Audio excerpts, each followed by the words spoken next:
Present. And Representative Thomas. Present. Okay. We'll wait for them to. Miller is panelist now. Mike, you didn't call me. I'm present. Gustafson. Oh, Representative Gus. Yeah, I saw you there. Sorry about that. So we have quorum. Have the other members been promoted? Representative Whitney, Representative Miller is now here.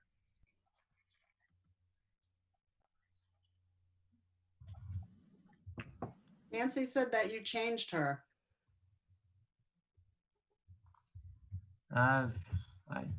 She's shown as being in here. Let me. She might need Representative, do you hear me? Representative Yes. Whitney, this is Representative Miller. Okay, I am now Yes. present. You and Great. Kitty Cat. Do we have a confirmation on Representative Fitzgerald?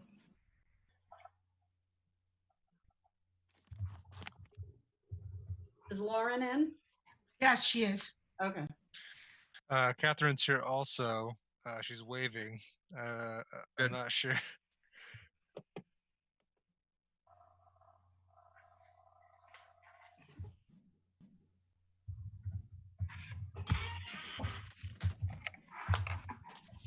Okay, if we think everyone has access and is able to hear, I can move on to the next item of the agenda.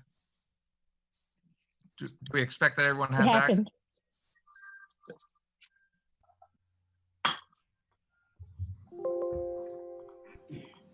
Okay, the next item on our agenda is unfinished business. We have none.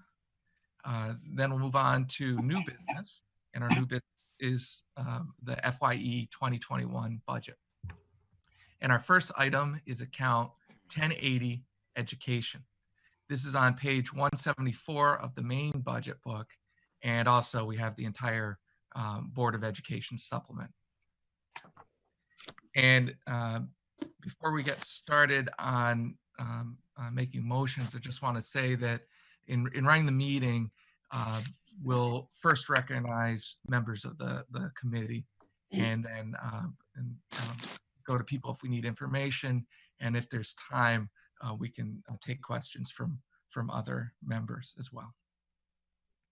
So to start off with account 1080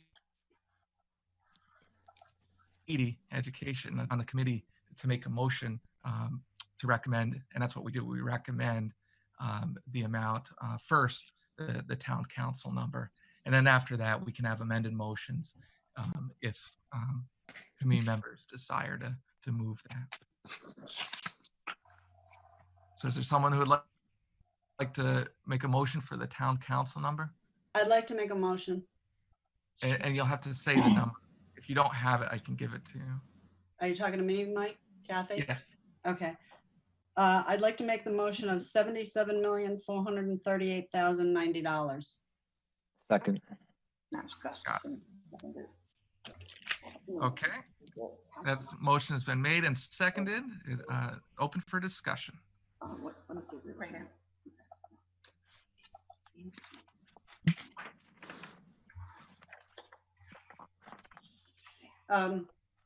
I mean, I can give you my question that I have. Is Dr. Graner on the line or no? He is, yes. I am. Okay.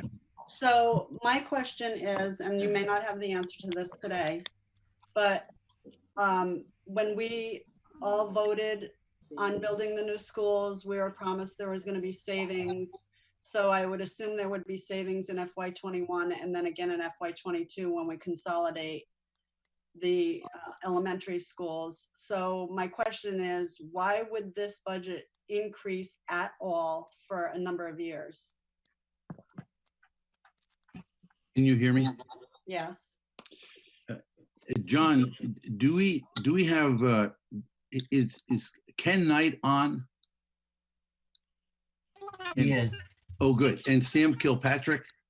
He told me he was having trouble getting on. Let me check. Yeah, Ken is on and unmuted. I'm not seeing Sam on there yet. Could you send an invite to him, please? Sure. And are the board members on, do you know, John? Let's see, Lee White and Kim. How Lee about, White is on. oh, good. How about Andrea Ackerman? Don't see it.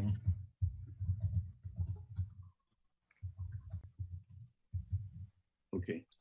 Hey, John, I'm going to text you her email. If you would be so kind. Sure.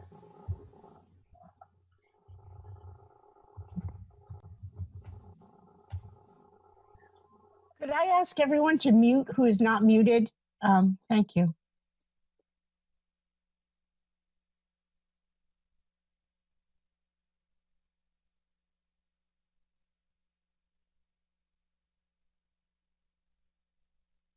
I'm sorry, Kathy, I'm just trying to get this thing together here.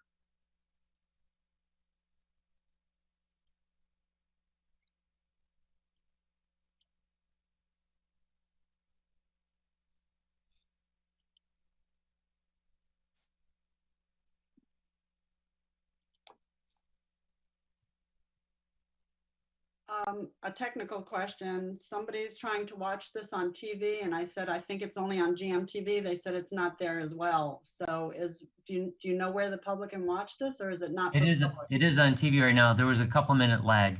Oh, okay. Thank you.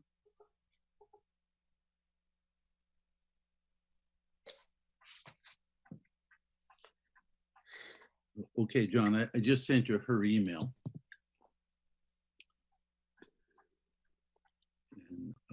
And so let me think. I just want to be sure we have. Is Lori Lapine? Has she been invited, John? She aboard? She is on. She is, good. And Dennis Colclaw? Oh, a sec here. Yes. Oh, great. Okay, perfect. So, and is Sam Kilpatrick now on? I hope.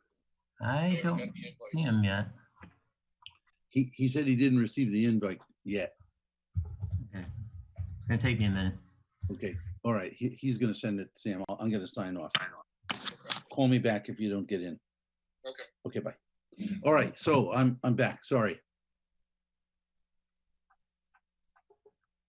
So I can answer the question, Kathy.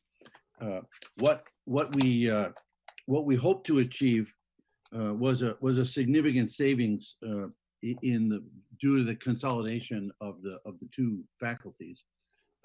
So if you look on, I can't really see what's on that page, John. Are you viewing the budget? Are you showing the budget? Betsy is. Oh, great. Thanks, Betsy. Dr. Graner, this is just the one number, the bottom line number. It's not your budget. Oh, It just has a list of all the bottom line numbers that the town council voted on. okay. But would you? John, would I have the ability to show something? I think you might be able to, if you can accomplish it without audio visuals, it's probably. Yeah, we're not expecting a presentation. All right, well, short time today. okay. All right. I just realized you have your budget book. So if you turn to page 2-2 and you look at the salary account, you'll notice that the teacher account is $532,000 less, or 1.5%. Normally that account, Kathy, goes up by approximately 2%. Usually our contractual increases for the teacher. So, you see that the teacher account is about $35 million for the regular ed teachers, and about $3.5 million for the special ed teachers. So 35, so about $38.5 million. So you would expect, I would expect in a normal year, about a $750,000 increase in that account. And so it is down by $532,000. That's the savings. That's the major savings. In terms of why the board was initially up a bit, there were. I'm gonna let Ken weigh in, but I'll take a crack at this first. There were some increases in our tuition account. And the reason for that was because the Friendship School in Waterford now accepts preschool and kindergarten children, and we have to pay tuition for the kindergarten children. And there was also an increase in the amount of tuition, the cost of tuition at the local schools. But I think largely thanks to the 2020 plan, I compared the tuition amount from 2017 to the tuition for this year, and it is down since 2017 by $610,000. But I'm gonna look back. I'm gonna look back on page 2-2 again. And there were, as I said, there were some increases. If you look on line 20 on page 2-2, you'll see that there's an increase in the computer services account. That is a reflection, and I can let Dennis weigh in a bit on that. But we have some services, business services and so forth that we purchase from outside.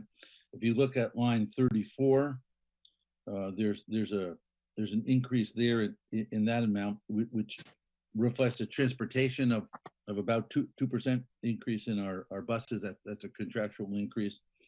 And as I said, the other tuitions, those are basically the regular education, young children, and then the last thing that is somewhat significant is on line 45.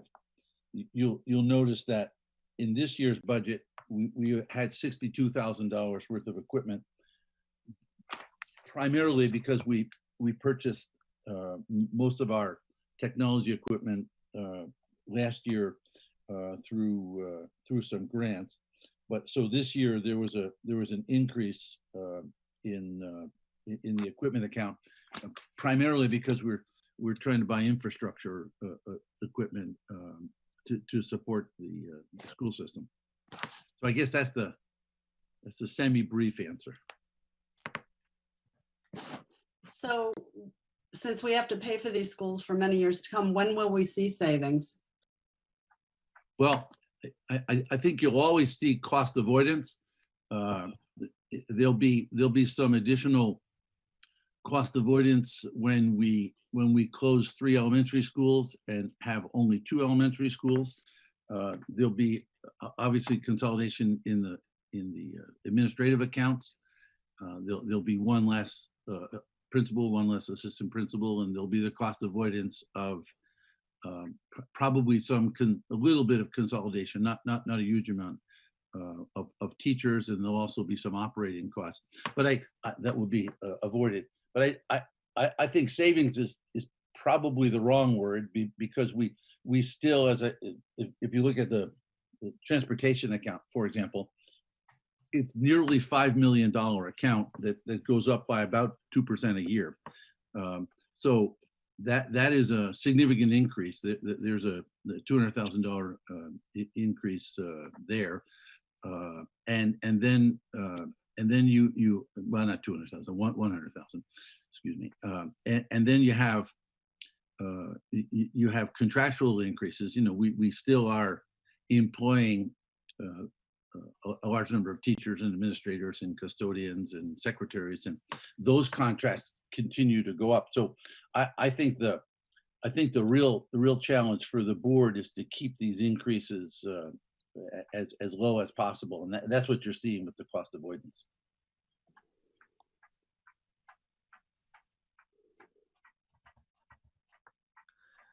Thank you. Does another member of the committee have a question or discussion point?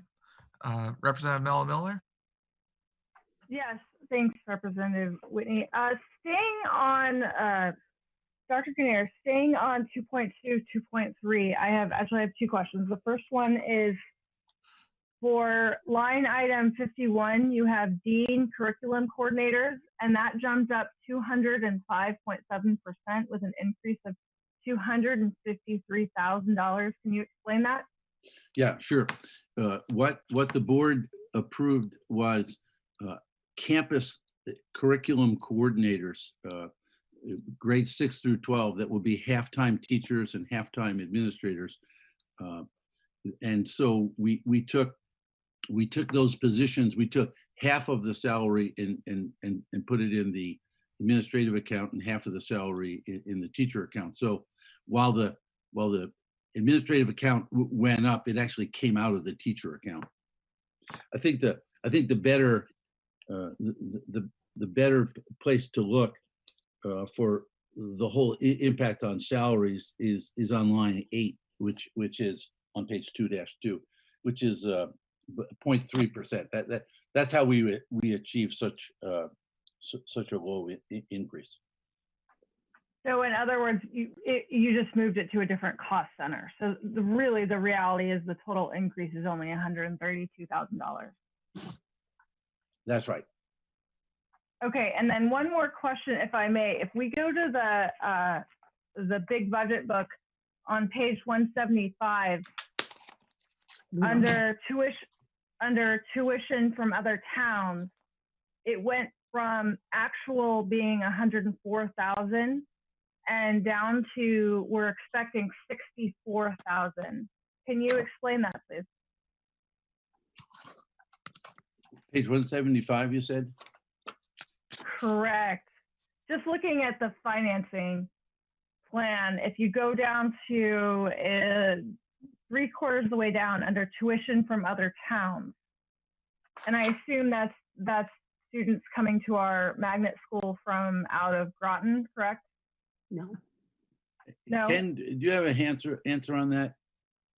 Ken, if you don't have the book, what it says is in FY20 we estimated that we would get $100,000 and it went down to 64,000. Hey Ken, your microphone is all jumbled again. Get off and get on again. Is that Alvin? Mike, I have the answer for that. Oh, okay, good. We had Waterford was sharing a teacher of the blind with us last year, but they no longer have a caseload for it. So they're no longer attributing to the cost of that person. Thank you. And a follow-up to that, are you expecting with this new middle school and with the continued of the magnet programs, are you expecting tuition from other towns or people from kids from out of district to start coming in more frequency? And I'm trying to find the place where that actual number is, but are you expecting attendance to go up from out of district? No, the state has what they call an inter-district magnet program that has been frozen for the last 10 years. So New London, for example, was the last district that was authorized to have students come from other towns. And the way that works is the sending town pays a tuition amount and the state pays a significant tuition amount, about $9,000 per student. So about 10 years ago, the state froze that program. So we are not allowed to take in inter-district. Our magnet program is exclusively intra-district, meaning, of course, that it's open to the schools. The 2 middle schools this year, for example, were open to the children in Westside. They could go to Cutler, and the Cutler kids could go to Westside. A very small number of students, if their parents choose, they can simply apply to Groton and pay pretty much the per pupil expenditure, which is about $17,000. So we don't have very many students like that at all. But correct me if I'm wrong, wasn't the plan last year, I recall you saying that you were trying to attract students from out of district to attend the IB program at Fitch? Wasn't that the idea? Right, that's what I mean. The board established that tuition at $17,000. A few people made some inquiries, but I don't believe we received any registrations. So is the plan to still attract students to the IB program to help with this? Well, if students' parents are willing to pay $17,000, yes, we would be open to that. But I think that's in most cases that's not very feasible for most families. Thank you. Representative Gustafson has a question or a discussion point. Thank you. That's question. So during town council meeting, the superintendent stated he had not spoken to the Board of Ed about the MBR, I believe, but he did say he would be able to offset the spending cuts to cover, provide for everything in the budget. So my question is, not that I believe this will happen, but if we make the assumption that everything goes back to normal in the spring and the fall, will all the students' needs and staff salaries be able to be covered with the MBR number? Yes, 100%. Okay, thank you. We actually had a meeting the other night, Jim, where I did share Ken and I. Ken, are you on? Yeah, can you hear me now? Oh, good. You Okay. sound much better now. Good. Yeah, Ken and I put a plan together where we identified several. Obviously, like we're not hiring substitute teachers right now, so we put a plan together where we would be able to offset any increase. We only needed, it was such a modest increase. It was only $490,000. So we were able to offset that. So we will be 100% set in the fall, Jim. Okay, thank you. Thank you. Representative Evan had a question. Sure, sorry, unmuting.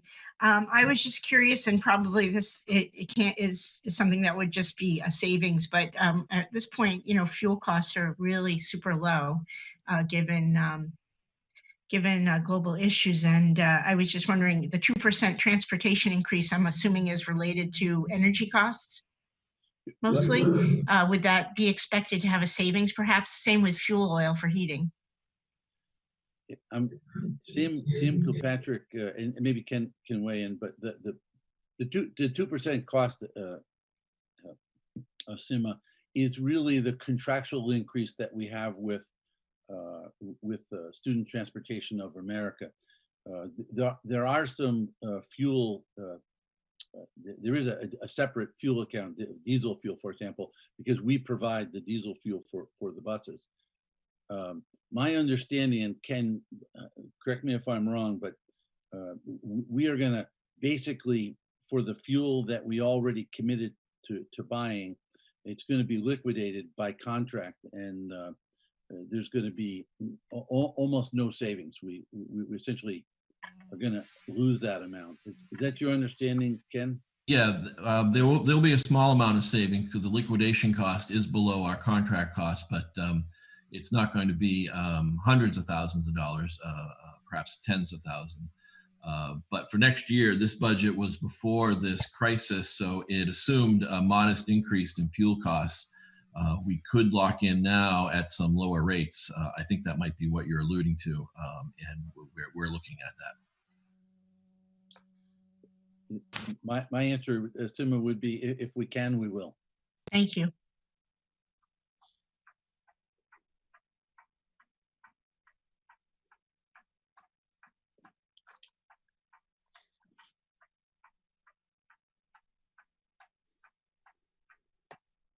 Mike, that's it for me.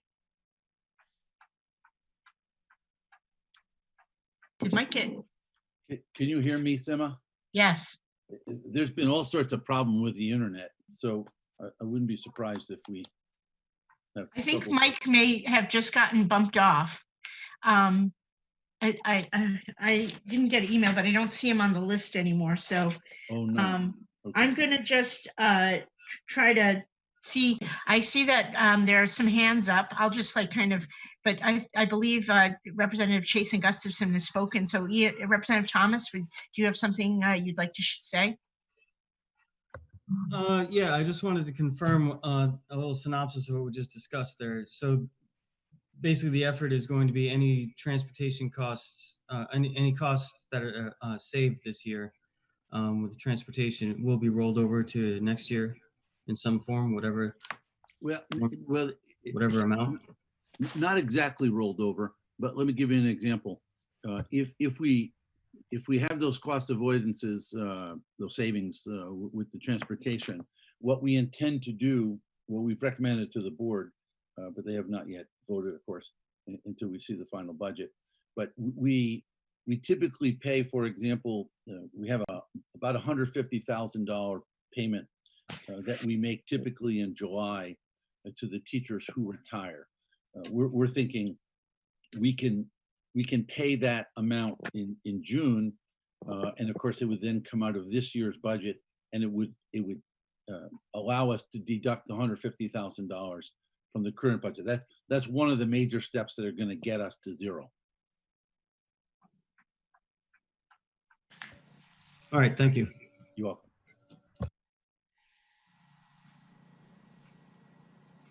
All right. I've emailed Mike. I don't have any text from him, but I do not see him anymore. So are there any other questions on this? I have a question, Sima. Okay. And this may be a rhetorical question, Dr. Graner, but from what I understand, there's an $885,000 decrease for next year due to attrition of 15 staff members. So I'm not understanding why there's any increase in the salary line item. Well, that's the 500. Let me go back to page 2-2. That's the $532,000 reduction. So there isn't an increase. Yeah, I'm sorry. I'm looking at line 2. There is not an increase in the teacher account. It's actually lower.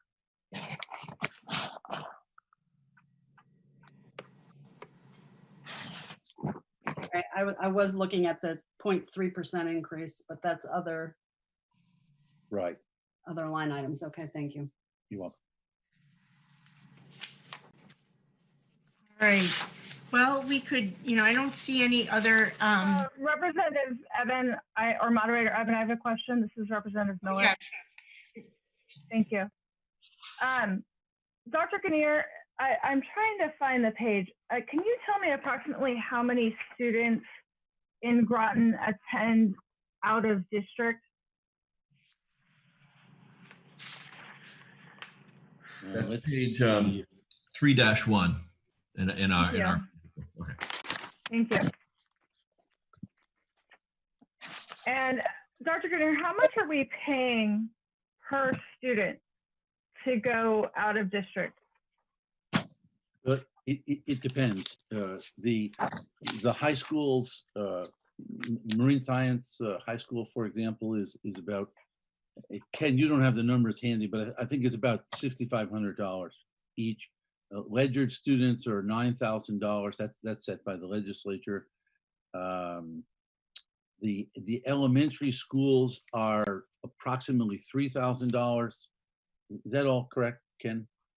Yeah, those are very good numbers. Yep. And so, being that, how many students from out of district are attending our schools? So this is the number of students that are, this is the number of students going out of district. What about the numbers coming into Groton? I don't believe we have any. Susan, would you know that there could be potentially there could be a special ed student or two, but I don't know.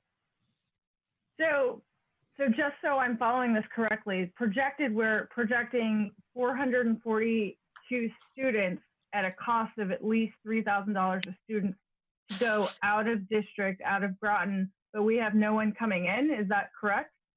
That's correct. That's right. That goes back to the law that says that we are not allowed to have inter-district tuitions or inter-district students. However, there are times when people do ask or inquire about students from other towns coming in, especially for the IB program. But to date, I don't think we have one of those at this time. So just so I'm following this correctly, so, and Dr. Graner said earlier, so New London's magnet school was the last magnet school to get that qualification. So because of that, other districts really are able to make money off of our students, but we're not able to do the same. I mean, is that kind of what we're saying? Well, Or not make money, but. Right, I understand. If you Help look with at the that cost. page, the 3-1, the students you're referring to, you'll notice it says inter-district. Those students were, that program was the result of the program in the early 90s that resulted from the Sheff versus O'Neill case. And so New London was given inter-district status, which meant, and learn, which meant that students from the surrounding area, the first one was the Regional Multicultural Magnet School. Students from all the towns surrounding the area would be allowed to go there free, at no cost to their parents. The towns would pay, now it's up to about $3,000. The state pays about $9,000. And so that was the school choice program, the inter-district school choice program. But once that, like I say, about 10 years ago, the state was unable to afford it any longer. So they canceled any expansion of it.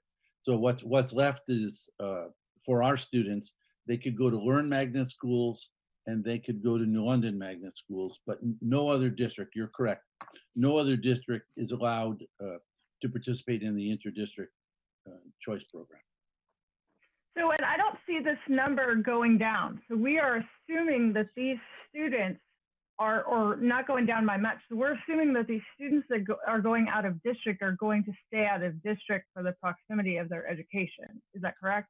Not necessarily. There are many students who go to the Regional Multicultural Magnet School. We've had 90 students go to that for the last 20 years, approximately.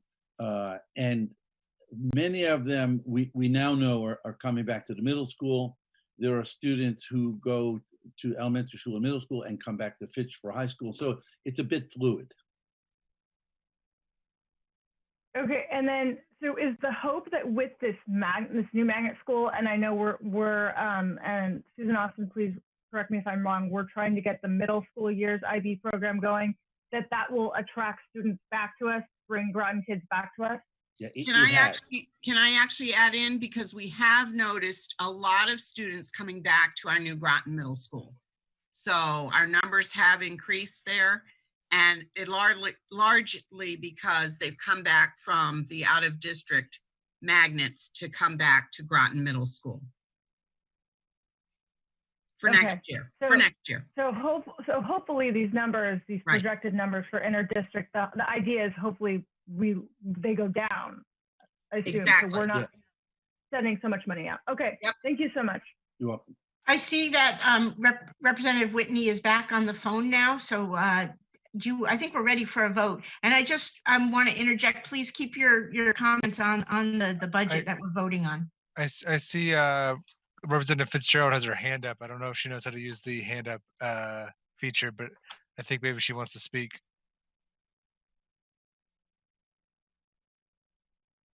Yeah, I don't have, the hand up isn't showing on my screen. Can you hear me? Yes. Okay.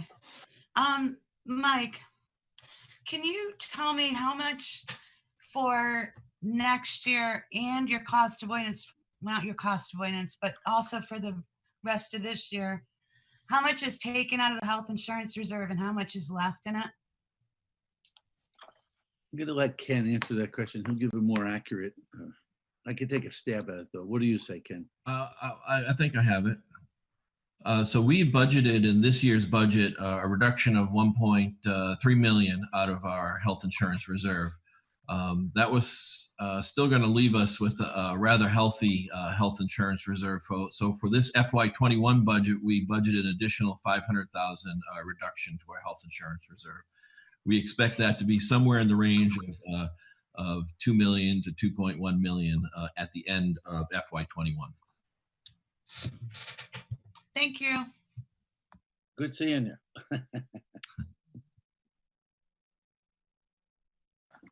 Are there any further questions from the committee members?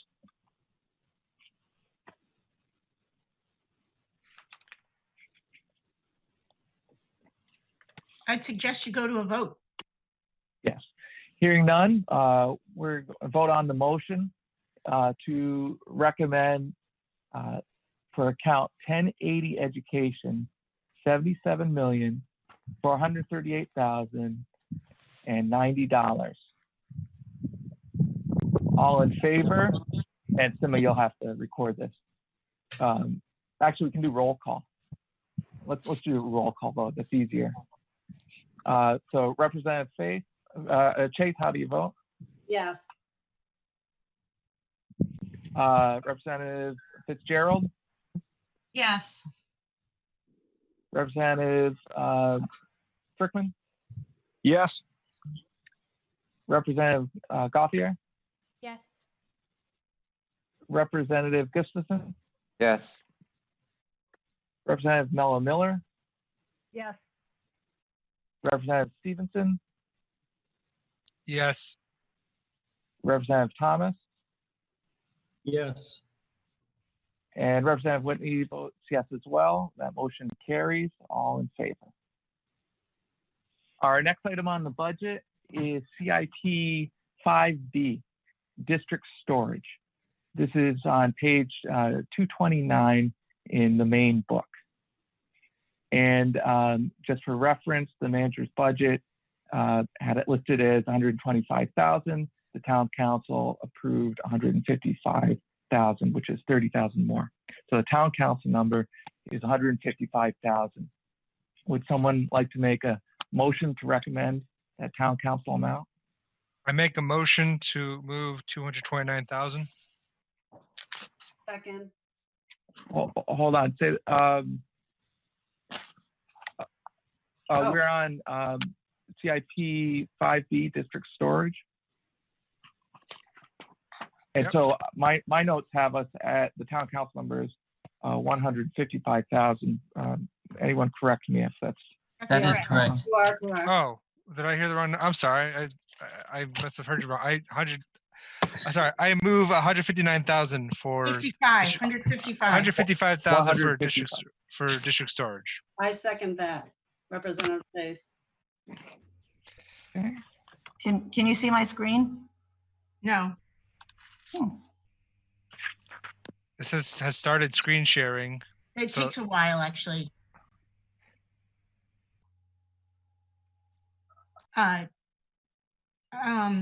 Representative Whitney, I have a question, if it's okay to ask.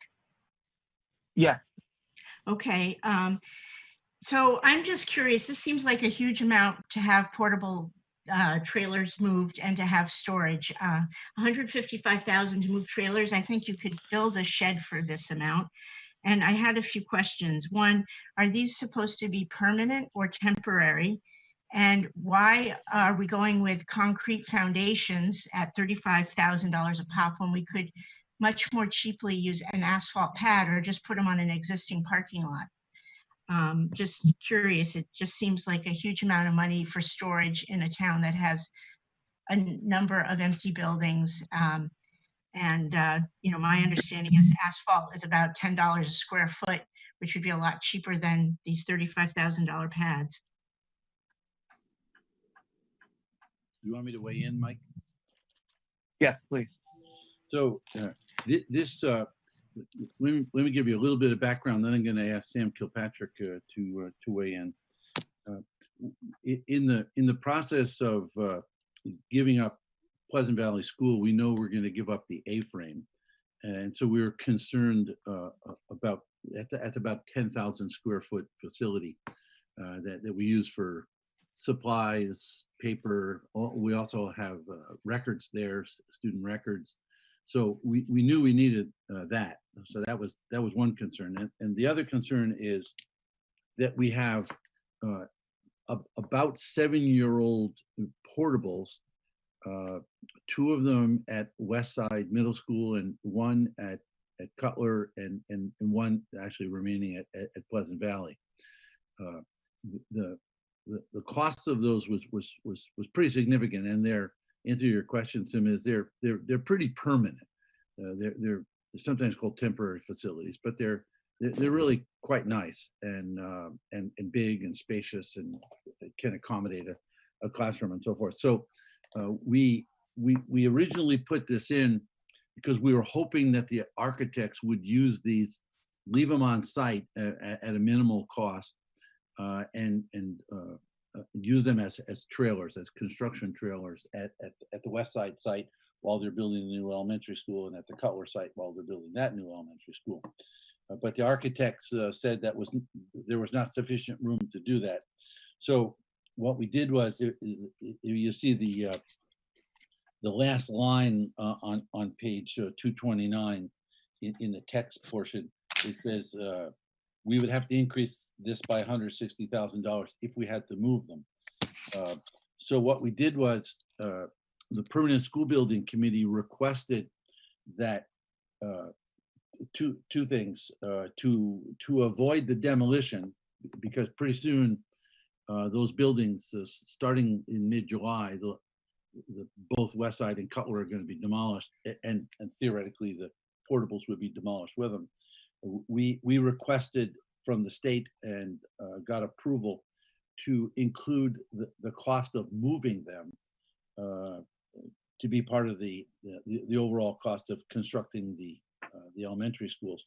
So those 2 requests were approved for $130,000. So what I did was I added the 125 to the 160, which brought it to 285. The projected actual costs of moving these are about 130,000. So that left us with 155. They're good buildings. It'd be a shame for the town. I don't know exactly what they cost, Sam. Is it about 350, 400,000 each? Yes. So I guess my question is, why are you building concrete pads? Isn't there adequate like asphalt or parking lot? You know, I'm just curious about the $35,000 pop for this foundation. Let me ask Sam about that. Seems exorbitant. Sam?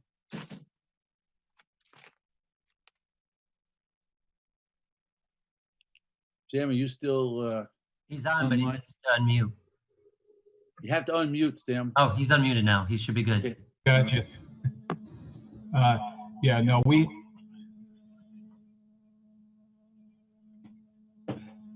had to shut my iPad off. We have no parking spaces available to us for that.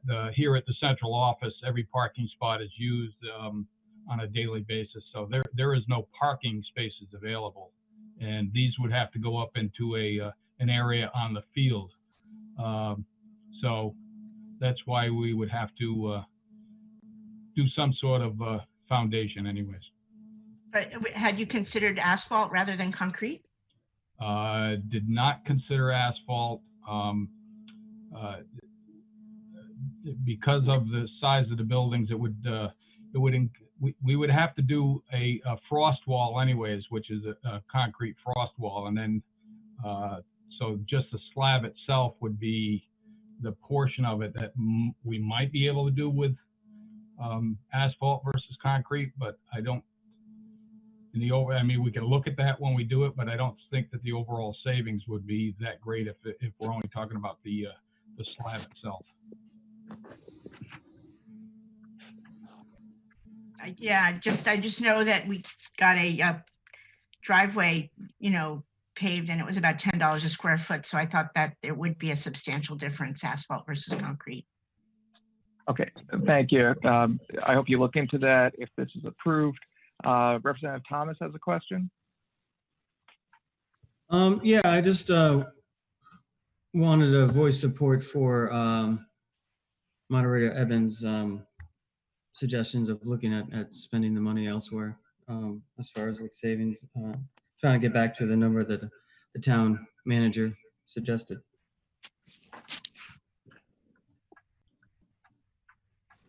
So I have a comment on this. I guess. So I have a comment on this. I know that the storage of records has been a problem that's come up for many years, and it's associated also with the development opportunities at Pleasant Valley, where there's a lot of storage. And we often talk about not having a plan for the next step. This is a plan for that next step, and it's not voluntary or just a choice that whether or not to store school records. They have to be stored in a safe, secure location. And in previous years, I think the numbers have come in for like over 200,000 to build a new building on a site to store records and for district storage. And so this is actually a lower cost option that makes use of buildings that would be destroyed otherwise. Right, yeah, like some effort towards remediation towards buildings that we could reuse, spaces we could reuse. Representative Gustafson has a question. Just basically a comment. I think as far as the asphalt is concerned, I'm not sure. I'm guessing these portables have a lot of weight to them, and many times when asphalt gets overheated in the summertime, items tend to sink in it. So I'm thinking that may be a reason why the concrete is the preferred option. I see no other hands raised electronically or otherwise. Does any other committee member have a question on this?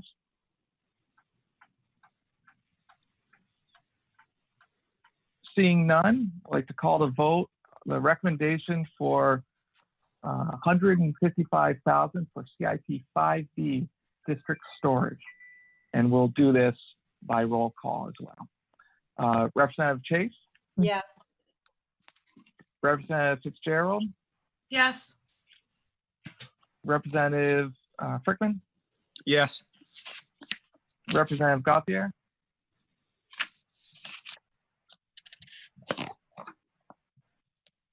Representative Gauthier? I'll cycle back to her. Representative Gustafson? Yes. Representative Mello Miller? Yes. Representative Stevenson? Yes. And Representative Thomas? Yes. Representative Whitney Looks like Representative Gauthier's not on. I'll try to reach her. Okay, and Representative Whitney is yes. We'll just hold on for a minute, see if we can get Gauthier, but the motion will carry.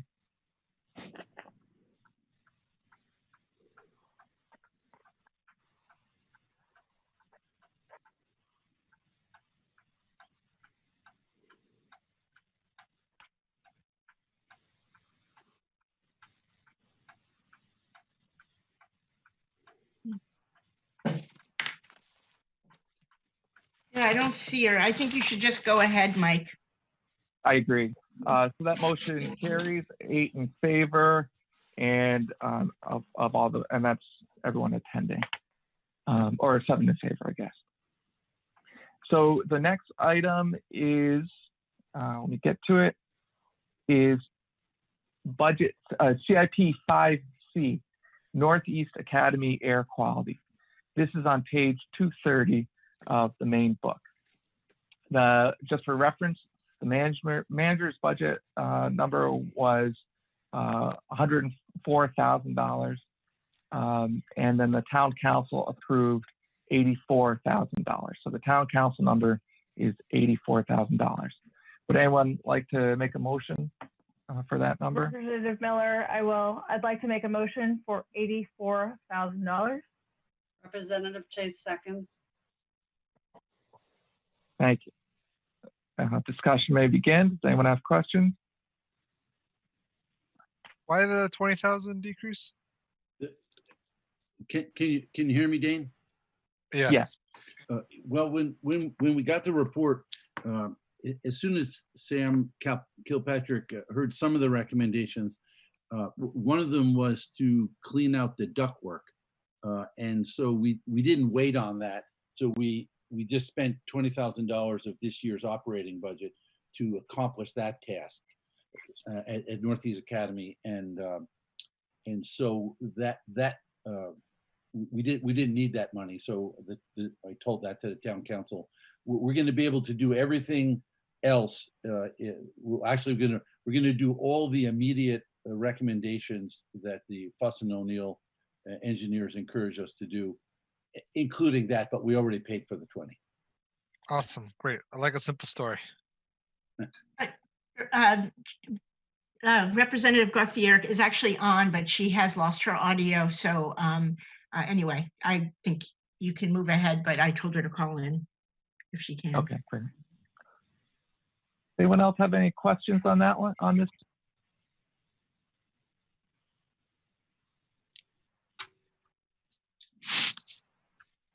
Hearing none, we can vote. So we're voting on the recommendation for $84,000 for CIP 5C Northeast Academy air quality. And we'll do this roll call as well. Representative Chase? Yes. Representative Fitzgerald? Yes. Representative Frickman? Yes. Representative Gustafson? Yes. Representative Mello Miller? Yes. Representative Stevenson? Yes. Representative Thomas? Yes. And Representative Gauthier. And so that motion carries. And Representative Gauthier, if you can hear us at all, what I did when I got booted out is I called in by phone, and that's actually, and then you can log in later and you still have that stable audio connection. So I recommend that. We're moving on to the next item, and this is CIP 5D, video surveillance system. This is on page 231 of the main budget book. And the manager's budget had this at $180,000. Town council approved that same number of $180,000. Would anyone like to make a motion for CIP 5D video surveillance system? Representative Chase will make a motion of $180,000. Second. Do I hear a second? Gustafson. Who was that? Was that Second. Stevenson? Is that, Gustafson. I can't tell who that is. Oh, okay. Gustafson? Gotcha. Okay. Any discussion? Just a comment, if I may. Yeah. A small price to pay for the life of children, to keep them safe. This is for surveillance equipment in the schools. That's right. You want me to explain a bit, Mike? Actually, I think Representative Gustafson has a question, and then probably explain after that. No, I was just gonna say I agree with what Representative Chase said. This affects 3 schools that, I guess, from what I understand from watching the council meeting, that wouldn't be up to par as far as surveillance. So obviously, we want to provide equal amount of security for all the schools. And it looks like 75% of this is covered by LoCIP money, so it's only 25% of Groton Town taxes going towards that. So I think it's a no-brainer. Thanks. And I'd like to add that my understanding is that the surveillance system upgrades would bring them up to the standards of the new school, middle school, and the new elementary schools, remove blind spots, and also create a direct link with the town police in emergency situations. Superintendent Graner, if you have anything to add to it. No, that's exactly it. Thank you. Okay. Is there any other discussion on this? Representative Gauthier, are you able to interact with audio at this point?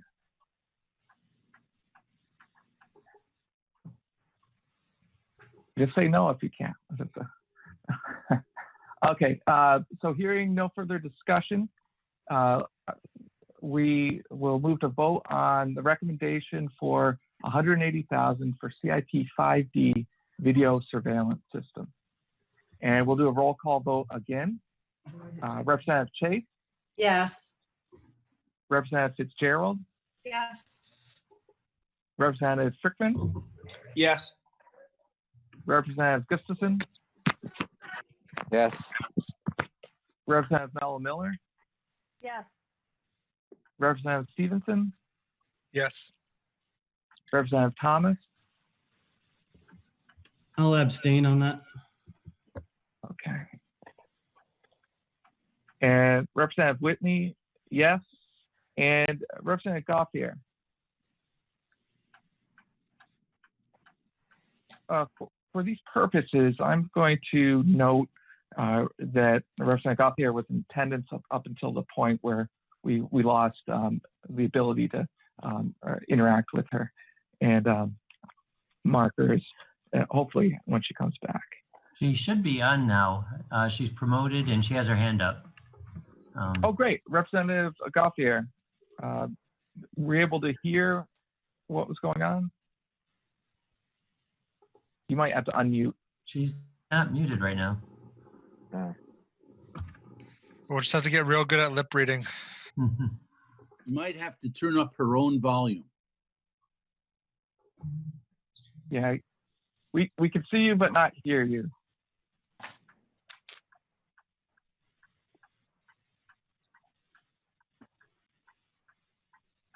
I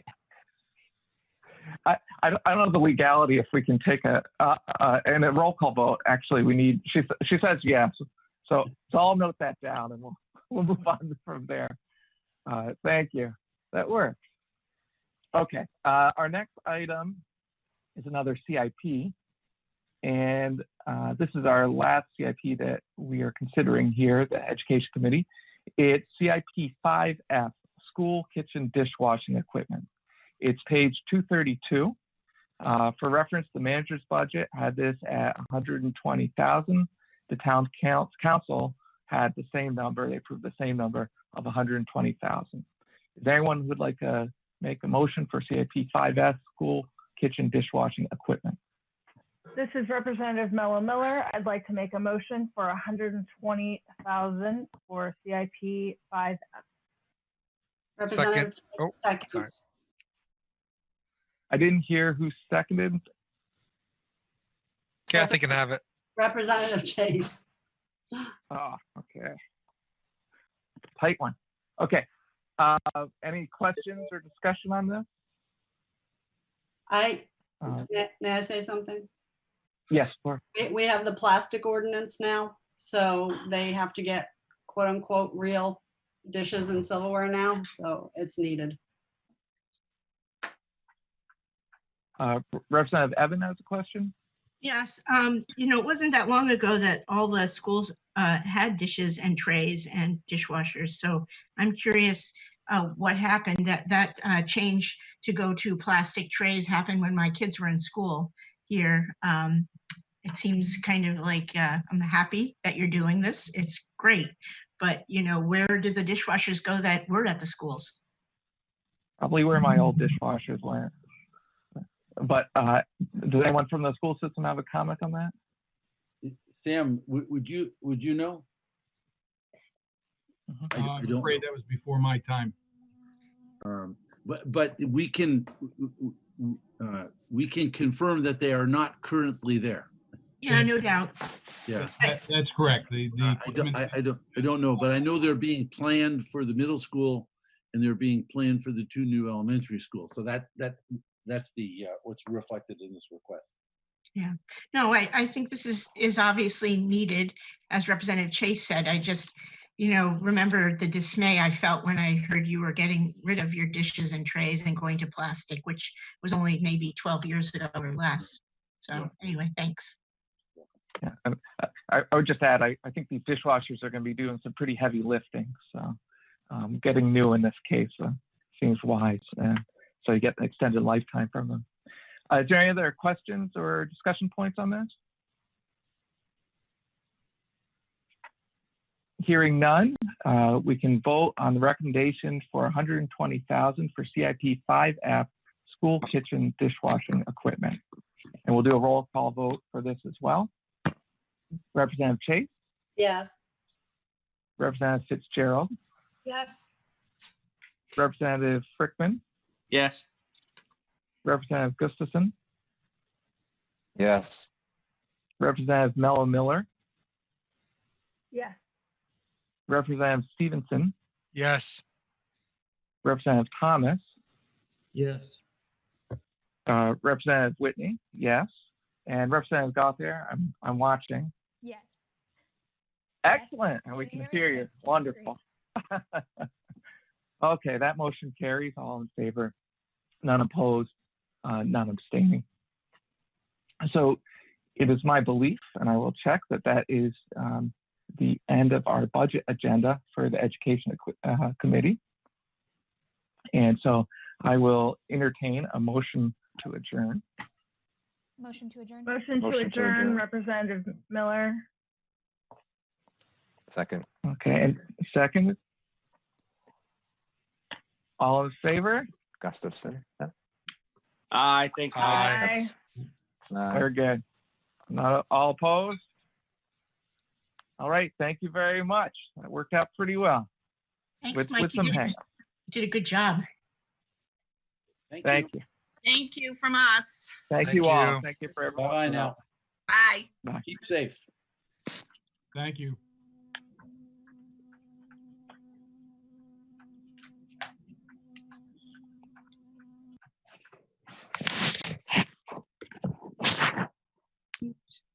The next agenda is Public Works. So we're going to have a changing of the guard here with Susan coming on board.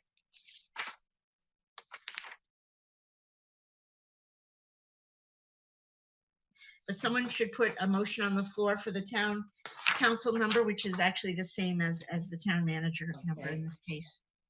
Oh, wrong page. I'd like to. May I move the number? You know, I would suggest having you could. Usually the chair is opinionless, but it's fine. That's fine.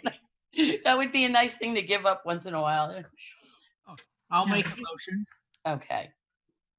that we move the town council number of $6,003,099. Second. Fortner. Aye. Can we take a vote? No, Anyone now want- you're going to have discussion on that. Okay, does anyone have anything they'd like to say? Roscoe, sometimes you are a voice of wisdom. But have people raise their hand. They've all been coached. And then if they're on the computer, at the bottom of the participant thing is something that says raise your hand. And yes. Roscoe just raised his hand, regular, old fashioned, that's fine too. Roscoe. I don't know if I'm audio to you or not. You are. Go Yes, for it. Oh, okay. This is all new to me. You have the floor, Roscoe. Oh, no, I'm just, like I said, this is all new to me. I'm just going with the flow here for right now. Okay. Does anyone have anything they'd like to speak to on the Public Works budget? On the number moved? Any questions? I'm trying to raise my hand here. Who is that? Representative Fortner? Thank you. I noticed on 1035C on page 118, the utilities cost, it's all massed together of all the different utilities, sewer, water, electricity, etc. However, due to the decrease in heating oil cost, is there any way to find some savings there? I would love to propose a number, except that is a, it's not separated. So, Mr. Burt, do you have any ideas on that, or is that really kind of speculative? Thank you.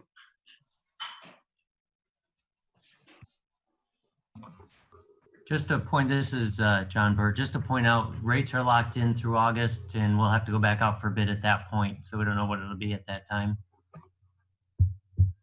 John, just if I could interrupt. Okay. This is Greg Hanover, Director of Public Works. We have already locked in through purchasing for next year for our oil prices. So this budget reflects those numbers. Okay, who knows where we'll be? The amount in the budget is the amount locked in. I just confirmed with Cindy. Thank you.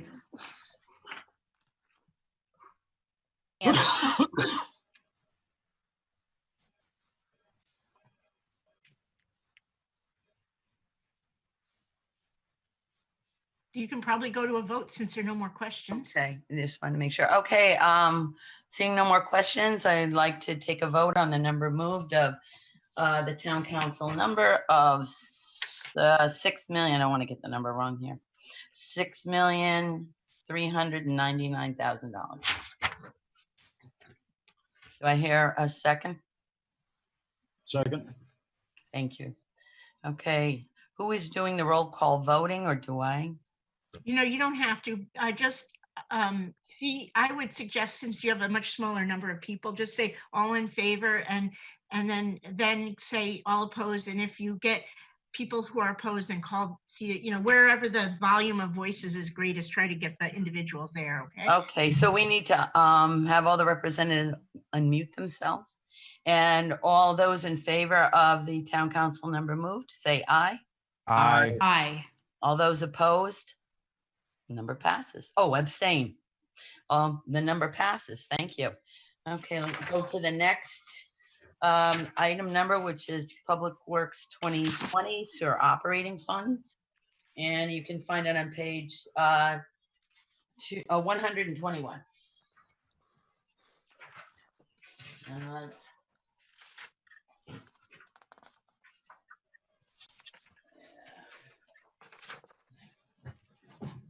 There's the number.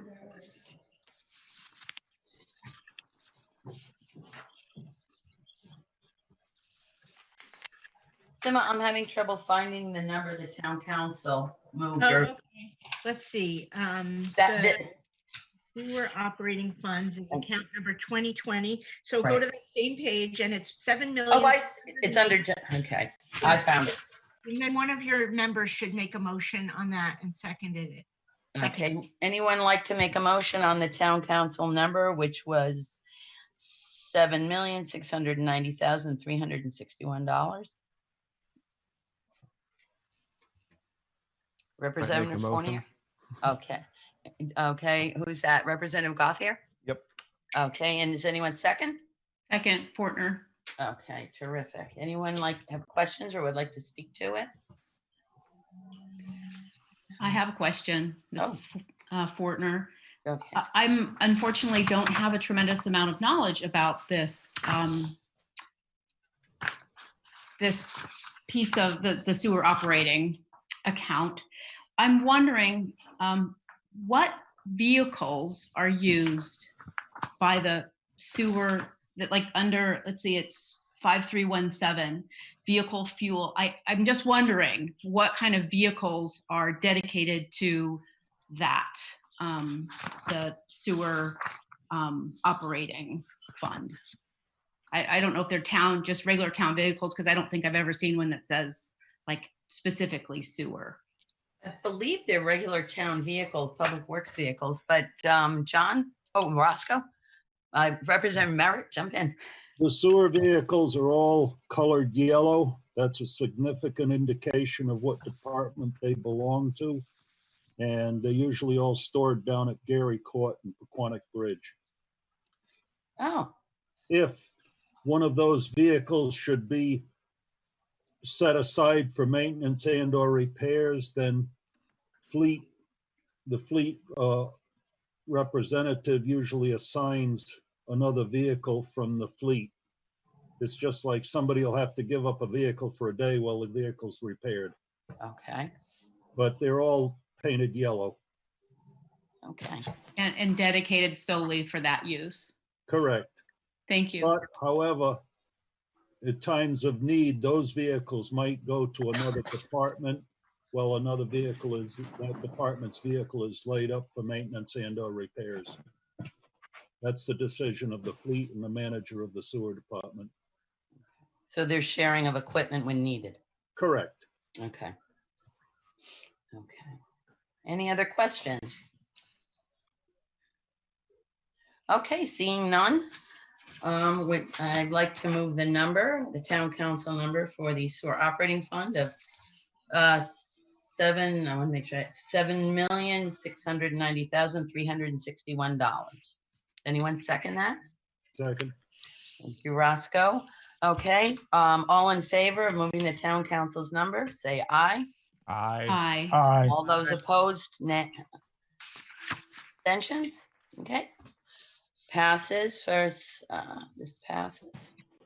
Okay, on to account 2030 solid waste fund on page 127.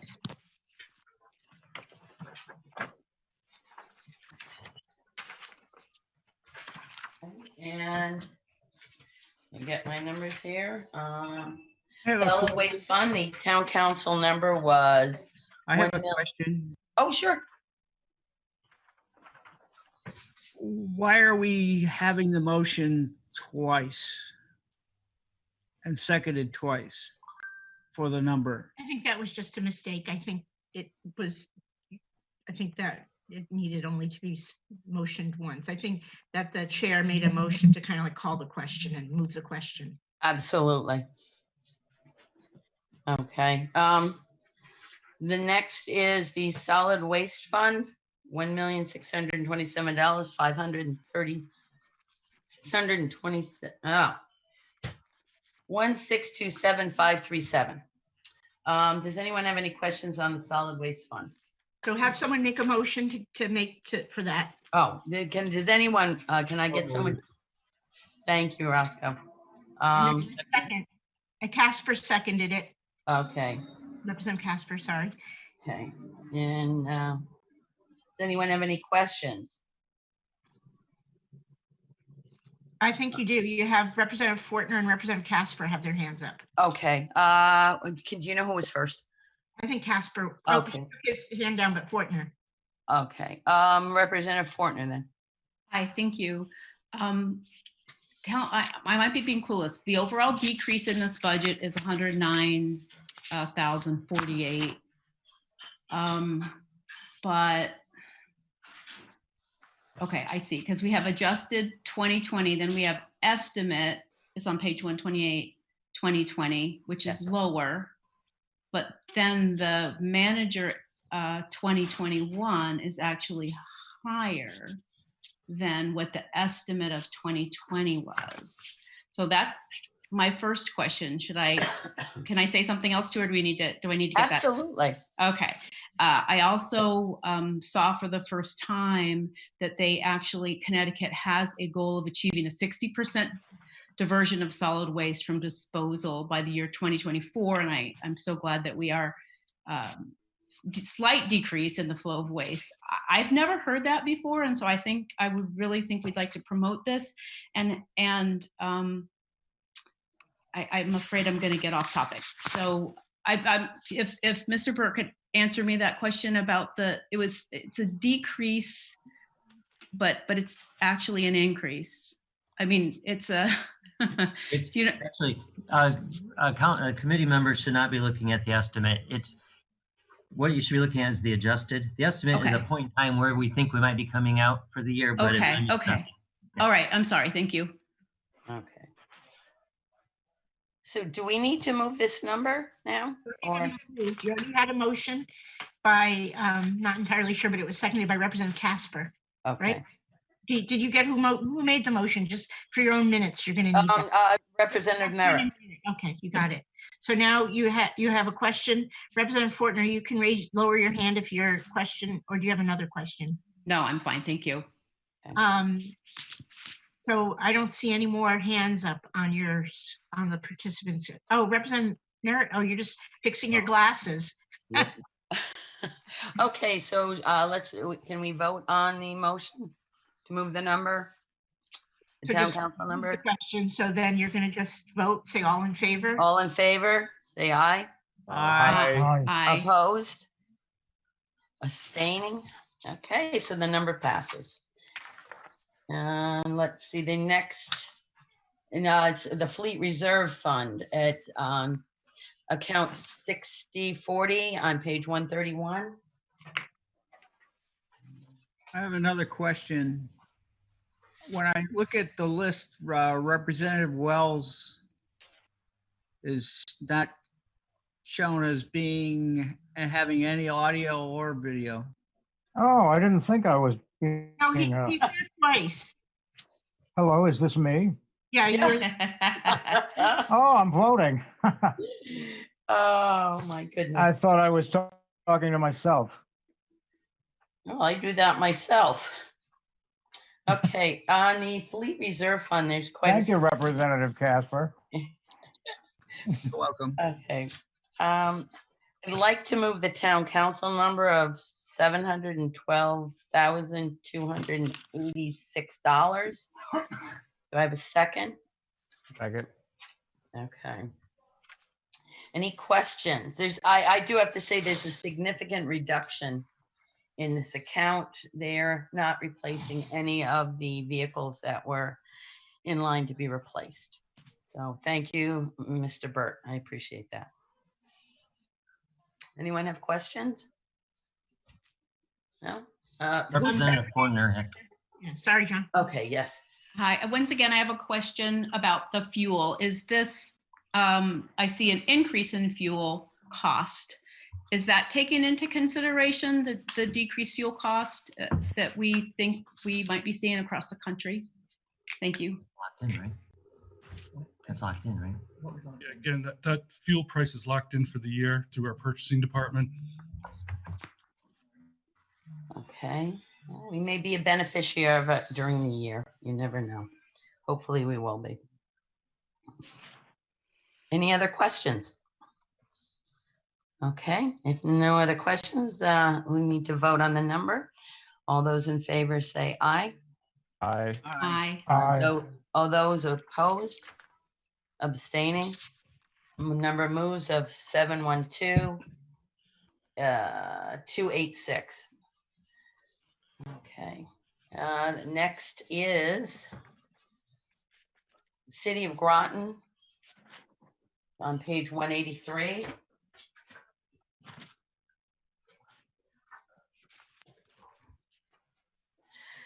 Yeah, 183. Let me just find it on my sheet. It's on page number 1090. And then here we go. And again, the town council number is $4,895,609. No. No? No, the highway maintenance is what you're voting on. You're gonna break the Groton up. So I believe it was the number that is here is 2,354,946, and I believe that they ended up voting 2,189,946. Mr. Burt, could you verify that, please? That is correct. 2,189,000. Groton, that's correct. Okay, that is not the number I have. So can you give me that number again? 2,189,946. Okay, terrific. Yeah, so that's another 1090 paper that a file that Betsy sent, the town clerk sent, and yeah, that's, no, I have, okay, well, it says. So that Susan, I think there's a bottom line for the city, but that includes street lighting and city police and highway maintenance, and you usually vote on each account separately. City police will be done by public safety. You're only doing those two accounts, highway maintenance. Oh, 10901 and 10904. That's what it is. Okay, sorry. Okay, so let's move the number Sima, could you repeat the number again? Because I want to make sure I have it correct. All right, I'd have one of your members make a motion for 2,189,946. 46, okay, at 43. Okay. So moved. So moved. Thank you, Casper. And there's a second? I need a second. Second. That was Okay. it up here. Okay. Anyone with any questions? Representative Merritt has a question. What was the reduction? Not monetarily, but the reason why, and what was reduced? This is Keith Hedrick, Mayor of the City of Groton. There was a truck that we had put in for 165 that was removed because trucks were going to be removed from the town budgets, and so they removed that truck from this budget as well. Okay. I'm good. Anyone else? Any questions? No? Seeing no questions, I'd like to vote on the council number of $2,189,946. All those in favor, say aye. Aye. Aye. Opposed? Abstaining? Motion passes. Portner, I'm going to abstain. You're going to abstain, okay. Okay. Go to the next cost sharing, which is Groton Long Point, 1091, found on page 186. No, you still have to do the other cost center for Groton City, the lighting. Oh, okay. That's what I don't have. Okay. This is where I'm fouled up. Thank you, Sima. So that's the account lighting. number 109004, and you Okay. can find that on basically the following page. Or on the same page, actually. And for some reason, I don't have any of that. None of it came through to me. Okay, well, it's in your budget book, and then on page 84, and if you'll see that account is 123,718, and that was the number that was passed by the town. 120. So my understanding is that's actually a number that the town calculated, not the city. That is correct. It's for the lighting of the city, but it's our cost, but we track it with the city budgets. So the full amount needs to move forward. Okay, that works for me. Would anyone like to move the number? 123,718. Yes. Casper. Second. Portner. Portner, okay. Anyone have any questions? Okay, seeing none, let's take a vote. All those in favor say aye. Aye. All those Aye. opposed? Abstaining? It passes, thank you. Thank you, Chairwoman Dean Shimbrad. Thank you, RTM. Thank See you later today. Thank you. So, be healthy. Okay, the next is item number 1091, Groton Long Point on page 286. Oh, excuse me, 186. 186. Okay. Yeah, and I should mention that there is detail on these budgets in the back in the appendix. So you're encouraged, to always look in that appendix where you'll also see the detail on the cities as well and the public safety component. Okay. The number, excuse me, technical error here, 1091. Okay. So the town council number was in total. No, just do the highway.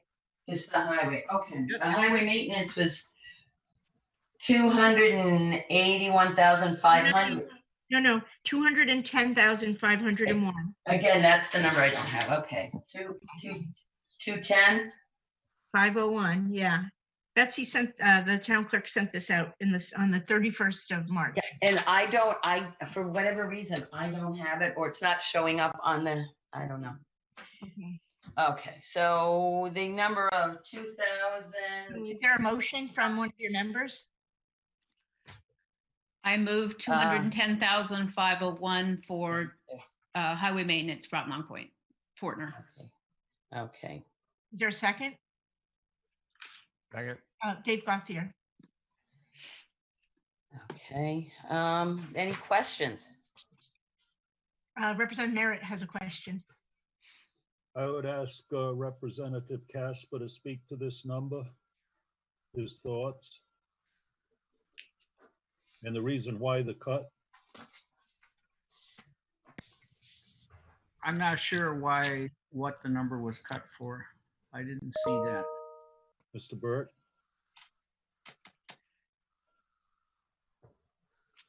Mike Flynn from Groton Long Point has his hand up to speak. He handles public works there. Okay. Everyone, this is Mike Flynn from Groton Long Point Association.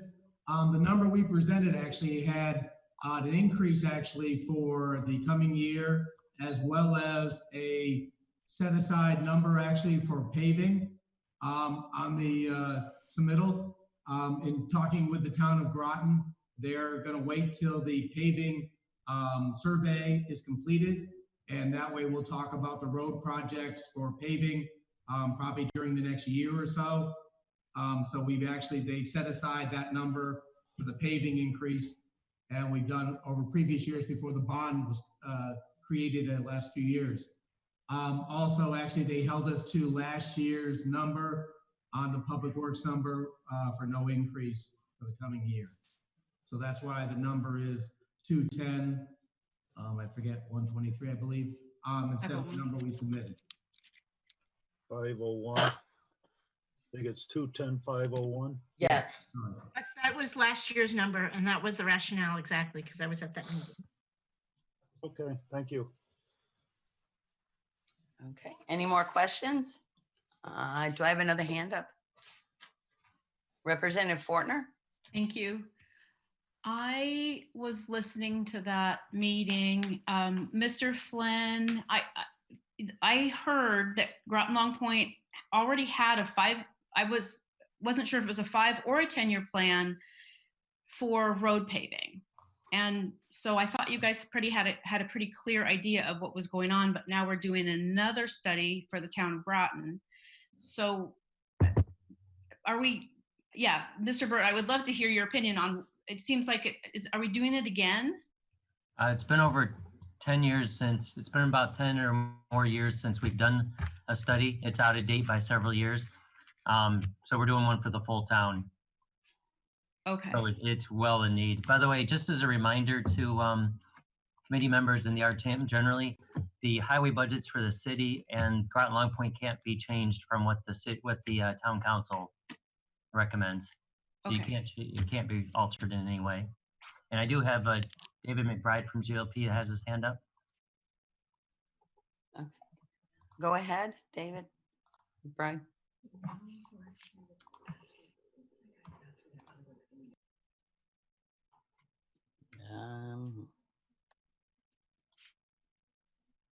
Mr. McBride?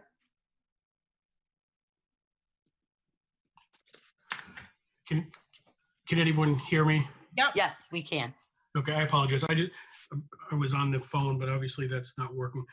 I just wanted to make it clear that our original request was for $231,500 for operating, and that was reduced to the $210,501.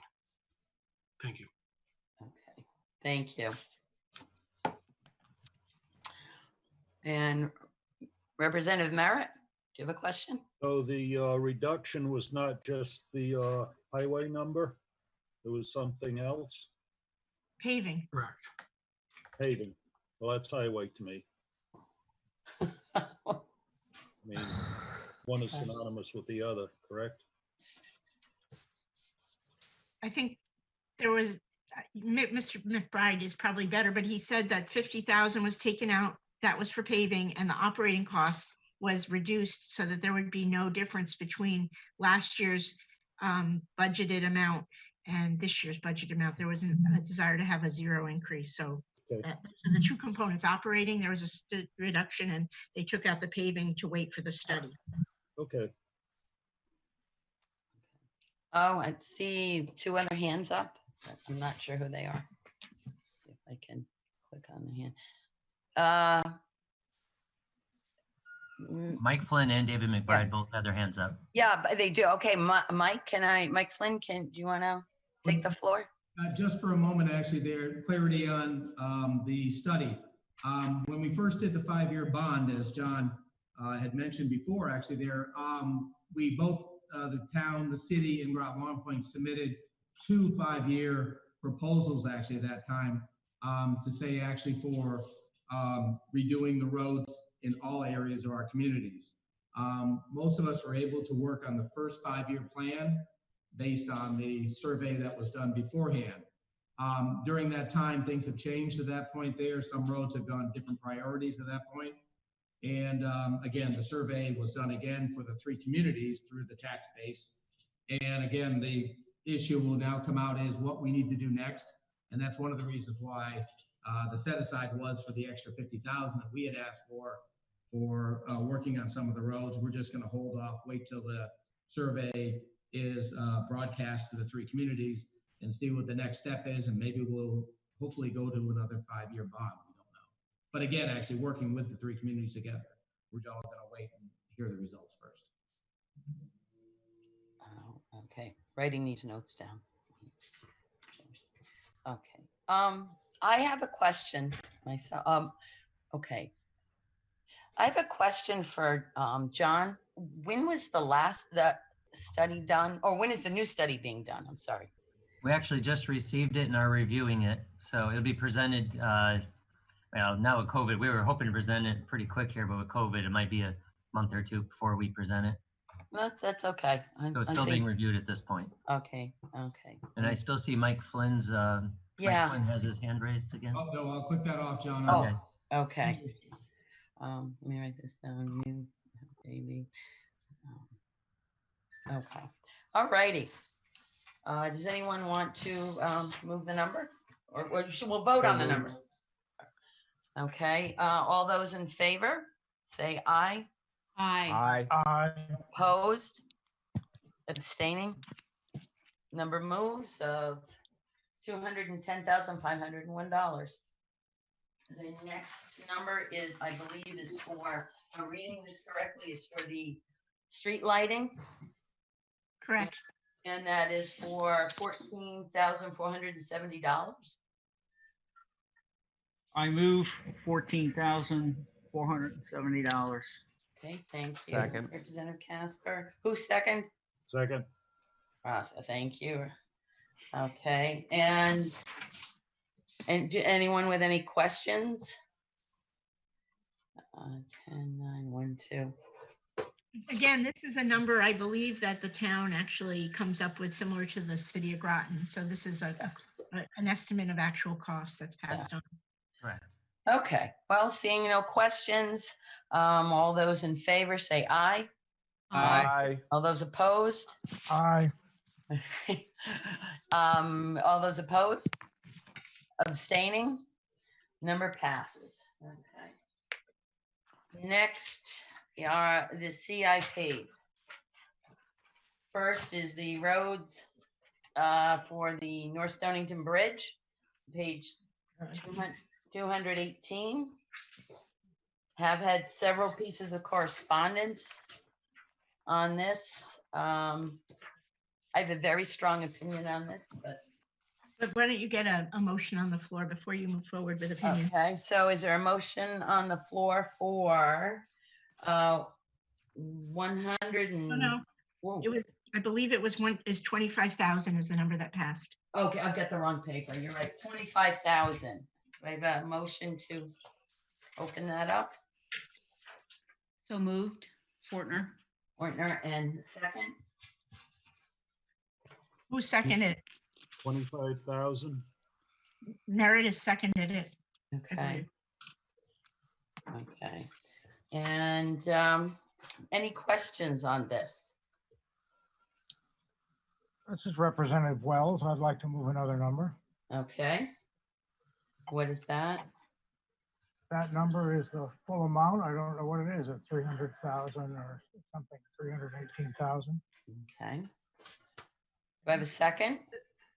The full amount is actually 1,233,000. Okay, that's the number I'm moving. So, you know, look in your book on page 218 and you can see this stuff. Okay, I see it right there. I'm looking at it. 1,233,000. So would anyone like to second that? I'll second that. Okay. Okay. Okay. Representative Wells, would you like to speak to why you'd like to move that number? Yes, the last time the RTM had an opportunity to vote on this project was a couple of years ago. And at that time, the Stonington Selectmen appeared before the Groton Town Council and said that they were all of them. And it passed the selectors, was unanimous, went on, and the Board of Finance approved it. And it was in the budget, but our Groton Council zeroed it. And we put it to the council for a vote. It came one short of a majority, but nowhere near the 2/3 vote. I think it's highly unlikely, it's generally unlikely that we would get a 2/3 vote to override the council.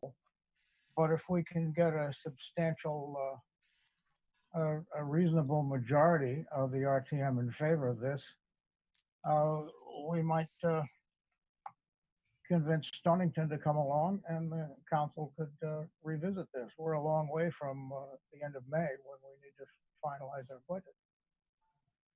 And by the way, the last time Stonington put it in their budget, we essentially left them at the altar, and they remember this. I was at the Board of Finance meeting where the budget was presented, and Marcel Dufresne spoke, or he was supposed to speak, and so I stood and just to mention that it was in the manager's budget, and they were pretty snippy about it. Yeah, it's in the manager's budget, but it doesn't mean the council approves it, because the last time it was in the manager's budget, the council zeroed it and they had financed it.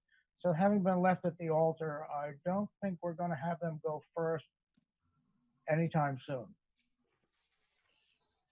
Thank you. You know, I don't want.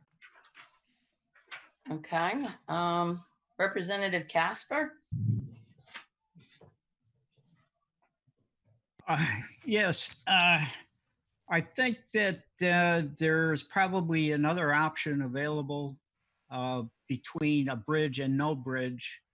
And I had suggested to several people that perhaps a single lane bridge, even possibly reserved for emergency use only, might be a less expensive alternative. The type of bridges, I mean, the U.S. Army in the 40s was using the Bailey Bridge, which is essentially made out of galvanized steel, and it just bolts together, and they could do this in days with that type of bridge. I don't know if anyone's ever thought about that. According to the fire chief, that was an option 10 years ago. Okay, before my time, okay. It came up with regard to the Groton Long Point Bridge, when everybody said, oh my God, it'll collapse and they'll all be trapped and they'll die there. And this is, and the Public Works Director says, we can bring in a temporary bridge in a day or two. So this is possible. Representative Wells, raise your hand because Representative Fortner had her hand up quite a while ago. Oh, okay, sorry, apologies. Okay, Representative Fortner. Thank you. I agree with Representative Wells. I absolutely think this is the worst year ever to do these kind of capital projects, but it's been 10 years. I went over there and looked at it. It is a tiny little bridge, which makes it incomprehensible to me that it would cost $1 million to fix, but that's not my forte. Something has to be done. It's never going to be a good time. I think we do have to step forward and hopefully lead the way with Stonington walking hand in hand with us. If you lived there and you'd been looking at that for 10 years, I mean, it's just absurd. So I agree with Representative Wells. We have to do something. Anyone else? Representative Merritt has his actual hand up. Oh, okay, Representative Merritt. Yes, I've got mixed thoughts about this, and this $1 million figure Is that what we're putting up? Is Stonington going to weigh in on that also? No, the 1.2 million is the total cost. About half of that is state funding. And we have in there, the rest would be half and half with the town of Stonington. However, we have since found out there's actually a law that dictates how you break up costs for a bridge between towns. We're probably going to need about another 50 to 60,000 on our end. But we can't make that change at this point. So we're nowhere near the final figure. What's that? We're not near the final figure for the cost of the bridge. Well, the whole bridge is one, we have a cost for the whole bridge. It's just, you'd have to calculate exactly what we would end up being responsible for, which I think's around 50,000 more than what we have budgeted. I'm just of the opinion this has been going on for 10 years, and while I don't want to slight Stonington or the town of Groton for any use of a bridge, I'm just concerned that on one hand that it's a viable bridge. However, over 10 years, is there any documentation of how viable it needs to be? What are you looking for? Documentation on the need for this bridge over the past 10 years. Yeah, nothing that we haven't seen that I know of. Greg is still online. Greg, do you have anything to add? No, there's been no studies on the actual need for it. That could have come from the fire chief. You know, the fire chief and the residents have been requesting it for 10 years, but there's been no formal study done. Well, that would just be from many documents of a need for it that proved worthy. I mean, you can say that, well, we needed to get here or there, and our time, but was that a necessary documentation that the time was added on to the response time for an emergency vehicle because of the lack of the bridge? I'm trying to put this into the words I'm trying to think of, but In other words, has it proved out that the bridge was necessary? over the past 10 years, Past 10 years, the documentation, not just word of mouth or speculation. Sometimes the need is not the same as the want. Well, in this case, I'm not going to go there because it's a little bit deeper than that. This is an emergency department that's asking for this, and sometimes they're able to give proven cause as to why they want what they want. Okay, we have Representative Casper and Moderator Eben, and I'm not sure who had their hand up first. Casper may have, so. Casper. Okay, Representative Casper. Thank you.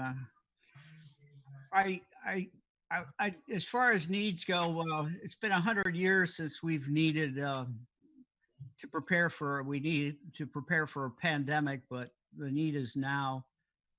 And also, I don't think it was ever considered whether the bridge could be a single lane bridge or not.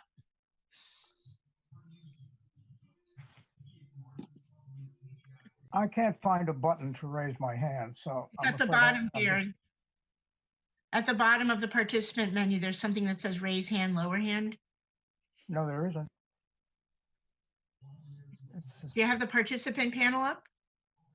I do. I have that on the PC, but the microphone is not on the PC, so. All right, well, I'm next, and I would just also mention that Town Councilor Heed has his hand up under attendees if you want to consider him. He's had his hand up for a while, but I wanted to make 2 points. One was a question, actually. There was a recent letter to the editor by a former town councilor who suggested that there might be utility in simply relocating the fire hydrant or putting in a new and additional fire hydrant on the Groton side of the bridge. So I was kind of curious if Mr. Burt had any estimate of that. And then the second thing I just wanted to reiterate is just to remind everyone that although the motion is $1,233,000, as Mr. Burt mentioned, half of that is the state.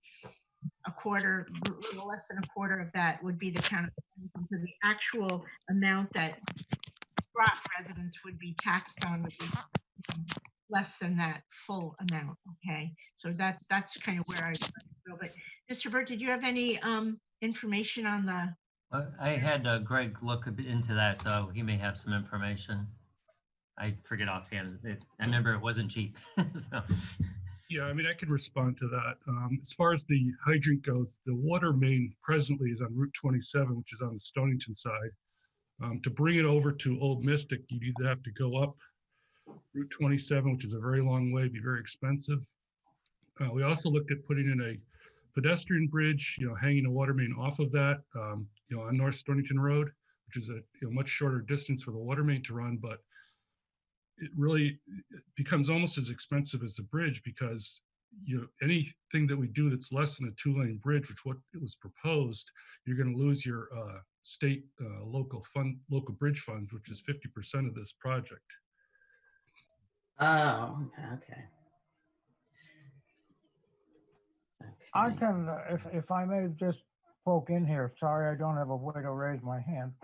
The other issue is making a permanent dead end out of North Stonington Road on the Groton side would require us to create a cul-de-sac. And the standards that we have for cul-de-sacs require 110 feet of circumference and 90 feet curb to curb, and we don't have the land. Stonington has the land on their side to make a reasonable turnaround or a cul-de-sac.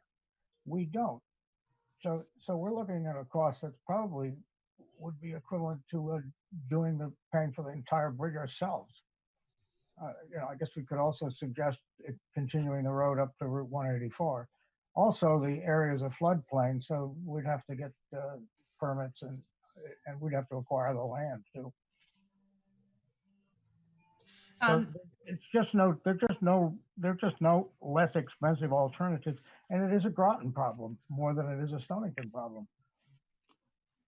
I'd like to know, Greg, do you know if we would have to have a cul-de-sac?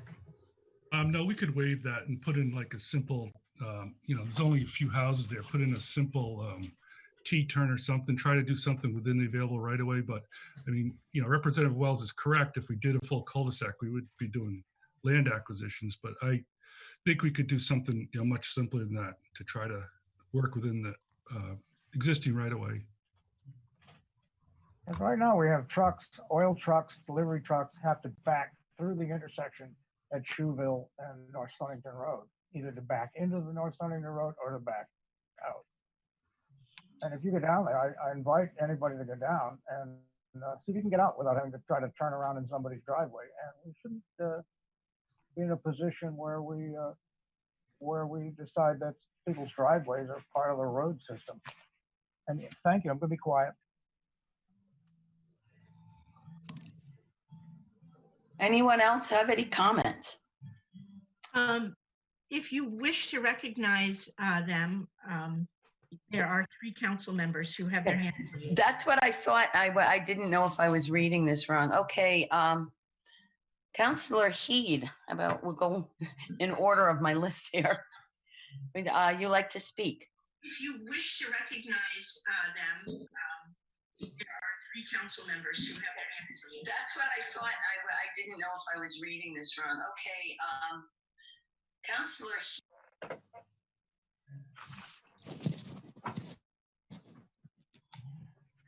Councillor Heed, can you hear me?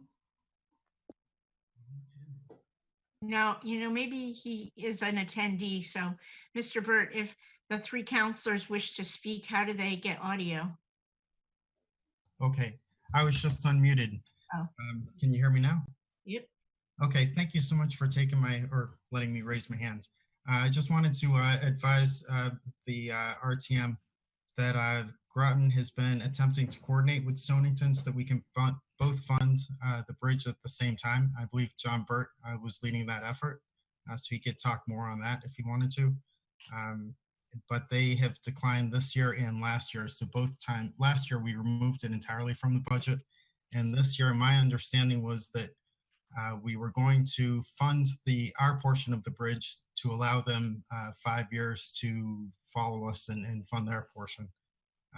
But when they decided not to fund it and the current economic or COVID-19 crisis came about, we decided this just wasn't the year to put that into the funding. It wasn't a unanimous vote, so I can really only speak to myself. My own reasoning was that I just thought it was, if we fund it this year and we let the money sit there for 5 years, that's all good and fine, but it won't be funded this year, even if you restore the funding to the original town manager's number, because Stonington isn't going to fund theirs. But I can defer to John on that question if he'd like to provide a little more guidance. So thank you very much.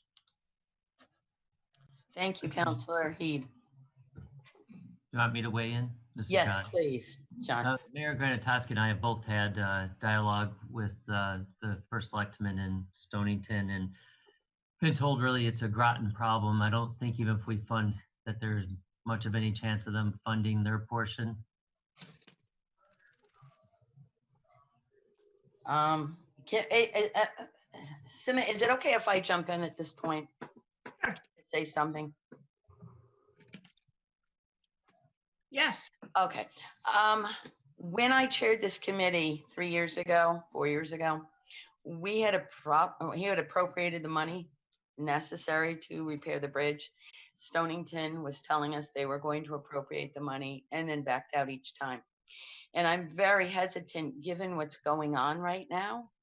I think that money would be better spent in somewhere else if we need to spend it at all. I think a bridge is a nice thing, but after 10 years, I think we can kick the can down the road one more year. If we're doing it certainly with the town fleet vehicles and some of the other things, then we can do it with this bridge. Representative Bordelon, would you like to speak? Oh, excuse me, Town Councilor Bordelon, would you like to speak? Yep, thank you. Can you guys hear me? Yes, we can. I just wanted to say, speaking just obviously for myself and myself only, I saw this issue when I was on the RTM. When I knocked doors this year, it was an issue that came forward, and I believe it's a huge concern and the bridge needs to be fixed. I just wanted to state that my vote for this, to allocate no money, I didn't think was right, but I also didn't think it was right to allocate the full funding, knowing that Stonington was not going to allocate funds.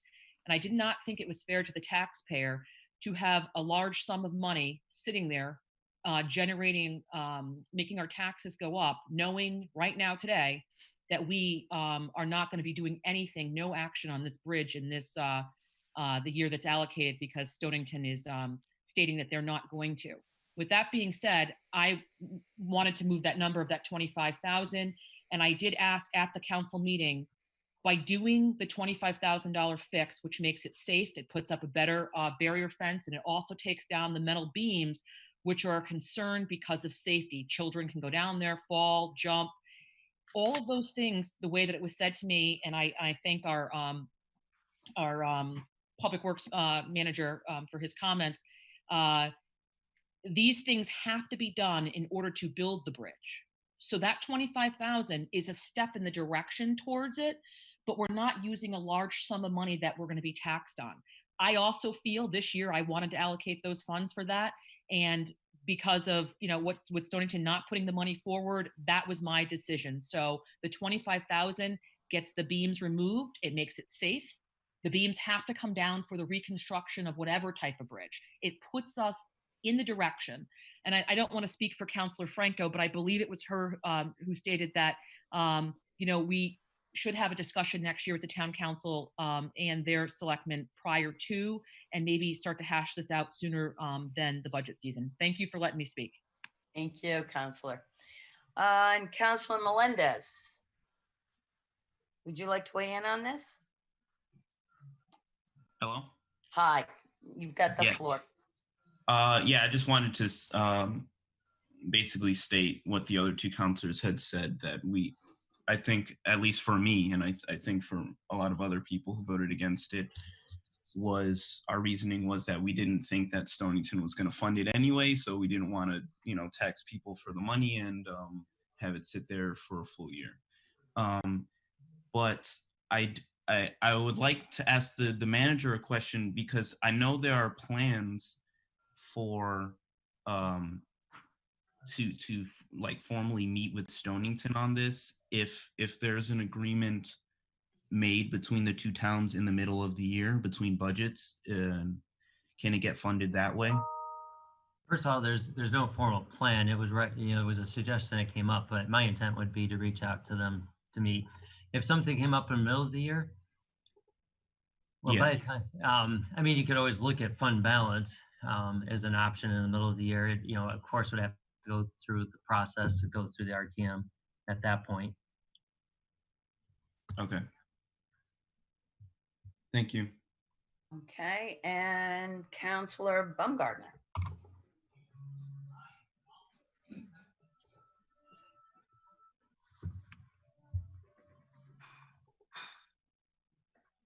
Is he there? Counselor Yes. Baumgartner?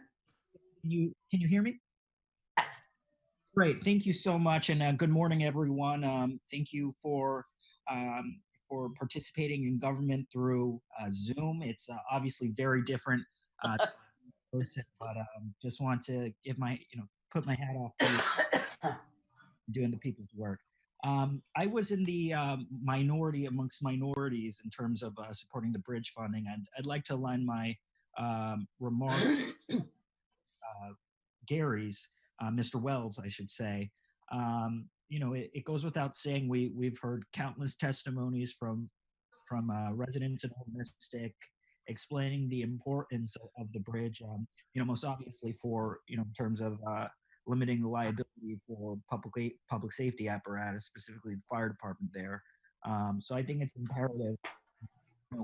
The council made a significant amount of reductions to this proposed budget, which is obviously important to hold the line on. It's important to hold the line on spending, and at a time when we just don't know how our finances will shape up as a result of COVID-19 pandemic. But with that being said, I would have to agree with Suzanne that if we don't do it this year, when will be the appropriate time to do it? I think that it's important that we do meet with Stonington to discuss funding for the bridge, but we have to put we have to put our money where our mouth is on this one, just to show Stonington that we are again supporting a project that we at the 11th hour we won't say all right, we're leaving you at the altar, as Mr. Wells so eloquently stated. So I think we have to get it done today. We've made so many reductions to the CIP budget that I think taxpayers will be able to stomach this, especially given the need for this project as opposed to a want. So I really do implore the RTM to support restoration of this funding. We owe it to the people of Old Mystic who have waited well over 10 years now to get to see this project through. So I'll leave it at that. I've been speaking too much, and keep doing the people's work, and thank you so much. Okay, thank you. Mayor Granatowski. Good morning. Good Good morning, morning. Chair. Thank you for joining Good morning, us. Moderator, Urban Manager, and RTM members. Thank you for recognizing me. I wanted to chime in. I, as well as Councilor Baumgartner, were in the minority on this particular line item. And I was sitting back trying to just be an observer, but I felt I needed to speak up. There were questions earlier about the need for the bridge and if there was expert testimony. We have had the experts weigh in on this to us. The fire chief has weighed in and wrote very eloquently about the need for the bridge. And it's not just a matter of response time. It's a matter of being able to get the vehicles in there. Representative Wells spoke about other vehicles being able to get in and out that are not emergency vehicles. So we have heard from experts in the public safety arena as to the need for this. As to whether the money should be allocated now or not, as Moderator Evans stated, although we appropriate the full amount, that large, scary 1.5 million number, we only tax for our portion. And at this point, I think our portion would come in around $350,000, $60,000. I know it says 318, I believe, 313 in your book, but there was a calculation. There's actually a general statute that spells out how the cost should be shared when a bridge is between two municipalities. So that would have to be increased slightly. That is not the issue at this point. The issue at this point is that we need to do what we think is right. We can't control what was done in the past by Stonington or by Groton. We can only control what we do now. And my opinion is that this needs to be done now. We need to allocate that couple $100,000, put it aside, and it'll sit there for a few years. And hopefully, as Councilor Baumgartner said, they will realize that they are not being left at the altar, and they will step up to the plate and do the right thing as well. But I think it's our responsibility, given that the public safety officials have asked for our help, to help them in this situation. Again, thank you for letting me speak. Good luck with this. You guys are doing great. Thank you. And moderator Eben, I see your hand is up. I am just curious to ask the town manager very quickly about the use of LoCIP for this. So that's, I know, some state funding money for construction, and I just wanted to see if that LoCIP funds would be available for the $25,000 that was allocated, or for at least a portion of this if it was allocated entirely.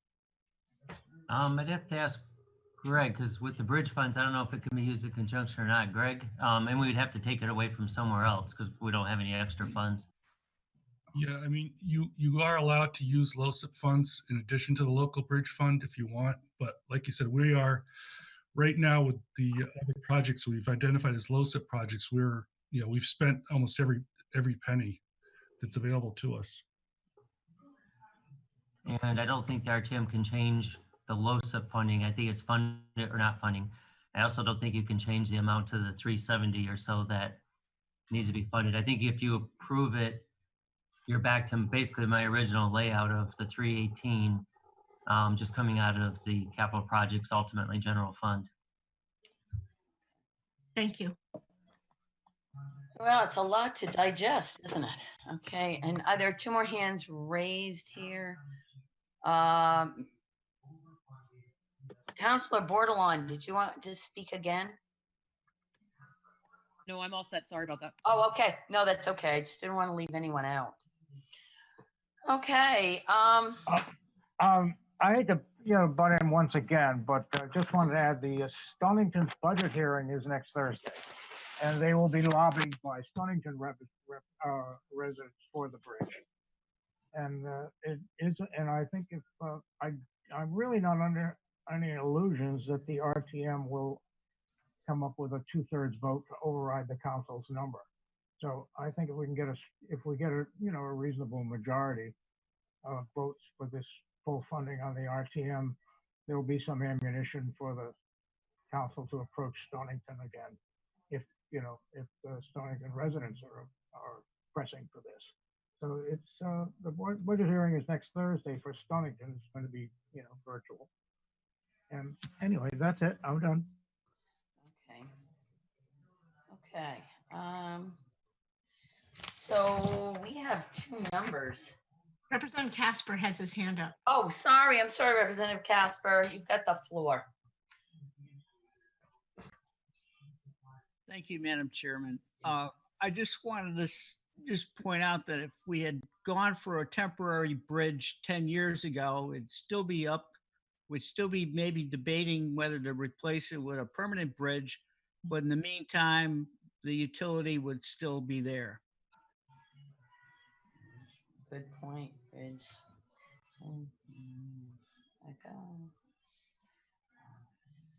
Okay. And Representative Merritt, hands up too. Okay, Representative Merritt. Thank you, Madam Chair. Just one question for Mr. Burt. How much have we spent on this so far, if that's not an out of line question? I don't know about engineering on it. Greg, can you answer? You have any ideas? Rough estimate? I mean, for the engineering so far to date, it's probably been $50,000–$60,000. I know that a lot was appropriated over the past several years, and I'd like to see this come to an end this year. one way or the other, but if we vote it down, it's voted down and it's out. And the other thing, two other issues, and then I'll rest my case, is the documentation of the need and the fact that if it's going to be used by Stonington and Groton, then I feel we should only fund 50% and get 50% from there, from Stonington, whatever each party funds. But I want to see a commitment by both sides. Thank you. Thank you. Representative Casper, would you like to speak again? No, I forgot. Y'all set? Okay. Okay. I'd like to say one other thing. Given that we've been working on this for 10 years, I wondered what Stonington's commitment was the first 5 or 6 years that the bridge was out. Does anyone know?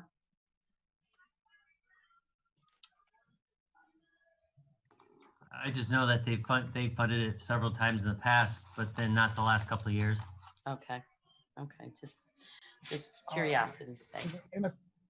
You did say anyone. In the time I've been on the RTM, this is my third term, I usually spoke with First Selectman Simmons roughly once a year. He's consistently supported it, and it was put on the last time it was up in Stonington.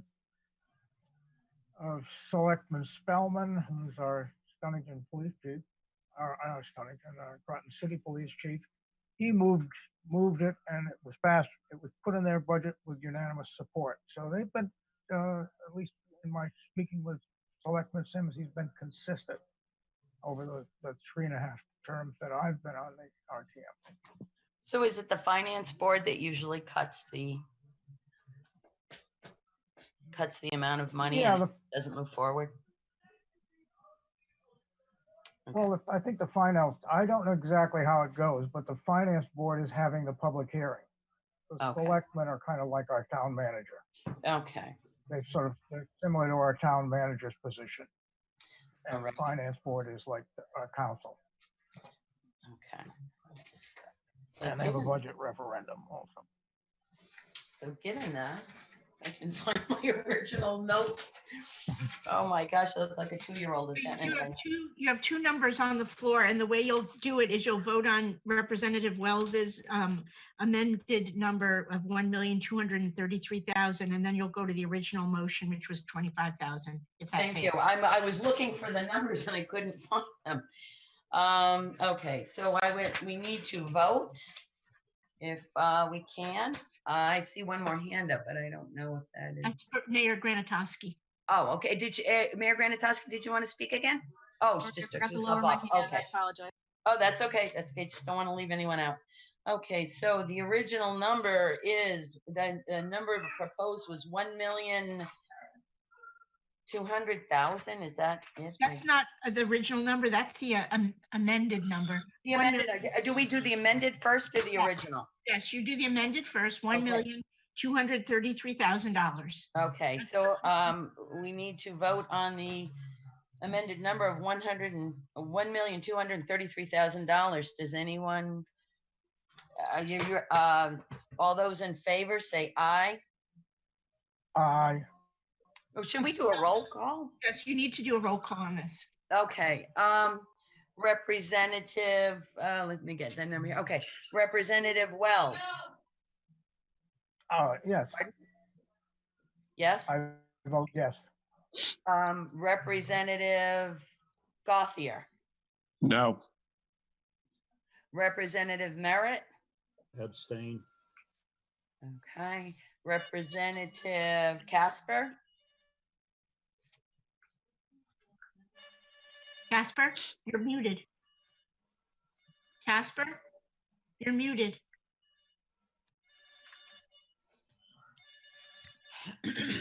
We can't see Casper. Okay, let's go to Representative Fortner. Yes. And I'm the last one, aren't I? What happened? Representative Casper, are you here? He is here.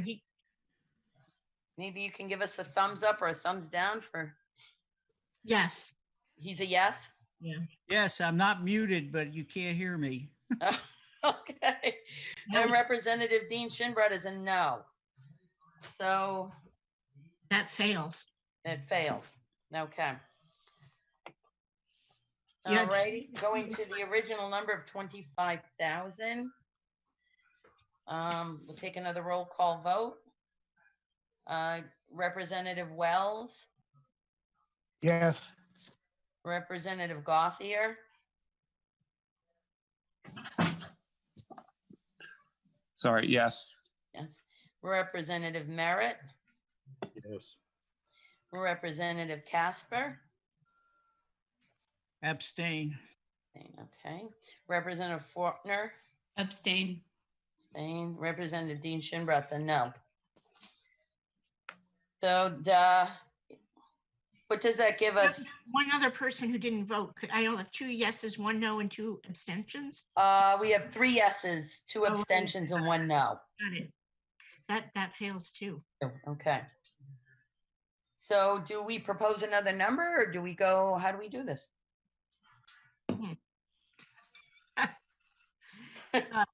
I see. Is Town Clerk McCousher there? I mean, you can take another one or, I mean, you can just say that they all failed and there's no recommendation from the committee. I think right now, I think that might be a good thing. The foresight. Can you hear me? Yes. Okay.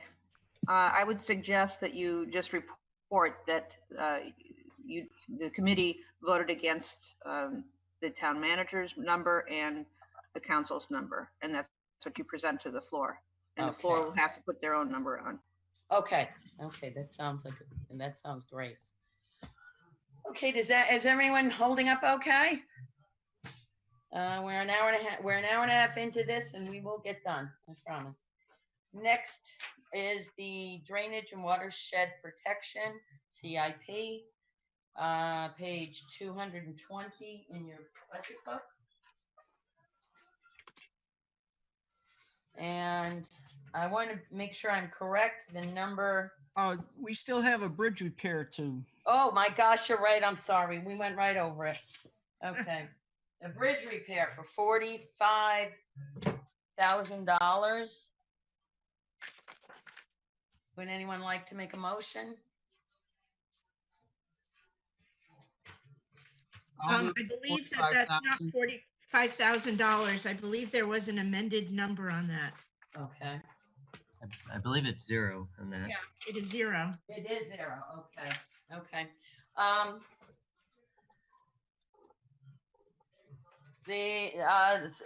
Would anyone like to make a motion, please?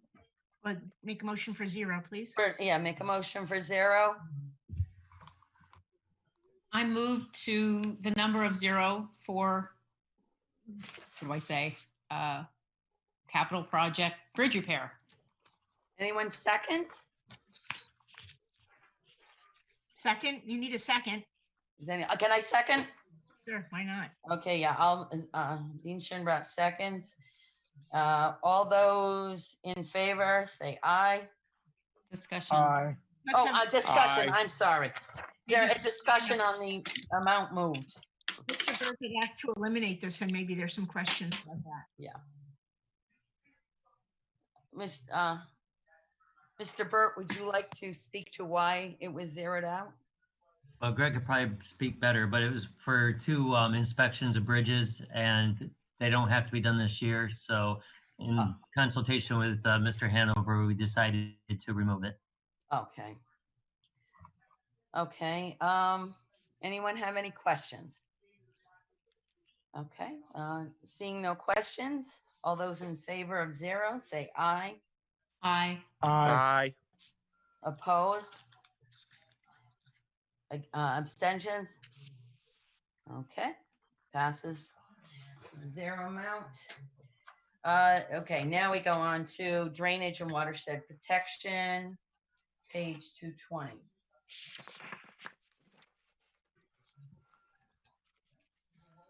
Okay, Mr. Burt, can you tell me what your number is? I still. 390. 390, it still is, okay. I'd like to move the number of $390,000. Second, Right. Fortner. Oh, is that seconded by Fortner? Yes. Yes, okay, terrific, thank you. Would anyone like to speak on this? Any questions? Yeah, very congenial bunch today. Okay, can't write fast enough. Okay, if we can vote then on the number, $390,000, say aye. Aye. Aye. Aye. Any abstentions? Any noes? It passes, 390,000. Okay, local drainage improvements and new installation. Page 221. No, Another one that was different, it was voted at 0, I believe. okay. I'd like to move the number of 0, if we can. Do I have a second? Second, Fortner. Thank you, Representative Fortner. Okay. All those in favor of 0? Oh, any questions? I'm sorry. Can I just give you a couple seconds of? Absolutely. This one, we had been having trouble with flooding on the road, but we cut back vegetation. We've done some other work on there, like a drainage swale, and it seems to have improved it. So we felt it could be removed this year. That's great. Thank you. Good steward of our tax dollars. Let's take a vote. All those in favor of 0, say aye. Aye. Aye. Aye. Opposed? Abstentions? Okay, passes. 0. Sidewalks replacement, on page 221. Is that still at 55,000? I think it is at 55,000. Okay, so can I have a motion for the 55,000? I move $55,000 for sidewalk replacement. Okay. And that was at Casper? Yes. Oh, thank you. Mr. Burt, would you like to speak to this? Reading an email. This is for the replacement sidewalk Yes. construction, is that right? Yes. Yeah, this is, an annual thing we have to do to keep up with our sidewalks. So this is something I wouldn't want to get behind on because we do have a large number of, a lot of work to do on them. Okay. Does anyone have any questions? Okay, hearing no questions, can I have a vote on the 55,000? All those in favor say aye. Aye. Aye. Opposed? Abstentions? It passes unanimously. Okay, the next would be the capital improvement on buildings. The first is the Spicer House, page 233. And this was cut to 85,000. Okay, Passed. Was thank- primarily for the Spicer dock. Thank you. 85. Can I get anyone to propose? I think we're looking at the Spicer House, which is 6A. Correct. That one was not cut. Oh, It was 170 using LoSiP funds. Correct. So what is the number presently? Am I looking at I'm looking at the wrong page. It's on page 233. 33. 233 or 23? 33. 233. Oh, sorry. Yeah, I was on the wrong page too. I think it's much easier when you have a large table to spread all this paper on. Okay, would anyone like to move the number of $170,000? So moved. Okay, we have a second. Second. Okay, thank you. Are there any questions on this? 70. Do we have someone who would like to? Mark Berry. Yeah, is he here? He is. Would Mark like to speak to this? Well, this is really a public works project. They're talking about rehabbing the building I can tell you that we have holes in the roof where birds are flying into and using as nests. So there is quite a bit of work that needs to be done to that building, but I know Greg could probably speak more to the detail of the work that they're proposing for the building. Okay. Yeah, the work we're proposing is to, re-roof the whole building and also repaint it. It's been probably 25 years since it was last painted, and I don't know if you've been down there, but it's in desperate need of repair. So we're proposing, the 170 do that, and again, that's all using LoCIP funds. That's not taxpayer. Oh, okay, that's easy. All righty. Does anyone else have any questions? Roscoe? If I have an understanding, I can inject this into the conversation. We are obligated to maintain that building by deed. I believe so, yes. Then I don't think it's a no-brainer, really. Okay. Could I speak to this too? Absolutely. The Spicer House has been is a gorgeous house. It's not really designed for what it's being used for. It's in my estimation, it's a huge money sink. I think the town needs to figure out how to deal with this in a way that isn't going to cost the taxpayers millions of dollars, which is what it was doing last time I was on the RTM with enhancements. I know that there are other improvements that need to be made to it with the HVAC and other things so that it's useful for people to work in. And I do think that we need to have a better plan as to how to utilize this gorgeous, gorgeous facility. It is super lovely, but I really feel that this is not the best place for my tax dollars and the town's tax dollars to go. Can I speak, John? Absolutely. Yeah, there's some deed restrictions on that property as to what you can do. We're trying to figure out, we're working, I forget the name of the conservancy that has that this would revert to if we gave up rights to that property, but we're working with them and the state's attorney general's office to get a complete list of what we can actually use it for, and then we'll go out for a bid. But what we don't want to do is have the building be useless by the time we do that. But we have been working on that the last few months. And again, these are grant dollars. Oh, okay. Any other questions? Oh, I see another hand raised. See who it is. Representative Fortner. I agree with moderator Evan. I do also agree that we have to at least maintain it until it can be until you can figure out what we're going to do with it. And I really appreciate Mr. Burt working on that, and I hope you can keep the RTM in the loop, because that's really an interesting thing. Right now, I know they're moving people out to the community center. So will there be anyone actually using the building That's about a year in the away. future? That's about a year away before they would move out to the other building. Greg, correct me if I'm wrong, but last I heard it's about approximately a year. Yeah, it's about a year before they, get the renovations done for the office space for Parks and Rec to move to the new community center. Right. So these dollars are just to, get the building so we don't have any further deterioration while we determine, what the future use is of it. Right. Yeah, our options may end up leaving us if we don't keep up with this building. Okay, thank you very much. It does say in the book that that should be completed by August 2020, so that's no longer the case, the move. Correct. Okay, thank you.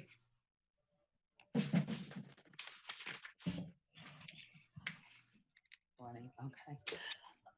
Any other questions? I'm seeing no other questions. We need to take a vote. All those in favor of the $170,000 for the Spicer House, say aye. Aye. Aye. Opposed? Abstaining? Motion passes. Okay. 170,000. I just have to say it is a beautiful building, and I've been using it for 55 years or so. Town Hall Complex, page 234 in your book. Excuse me. Is the number currently $240,000. No, that number has been changed, I believe, to 85,000. Oh, that's the 85,000. Okay. Okay. Would anyone like to move the number of 85,000? I'll move the number 85,000. Could anybody second it? I'll second it, Garrett. Okay. Mr. Burt, would you like to speak to Town Hall Complex project? Can you give me a minute? For some reason, I can't find my notes on this one. Absolutely. To be honest, I think we're doing a pretty good job under the circumstances. So I think what I have in my notes is that this is going to be entirely covered by LoSiP. That's correct. All LoSiP money? Okay. Yeah. Okay, that makes it so much easier, more palatable. Okay, let's see, this was, oh, shoot, lost my, oh my gosh, oh, here it is. My Bible here. Okay, this is CIP 6C. Okay. Representative Fortner. Hi, thank you.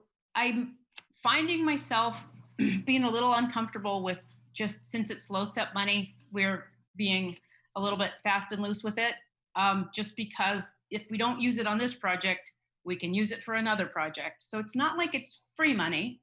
It's money that we are using instead of tax dollars, but there are lots and lots of projects that could receive that money. Just a comment. Okay, Mr. Burt, could you tell us what you'd use the $85,000 for? That's what I'm still looking for. I cannot find my notes on this one for some reason. Cindy's looking I can just tell you real quickly what this one is. That would be great. The 85,000 is a security system for the building. Currently, there is no security system for this building at all. So for an alarm system, it's $25,000. Okay. We have a radon mitigation system that we need to put in. So, because we have very high radiation levels in the basement of the A wing, which is the two-story portion of that's closest to Route 1. And so we have 50,000 for the design and construction of that. And then there's 10,000 for window shades that Parks and Rec had requested. Down at Spicer House? No, this is for the community center. Oh, okay. Window shades for community center. Okay. So those three items add up to the 85,000. Okay. What's that? Does anyone have any other questions? Okay. Seeing no questions, does anyone have another number they wanted to move, or are we comfortable going on? Okay. Seeing no motions, I'd like to take the vote on the $85,000 for capital improvements, Town Hall Complex. All those in favor say aye. Aye. Aye. Opposed? Abstain? Okay, motion passes. The next is the Groton Public Library on page 235. And is the number still $90,000? The Groton Public, yes, 90,000. Okay. Groton Public Library. Groton Public Library. VIP. Would anyone like to make the motion of $90,000 for the Groton Public Library? So move. Who was our first there? I'll move it. Casper can second it. Okay, thank you. Okay. Does anyone have any questions about the Groton Public Library $90,000?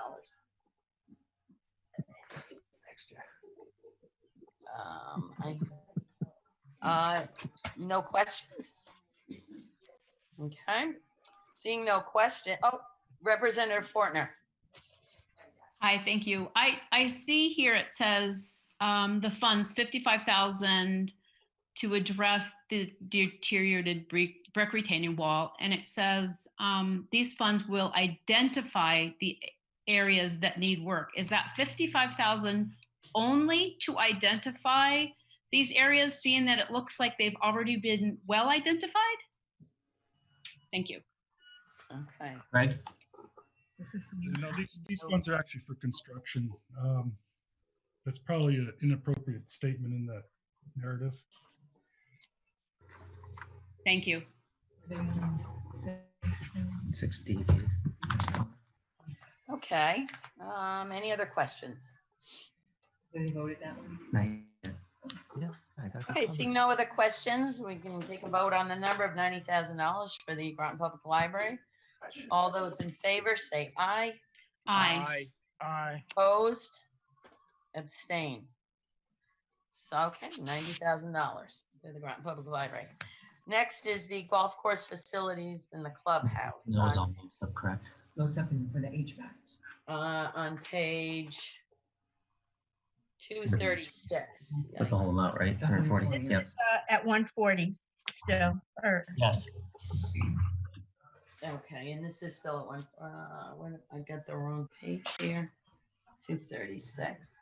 Okay, this was at 140,000. Am I hearing that correctly? Or am I got Yes. that wrong? Okay, 140. Okay, would anyone like to move the number of 140,000? I'll move that number. Okay, thank you. I'll second it. Can you do it? Yeah. What do you want me to say?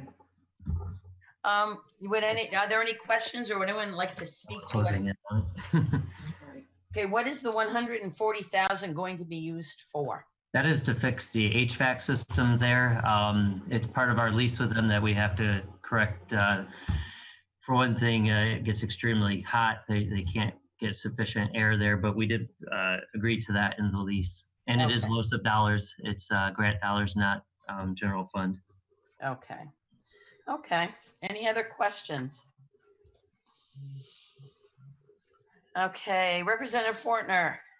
Sorry, guys, I'm making this take a long time. I just wondered about this whole spot. Like, where is our return on investment? This is a beautiful place. Like, I know that the Parks and Rec are working really hard to make sure that we start to, turn a profit or at some point, or at least break even. But I find my number, I'm just wondering where that's headed, because it just seems like it's such a lovely spot that maybe it should be generating a few more dollars. Thank you. Is there anyone from the golf course that could speak to this that is with us today?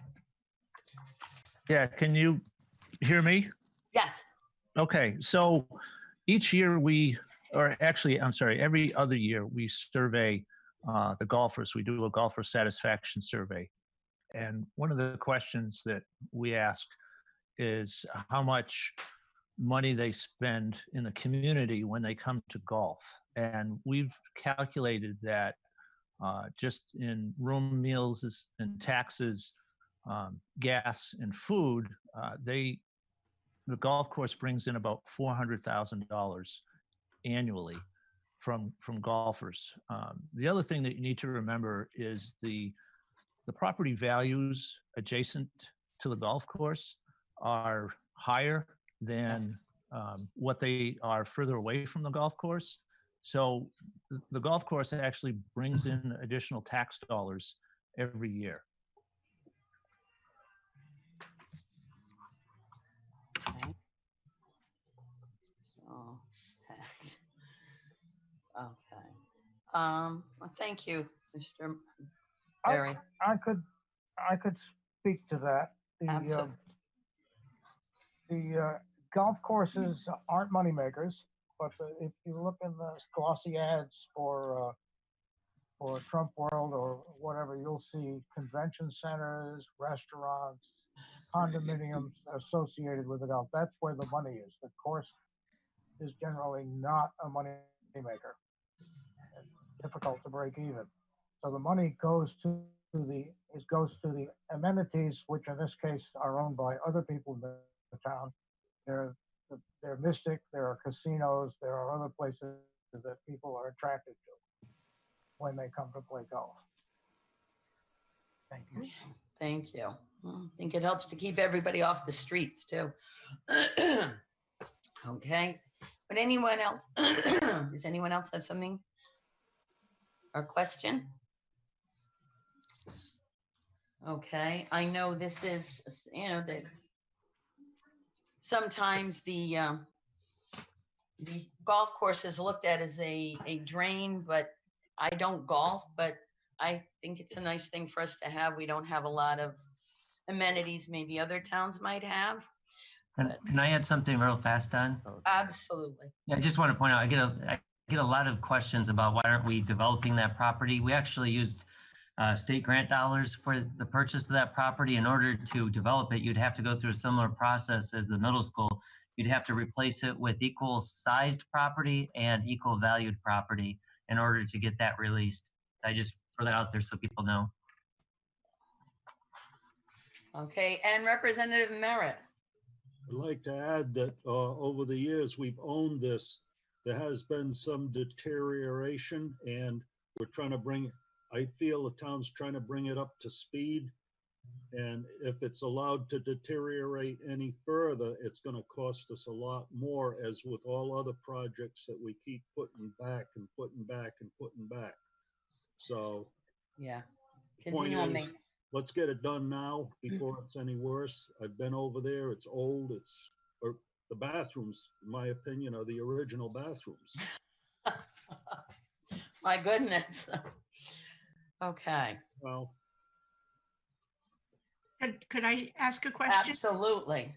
I'm just curious, Mr. Burt. I usually with commercial space, the renter is responsible for some of these types of improvements. And I understand you said because of the lease that the town is. What do you get in rent? I mean, what is the cost benefit on renting this out? Are we recouping the costs? Can you give us a breakdown of that, please? I don't have the cost with me, but let me point out that the HVAC is usually the landlord's their responsibility. And then part of having we put in refrigeration, and in the front of the building, that's usually, I would think the restaurant would bear that, but I think we paid that. I can't speak to that. I can just speak to HVAC is usually a landlord issue. And then the restrooms are shared by all of us. So that's something we want to address eventually. But part of having a golf course and bringing people there is having the amenities, and the golf courses having a restaurant there is an important piece of that. So it plays into that larger picture Mark Berry discussed. Could you give us a sense of their rent, please? I don't have anything with me. I'm in the annex. I don't have that information. Okay. Maybe you could have that for our next meeting on next Saturday. Thanks. Sure. But again, the council is bound to do something on the HVAC bill. Okay. My understanding, just to keep going, sorry about this, was that there was a revolving fund, and I think this is more for the golf course, that pays for some of the improvements. But it would seem to me when you have a commercial lessee that there would be some estimation of where you sent the rent would be equivalent to the types of cost burdens that you're bearing as the owner. I agree. Okay. So is the $140,000 just for the HVAC system? Yes, just to add it. And again, that is grant dollars. So it's good that we can tap into that. But Cindy says this year's lease rent is $38,200. Plus they pay for some utilities. Lease 38. That is for the restaurant? Correct. Correct. Okay. Okay. Okay. Representative Fortner. That's okay. My maiden name was Price. It was much easier to say. Yes.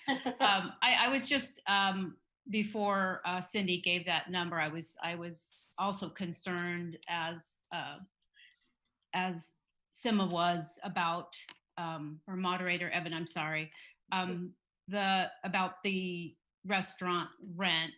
And I certainly do believe if we own the property, we have to take care of the HVAC, but I always wondered about that restaurant. It almost seems underutilized, and I know it's a lovely family spot, but it's also seems like it could be used in a more profitable way, which would then maybe bring us a slightly higher rent. So thank you. Oh, Representative Casper. Thank you, Madam. Thank you, Madam Chairman. I want to point out that the restaurant is really constrained by the building. If they had a better layout, the restaurant could do a better job, as per Representative Fortner. But they're really constrained by the building. It's kind of awkward, and you can't get enough people in there. And also, that is almost a necessary attraction for the golf course, is to have the restaurant there during the day for golfers. Absolutely. Okay. I do remember some years back when they enclosed the outdoor seating to make it a year-round seating in the back of the restaurant. They've tried the best they could to improve the building. Representative Merritt has his hand raised. Oh, sorry, Representative Merritt. I want to go along with Representative Casper, the fact that, and I would look to Public Works to weigh in on this answer here, is the fact that the parking has something to do with the number of people allowed in the building as far as the restaurant goes. There's something maybe we could look at down the road, as the parking. Well, I don't think the number of parking spaces limits, the amount of people that can use the restaurant. Like it was said, the floor plan is what it is. It is a kind of a chopped up floor plan, and the porch has been enclosed. But the parking itself is not the limiting factor. Okay. Okay. I see another handout. Let me. Oh, Representative Bailey. Good to see you there. Would you like to speak? Just a reminder, there's a certain list of who can speak at these meetings. Oh, yeah, I forgot he was on before, but not this go around this year. Okay. Why don't we vote on the $140,000 proposed for the golf course clubhouse? All those in favor say aye. Aye. Opposed? Nay. Who is our nay? David? Gothier, yep. Yep. Okay. Abstaining? Okay, so that passes. Next is under public buildings, the police, page 237. And am I right that it is still $230,000? Or has that number changed? It has been reduced to, hold on a sec here, let me find it. 105? 5. 105? 105, okay. Okay. I have 125. What do you have? 105. Oh, okay. 105. The 2 looked like a 0, I guess, or 0 looked like a 2. Okay. Would anyone like to move the number of $105,000 for the police department building? So moved, Fortner. Okay. Seconded by Dean Shinbrat. Okay. Okay. Mr. Burt, could you speak to this a little bit for us? Sure. The remaining money is to, there's ventilation issues with the police locker room, but also they have issues with their electronic door locks in the building where they continue to malfunction, which is not a great thing. No. So I believe this is still LOSUP, right? These are LOSUP items, and Greg would probably have more information than me if you need it. Okay. Great. Yeah, go ahead, Greg. There's, in the narrative, we talked about 30,000 for the electronic door lock system. That is still in there. The police asked for new lockers and new ventilation, which was, I think in the narrative is 200. That was reduced to 75 to just take care of the ventilation issues in the police locker room, which, is original to the building from 1978. Mm-hmm. So those two items total the 105, and as John said, that is, we have proposed funds for that. Okay. Okay. Any other questions? Okay. No other questions. Let's move the number of 105,000. We'll vote on it. All those in favor say aye. Aye. Aye. Okay. All those opposed? Okay. Abstain? Okay, that passes unanimously. The next is the Groton ambulance. 60 on page 238. And is it still at $45,000? Correct. Okay. I'd like to move the number $45,000 for the Groton ambulance. Okay. Anyone like to speak to this or any questions? Just to point out, this is LoSiP dollars again, but this is for the front and back around the ambulance building for the repaving there. It's gotten to the point, Greg can probably add more into this. My understanding it's gotten to the point where it could cause damage to the vehicles, to the ambulances. So as a priority item. I have a question on this myself. I believe it was 2017. It was before your time, John. The money was approved for this. I remember approving it. And do you have any idea why it wasn't done? I don't. Greg, do you have anything? I don't recall ever. I mean, we've approved money in the past for the Groton ambulance building, like we re-roofed it. Right. There was some other funds approved for some generator upgrades and window. Did we use the main drive into the complex, not into around the building? But it seems like we did some just driving into the main center there. Maybe that's what it was. Yeah, we paved that road that goes to the the road. I think that's what it is. Okay. Not the actual driveway and parking lot behind the building. Okay. That's what it is. That's what it is. I don't know if I'm unmuted, but I can maybe weigh in on this. Sure, absolutely. It was cut at the total RTM 2 years ago. It was originally approved through subcommittee and then it was canceled. And a majority of this is because of a project that was done in 2004. The EPA required us to update our drainage system, and part of that project was to pave the parking lot, and that was never finished. It's been put off, and to where we're at now. Okay. All righty. And Representative Fortner, you had your hand up. Did you take it down? I did take it down. I just wasn't sure about the history of it. And I have looked at that parking lot, and I just wasn't sure why it went to the top of the list, because although it's messy, there's a lot of messy streets in Groton and Mystic. Yes. I just wasn't sure why it moved to the top of the heap, but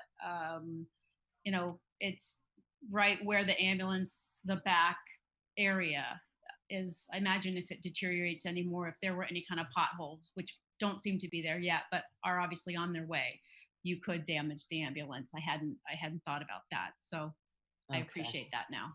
Okay. All right. Any other questions?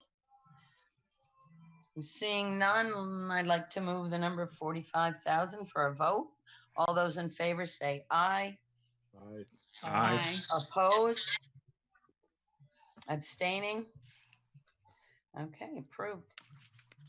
Okay. Next, it will be the Town Hall Annex Complex, the Annex Building on page 239.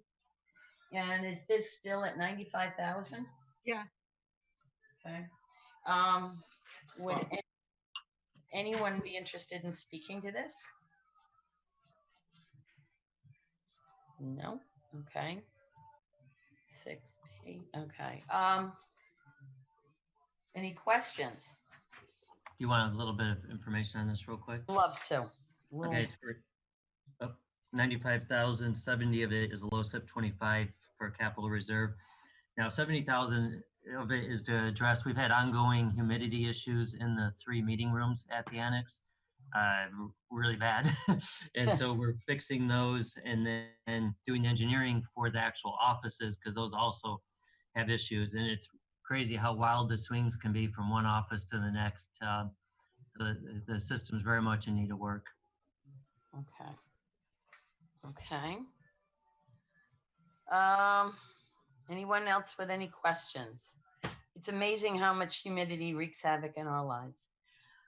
Did I, you know what? I don't know if I had anyone make the motion for the 95,000. So moved. Okay, thank you. All those in favor of 95,000 for the town hall complex, say aye. Aye. Aye. Opposed? Abstaining? So moved. Town hall annex fire training facility on page 40. Is that also still at 95,000? No, that is a 0. That is a 0. Okay, that would be good. I just want to recommend that. Okay. So, okay. Would anyone like to move the number of 0 for the town hall annex fire training facility? So moved. Corner. Second. Okay. Any questions? All those in favor of moving the number of 0 for the town hall annex, please say aye. Aye. All those opposed? Abstaining? Okay, that's passed. Okay, CIP Senior Center, 6R. On page 241, is that number still at 55,000? No, I don't believe it is. I think it's 55,000. 55, okay. That is correct, 55. 55,000, okay. Ed, I'd like to move, would anyone like to move the number 55,000 for the senior center? I'll move it. Second. Second, okay, thank you. Would anyone like to speak to this, or are there any questions? Representative Fortner, start us off. Why do we need a closed circuit television system to monitor public areas? This is so the building monitors at the desk can see. It's got poor sight lines in that building, as you know. It's so that you can watch for safety for the participants. But Mark is available to speak more on that. And Has this been a problem?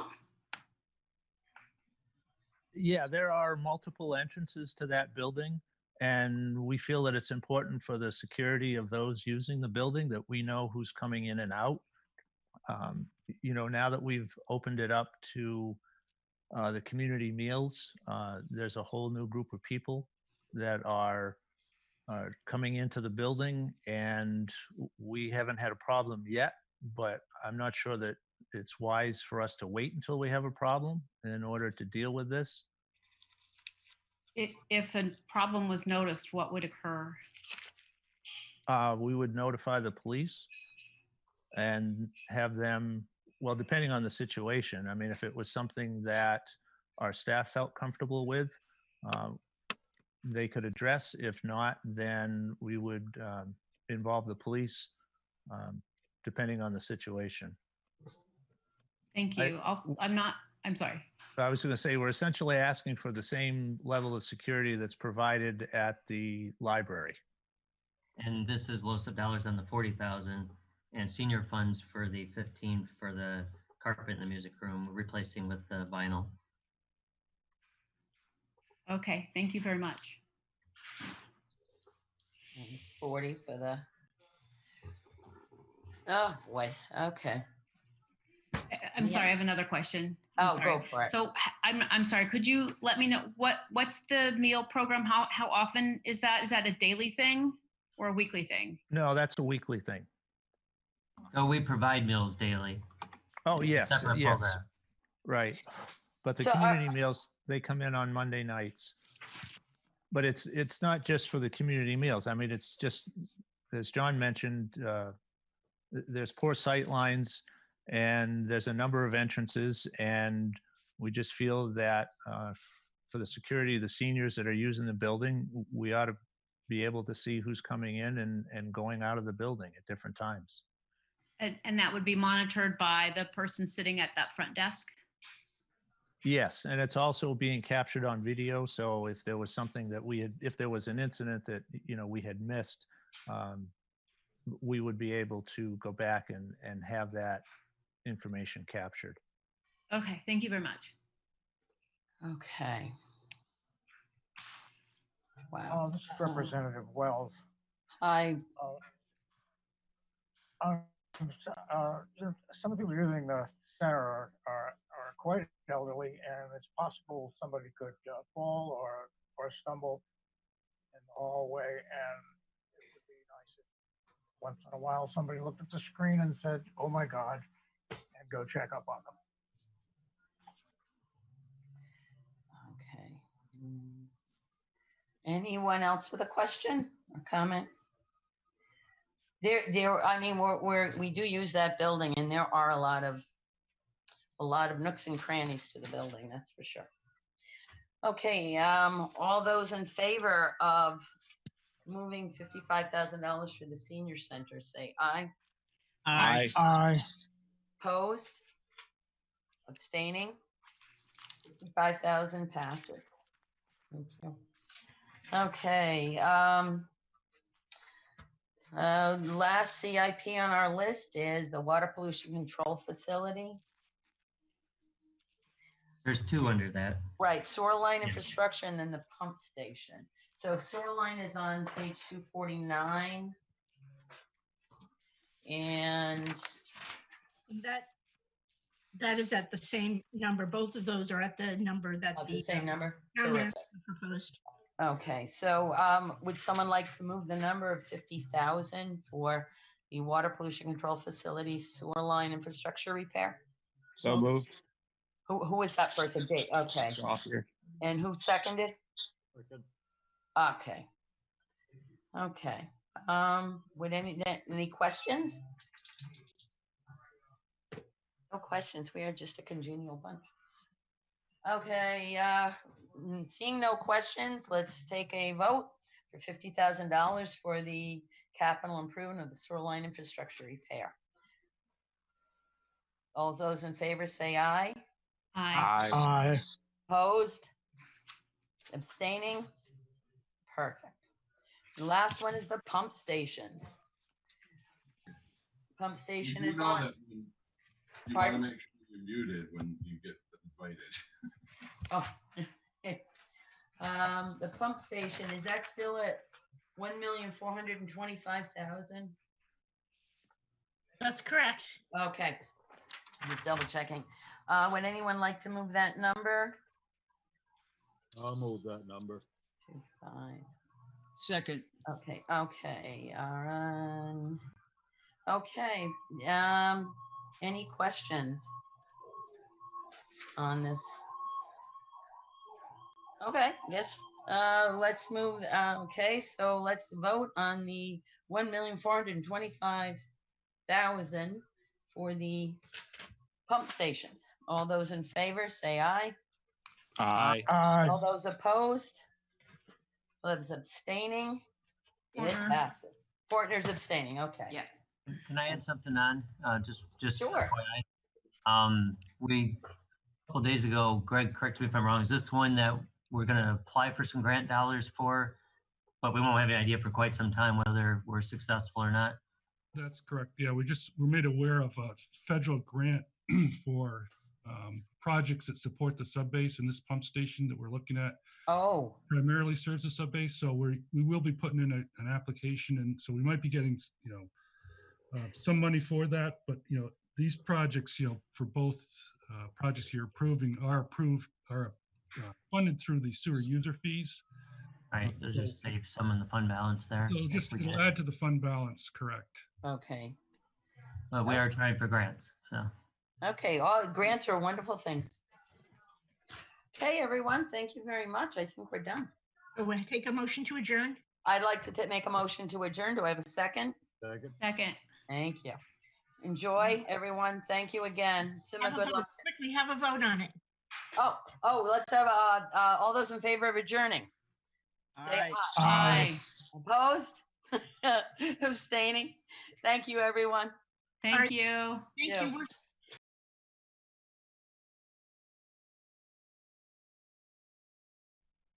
Meeting order on April 4th at 11:30 a.m.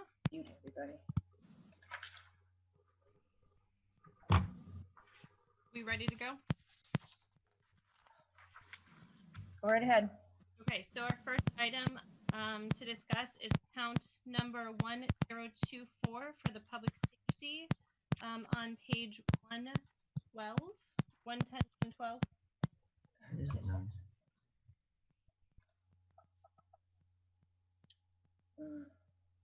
Can I get somebody to move, make a motion for the original or for the number moved by town council? I move $8,890,208. Thank you. Second it. So it is. Sorry. Motion was made by Representative. Can everyone mute, please? There's some real background noise. Okay, any discussion on this? I have a question for the chief if he's available. He is on. I'm sorry, was that he is on? He is. Can you hear me? I can. Hi, chief. Hi. Hope you, trying to multitask here. Hope you understand that. No problem. My question for you is, I saw that you had responded to Manager Burt about the extra person that is in the Coast Guard right now. I understand that his position needs to be funded. My question was, I saw that you had made a statement saying that you were looking to add an officer with no cost increase. Are you looking for a lateral? No, what that means is what happens when a person, not going to speak about anybody specifically, but when a person is away for some extended amount of time, either through injury, military leave, or some other type of leave, what we try to do is, what we have tried to do the last couple of years is see if we can hire against that position. Because what we end up doing is paying overtime for that position when it's vacant. I've talked with Cindy Landry, the finance director. The system that we have in place doesn't allow us to do that. She had suggested that the system they have in finance won't allow that to happen. So what we were looking to do is add a position without any funding attached to it. So that would allow us to preserve the position for the officer when they return. What it would also mean is that we would not fill a vacancy in the future so that we maintain that staffing, but it would help us bring somebody on board, assuming that we get someone that's qualified, get them through the academy and the hiring process, all that sort of stuff.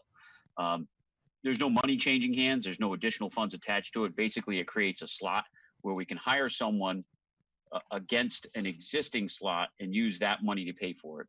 I know it seems as clear as mud, but that would provide the mechanism for us to be able to do that. Does that make sense? It does. And thank you for your service during this time. Thanks. I have a question for the chief. Sure. Chief, thank you for what you're doing. My question is, if officers do get sick over the next several months, what is your plan to sort of handle that, and what does that do to the overtime pay? Right now, thankfully, knock on wood, officers are doing well as our dispatch staff.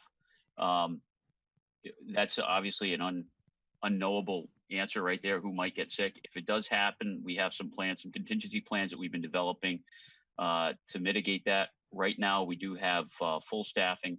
One thing I explained to Representative Rusk last night is that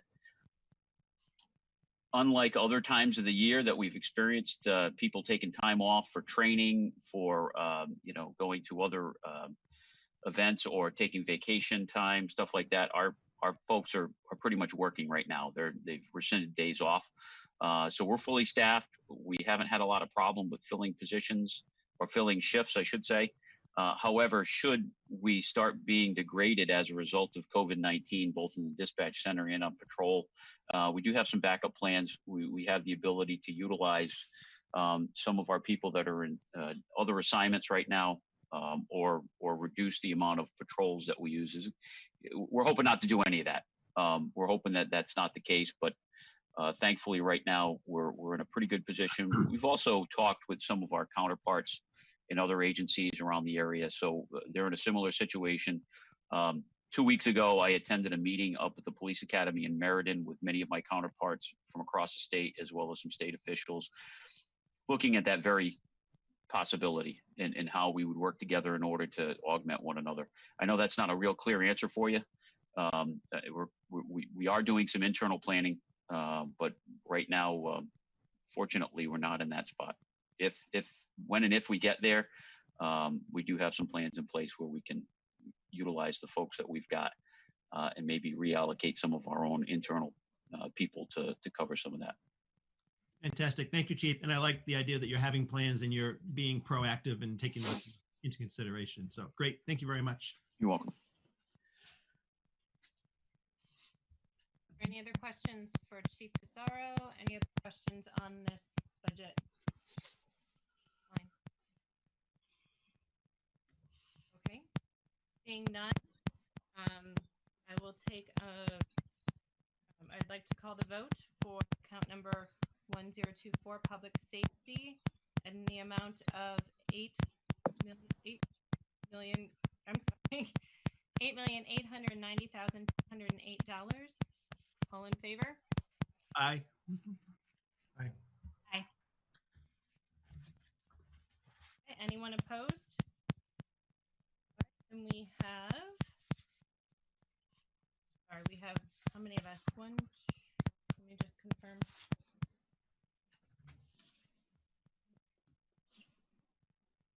7 in favor. I'm missing Lynn Crockett-Hubbard's, Representative Crockett-Hubbard's. I don't see her. She's on the list. She's right here, but it doesn't indicate she has any mic or anything. But she communicate. She called in last time. Lynn, are you on a phone? I wonder if she might be a phone that's under the attendee list. Is that possible, Mr. Burt, that one of those phone numbers is Lynn's? I don't know. There's not really a way to tell, is there? Betsy, do you know what Lynn's phone number is? Yes, I can call her. Thank you. Oh, one of the numbers are hers. 781. No, You said Hubbard, is that right?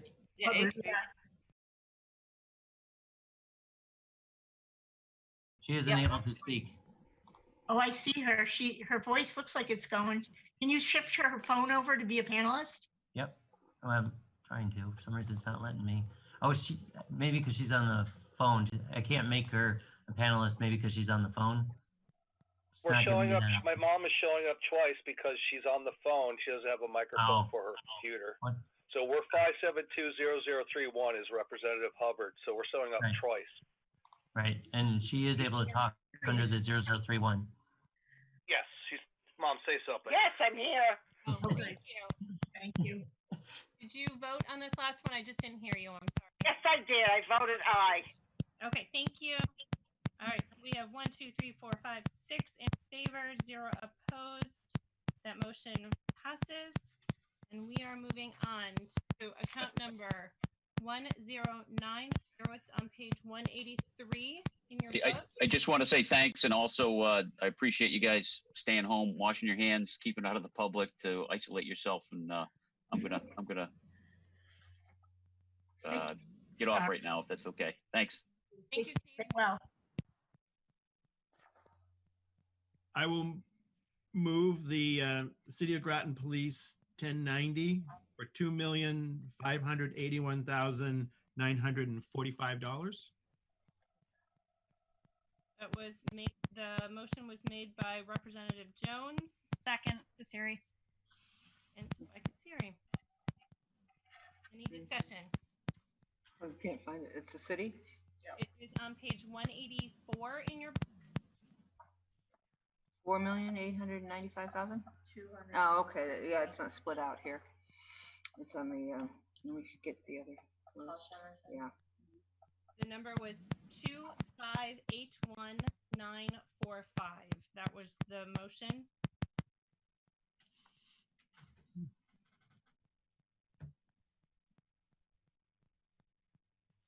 Is the city chief on? Yes, ma'am, I am. Is on. Yeah, the city of Groton is here, the mayor's here, and Chief Spellman's here, and the finance director, Ron Uhas, is here. May I ask a question? Yes. Lieutenant Cassier. My question is to the chief. Are you going to be able to make do this year without the $36,250 from the town for that vehicle? We've been cut previously in the past. We realize that the town of Groton and the city of Groton and the taxpayer are in extraordinary circumstances. That would be optimal for us to have that, but with the cut that we did have with that, we were preparing for the contingency. We will come back to the table for that. In years past, our fleet had been cut, and I'm just getting that back up to snuff and to ensure that we have everything we need to meet the city's needs and the needs of the employers here. Thank you. Any other questions? I have the same question for the chief that asked Chief Frisaro is, what are you doing for contingencies and planning, and are you working with the town to coordinate? We have a plan in place to limit exposure to our personnel, and we are an R1 response agency, so that we will be going out on medical calls. We're looking to limit our personnel's response to that and limit use of PPE, holding it in reserve for the worst case scenarios. Our goals during this is to maintain our staffing and implement protective procedures for our personnel, similar to what Chief Frisaro stated. These are extraordinary circumstances, and it's going to be very challenging. My goal is to try to get through this without anyone getting ill. But as Chief Frisaro wisely stated earlier, like him, we have contingency plans in place, and we have personnel prepared to fill the line. And we will maintain operational efficiency through this to the best of our ability. Great. Thank you very much, Chief. Thank you, sir.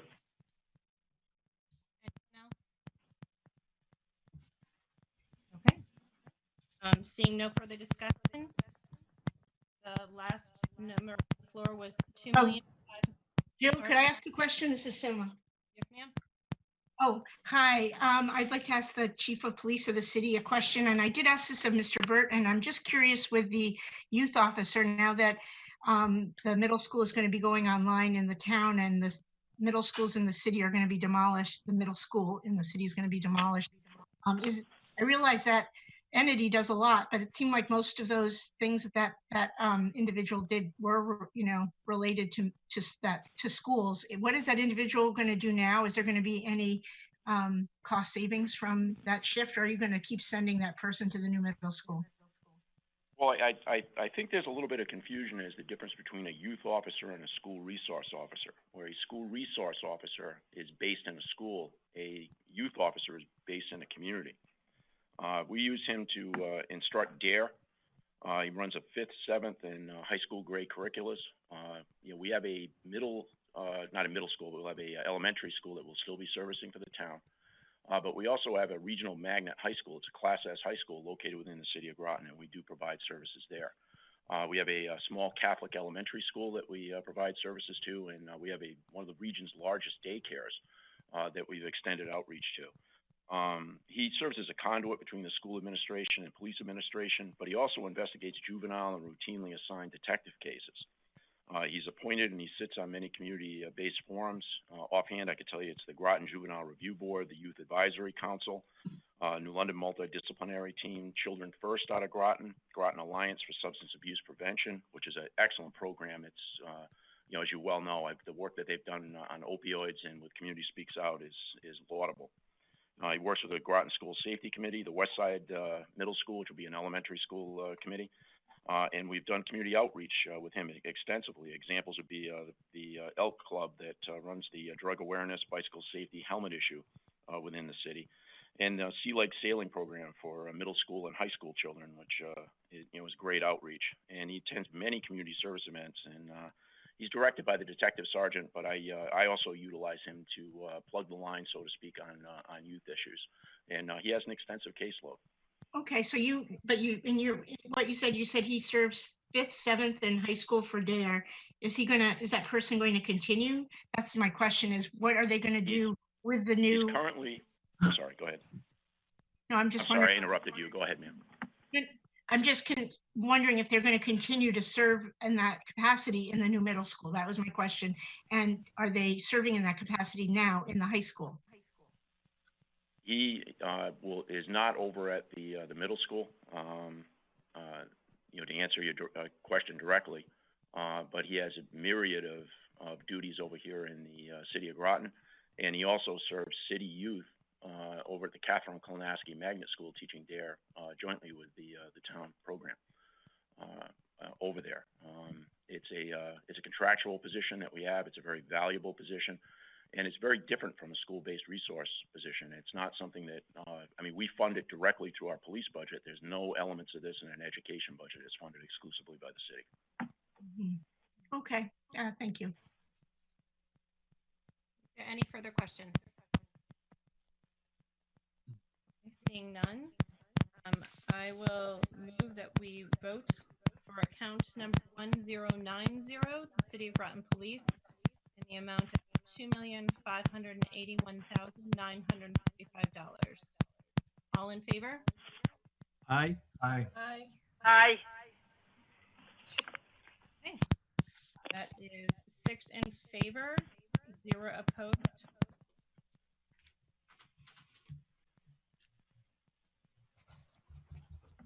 So our last, thank you, Chief. Thank you, Madam Chairwoman and committee members, RTM committee members. Thank you for your support. Stay safe, and we'll talk to you next weekend. Thank you. Okay, our last item up for business is account number 1091, which is the Groton Long Point Police. It is on page 186 in your book. And I believe that Chief Knowles is on the phone with us. Yes, and President of the Board of Directors, David McBride, is that correct? That is You're correct. both muted. Sorry, Chief Knowles? Yes, I'm here. Okay, thank you. And Good morning. McBride. Fantastic. Thank you for being with us. I move $288,000. Thank you. Second. Seconded, I'm sorry, by Representative Richards. Is there anyone who would like to speak to this? Chief Knowles, can you just give us some information? I know your budget got cut. The original number that the town manager proposed was $355,000. Yes, good morning. I hope everybody's well.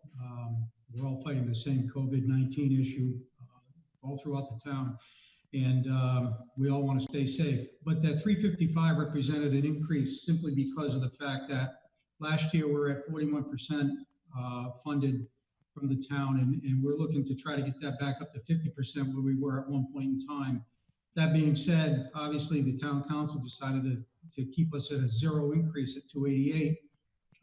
And that's how we got to that particular number. But I assure you that we're fighting the same issues that everybody else is in town, albeit we're in the same boat. So your budget in half this year would be $355,000. That's correct. Yeah, and that just that's our operating costs. There is no real fluff in there. I run a 4-member union, and I have 5 part-time officers, and basically that will cover my operating costs. Anyone have any questions about that? Representative Richards, you are muted. Yes. I know that the increase that you had requested from the town in particular was to try to get to a 50% of funding by the town. But I wonder if you could tell us a little bit about your overall budget and if that has increased from last year and why, other than a desire to be at 50%, you would be requesting more from the town this year versus last year. Sure. This year we're going into contract negotiations, so we're obviously considering an increase there. I also, like I had said, I have 5 part-time officers that are all certified, post-certified officers that come from other parts of the state too. Right now we're at about almost 50,000. That's about $49,000 as far as expenditures, and not only overtime, but also the part-timers. We run 24/7 down here. So in reality, you know, the money actually takes care of my personnel, and we try to hold the lines as even as we can. And you can see for the facilities and other expenditures. So that increase would assist me with, you know, planning for liability insurance, workers' comp, and so on and so forth. So it's all basically comes down to the personnel. So Chief, can I ask, this does not cover your salary, correct? So it is half of your personnel, your vehicle costs, things like that in your facility. Is that correct? Yeah, it does not include my salary at all, no. Okay. I'm going to move the number of $355,000. I get a second for discussion. Thank you. So my reasoning behind this is I think it's important that we fund the police budget, especially during these times.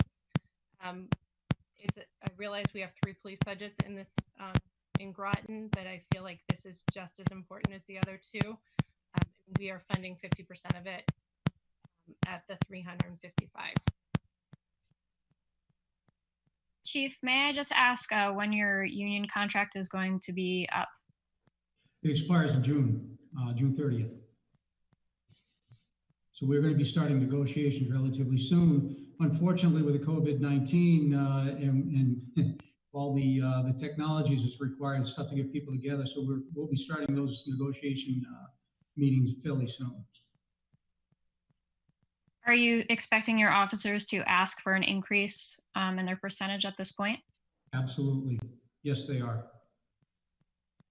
Chief, you mentioned, this is Representative Jones, you mentioned about being underinsured or that some of this money would go for insurance. Do you feel your officers are underinsured at this moment? I'm talking more about liability insurance and so forth. I don't have the number right in front of me as far as the overall insurance. There's some discussion that will be occurring on insurance, but I'm not quite sure what the numbers are at this time. But do you feel there is some risk going on where you are currently, the level you're currently at? Well, there's always an inherent risk, especially in today's day and age. And as the other 2 chiefs had said, we're all facing the same issues as, you know, that have arisen in the last 6 to 8 weeks, you know, with the COVID-19. So, you know, we do have, again, contingency plans in place. All of us do. We all are on the same page as far as that's concerned. But in the event that something does happen, then, you know, we don't know what the end result will be on that. Chief, how many officers do you have? I have 5, actually 4 full-time officers covered by the collective bargaining unit, and I have 5 part-timers, either retired officers from other departments that are working second jobs, or ones that are retired that are still working. Thank you. Chief, are there any other expenditures that have gone up in the past year besides the potential raises for the officers and the liability that would justify the increase to the 355,000? Absolutely. We know there's going to be an increase in our health costs. We're not quite sure what they're going to be, but they look as if they may go up substantially. So that certainly is a problem and something we have to work with. And that's why, again, we're asking for more. It's not necessarily we're holding all the other lines as flat as we can, but personnel, that's always questionable. Chief, have you noticed with people coming out of New York and different places that more of the population there has increased when normally it would be kind of quiet at this time of year? Sir, I can tell you that in the last 3 weeks, we've seen probably double the increase that we normally would see come around June. So yes, there is a substantial increase. And a lot of the residents have either come back or will be coming back sooner rather than later. Okay. Any further questions? And I will start at the last number, which is $355,000. I'm going to ask for a roll call vote just because sometimes it's hard to hear you. So I'm going to say Jones. Yes. Cassier. No. Richards. Nay. Sorry, was that a no? No. Thank you. Osman. Representative Osman? Yes. Thank you. Representative Adams.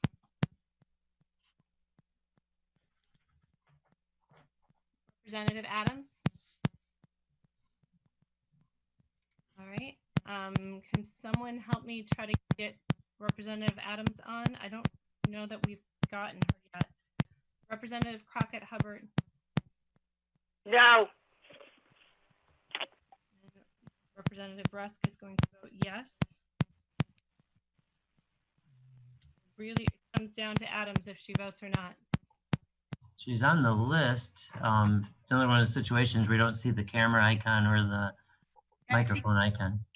Betsy, do you know what her phone number is? Maybe her phone, like Representative Crockett Hubbard, is in the attendees rather than the panelists. I'm looking for hers. Her number is 445-7365. I think she should be able to talk now. Can you hear me? Yes. Yep. Okay. Oh, thank God. I've been on this meeting and I haven't been able to get in on the audio because they have me in the attendees and have me muted. So I could hear what was going on, but you couldn't hear me. I'm so sorry. Oh, and I'm sorry. So we are voting on $355,000 for Groton Long Point Police. Because I couldn't get anything, I'm going to abstain on that, please. That works as a no. Works as a no, so it did not pass. She understands voting anyway. I'm sorry? So that, I think she understands, Bets. You're on. yeah, she does. That's good. That's Okay. good. Because some people don't understand. So then we are going to the $288,000. All in favor? Jones? Yes. Cassier? Yes. Richards? Yes. Osman? Yes. Adams? Abstain. Crockett Hubbard? Yes. And I vote yes. Yes. Thank you. So we have 6 in favor, 1 abstaining, so that passes. Thank you to Chief Knowles for coming and to President of the Directors, David McBride. I appreciate being here for them. I know there's, I know, but that's Thank not. you. Representative Rusk, could you repeat the total of the votes for both votes we just did, please? The first vote was 3 yeses, 3 noes, and 1 abstaining. That was for the 355,000. The second one was 6 yeses and 1 abstaining. Thank you. You're welcome. All right, seeing no further business, I will entertain a motion to adjourn. Motion to adjourn? Representative Jones. Second. Siri. Second. I had multiple seconds. Does anybody know who the first second was? Doesn't matter. Me. We'll take Cassier. And all in favor? Aye. Aye. Aye. All right, thank you. We are adjourned. adjourned at noon. Thank you. See if I can unmute her. Okay. I'm here. Okay, wonderful. Thank you. I'm glad you're able to get that. Fleming? Here. Okay. Powers? Here. And Allie Starkley is not here. So that's 4 present. 4 present, maybe 5, 1 absent. And with us are guests from Parks and Rec. We have Mark Berry, Eric Morrison, and Mary Jo Riley. Thank you all for being here and joining us today. We are going to go ahead and get started with Parks and Rec account number 1064. Do I have a motion? I'll make a motion of $1,659,372. Okay, do I have a second? Second. Fleming. Thank you. And do we have any questions? I'll go ahead and start. Mark Berry, can you hear me okay?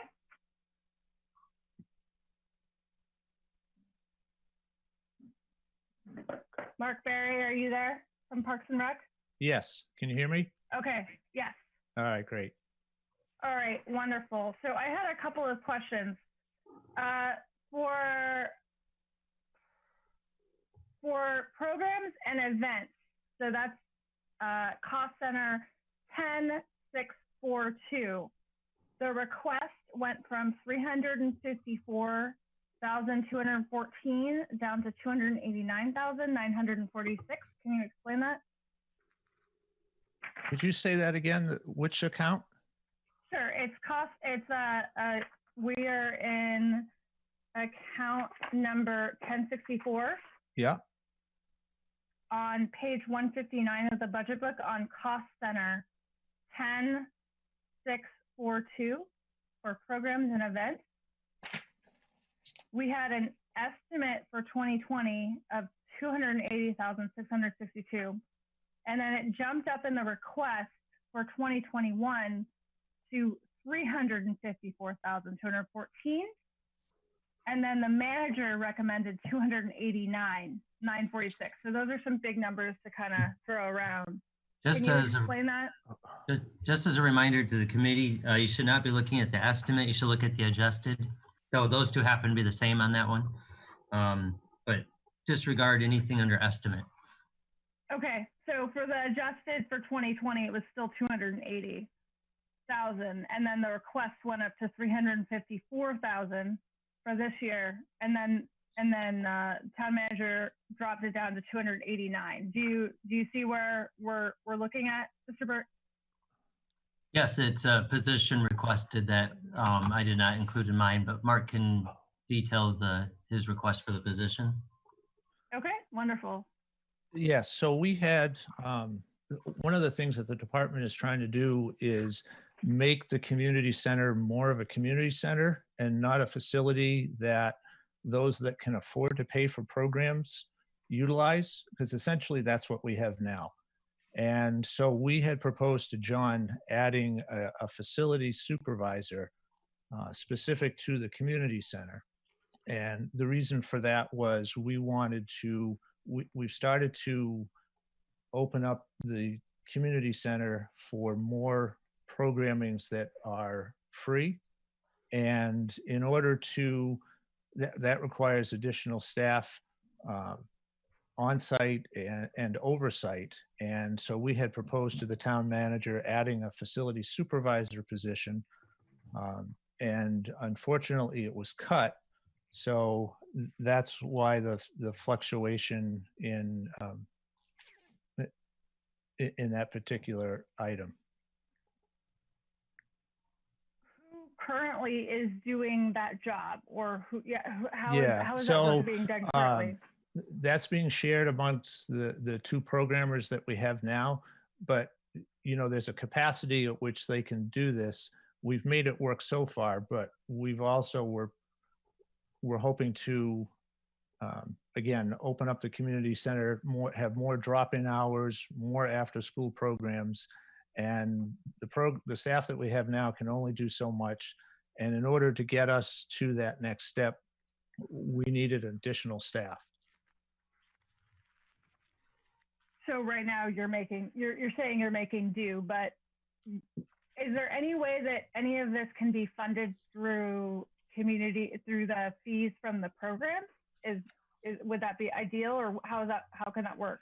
Yeah, that would be ideal if we still had the fund balance that we used to have.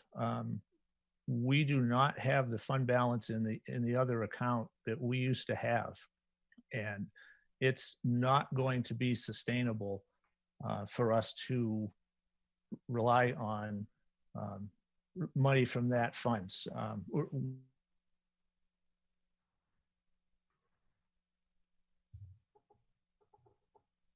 I'm sorry, were you still speaking or did you break up?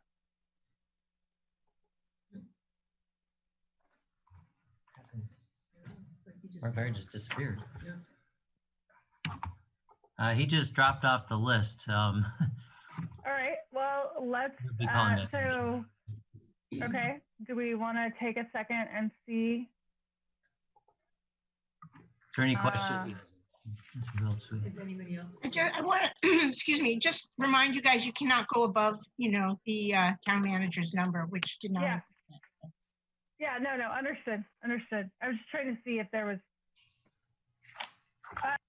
So let's see, are there any questions that Jen or Kristen that you have that perhaps John Burt could answer in the meantime for account for 1064? I don't think so. Not on my end. Okay, Representative Crockett Hubbard? No. No questions. Representative Berry? All right, let's go ahead and just move this to a vote. I'd like to make a motion for account number 1064 for $1,659,372. I think you already have a motion on the floor, don't you? Oh, sorry. I'm sorry. Can we go ahead? Thank you, Moderator Urban. Can we go ahead and just have a vote on this? All of those say aye. Aye. Aye. Aye. Okay, all those opposed. 1064 passes. Let's move on to account number 2010. That's on page 162. The Shinnecock Golf Course. And as a reminder, we have Eric Morrison from the golf course. If we have any questions, I would like to move or make a motion for 1 million. Nancy, I think you have recreation and senior activities on 167 first, right? Oh, I was just doing the golf course. Do you want us to do the senior center first? I'm just going in order of the agenda. The next one is recreation and senior activities on 167. Okay, I'm sorry. I was just going in the order of the budget book. No. Yeah, we can go ahead. I apologize. Yeah, I apologize. We can do account number 3240 on page 167. Do we have a motion on the floor to move that number? Representative Fleming or Powers? Okay, I'll go ahead and make a motion for $1,308,502. Do I have a second? I'll second it. Okay. Is there any discussion for Mary Jo Riley is here from the Senior Center?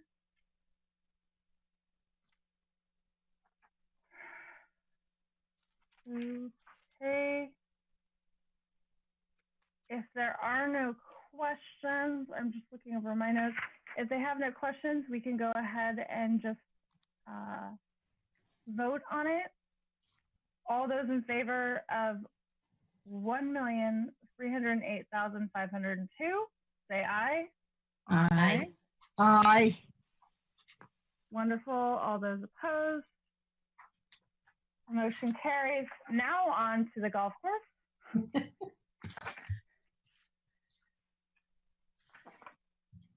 Account number 2010, Representative Powers or Fleming, would you like to move that number? I will make a motion for $1,266,598. Second. Who seconded it? I'm sorry, was that Crockett Hubbard? Bailey. Bailey. Oh, Bailey. Oh, Bailey. Excellent. Glad for you to join us, Bailey. Okay, do we have any questions for either Eric Morrison? Mr. Morrison, I have a question. I'm curious if you're anticipating any loss of revenue with the current state of things on the golf course, if you can hear me. I can hear you. Right now, we're fairly busy, actually. One thing we're not doing is running the golf carts. So there could be a loss in revenue on the cart side of things. Currently, Rhode Island is not allowing people out of state to play. Massachusetts golf courses are closed. So we're actually seeing an increase in play from people in those states coming to play our course. And Mark Berry is available again now, just so everyone knows. Wonderful, thank you. So what? Go ahead, Representative. No, please go. I didn't know you were still going. No, it's okay. I was just going to ask what percentage of cart rentals are part of your budget or of your financing? If you look down at the bottom of page 163, you see it broken down and you can see the cart rental number. So of those numbers though, because we see memberships are 286, it looks like cart rentals for 2021, it's almost as much as memberships. Correct. So are you so that could be a significant hit going forward? It's really hard to tell what the number would be. If we are available to start running carts, say May 1st, it really would be a nominal loss, just losing the month of April pretty much. Okay, Moderator Eben, did you have a question? Yes, I did. Thank you. So you said that Rhode Island and Massachusetts have closed golf courses as part of the response to COVID-19. I've noticed that our golf course, as you said, has been exceptionally busy. I did ride my bike by and see a large crowd in front of the par 4 around a fire pit, drinking and eating and being much closer than 6 feet. And I'm wondering what you're doing to ensure the public safety, and maybe is it a good idea to close the golf course at this time? I personally have seen people congregating at the golf course and not following any type of social distancing. And so as someone who lives pretty close to the golf course, I'm concerned. This is John Burt. Let me just say something about the par 4.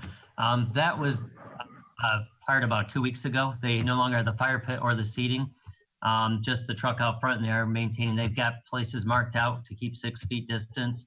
I've met with the owners a couple of times, and I live right by there too, and I'm always checking on it. So Part 4 is doing a good job of that right now. How's the golf course doing though with the players? Is there any kind of guidance for them to stay? Well, the biggest thing is to not have the golf carts. You know, even when we tried at first to do 1 person per cart, you get some who would end up, you know, getting a second person in it. But I happen to live on the second hole of the golf course, and I see the golfers out there, and it's been pretty good in there on keeping the distancing. And it is allowed still by the governor at this point. We have a number of regulations set in place. We have all of the regulations posted at the golf shop, so everybody knows the regulations that they're supposed to follow. A few instances of things that we're doing, we only allow 4 people in the golf shop at a time. We took the flag sticks out of the greens. We turned the cups upside down so the ball does not drop into the hole. We did not put out bunker rakes. We did not put out ball washers. We have not opened the practice areas, so people are not allowed to use those right now as well. So we're doing everything we can to, on our end, you know, regulations that were laid down by the state and also going above those regulations by pulling flag sticks and not allowing carts to ensure the safety of the public. -CT. Thank you. I'm sorry, Mr. Berry, did you have anything to add? I heard you speaking. Yeah, sorry, I'm not sure what happened to my computer. I was on all morning and then it just died. The other thing that I was just going to add to what Eric was saying is that we've also spaced out the tea times. The recommended time right now is 10 minutes and we've spaced it out to 12. Okay, I had a question. I'm gonna mute all. Are any employees expected to be furloughed or laid off at this time? Have you had to do that, Mr. Morrison? At this time, no. Okay. Representative Bailey, Powers, Fleming, do you have any questions? Crockett Hubbard? Go ahead, Bailey. Representative Bailey. You have to, let me see if I can unmute your microphone for you. Oh, hey, thank you. There you go. Much. Thank you very much. I have the question is all the stuff about virus and stuff, social distancing is probably pretty good. I don't play golf that well, so I don't think it's really a problematic thing to ask, if you get my drift. Mm-hmm. That's a good point. Representative Crockett Hubbard, do you have any questions? None. Okay, and seeing that, are we ready to call a vote? I think so. Okay. All those in favor of 1,266,598 say aye. Aye. Aye. All those opposed? All right, moving on to CIPs. We will start with CIP 4A, which can be found on page 223.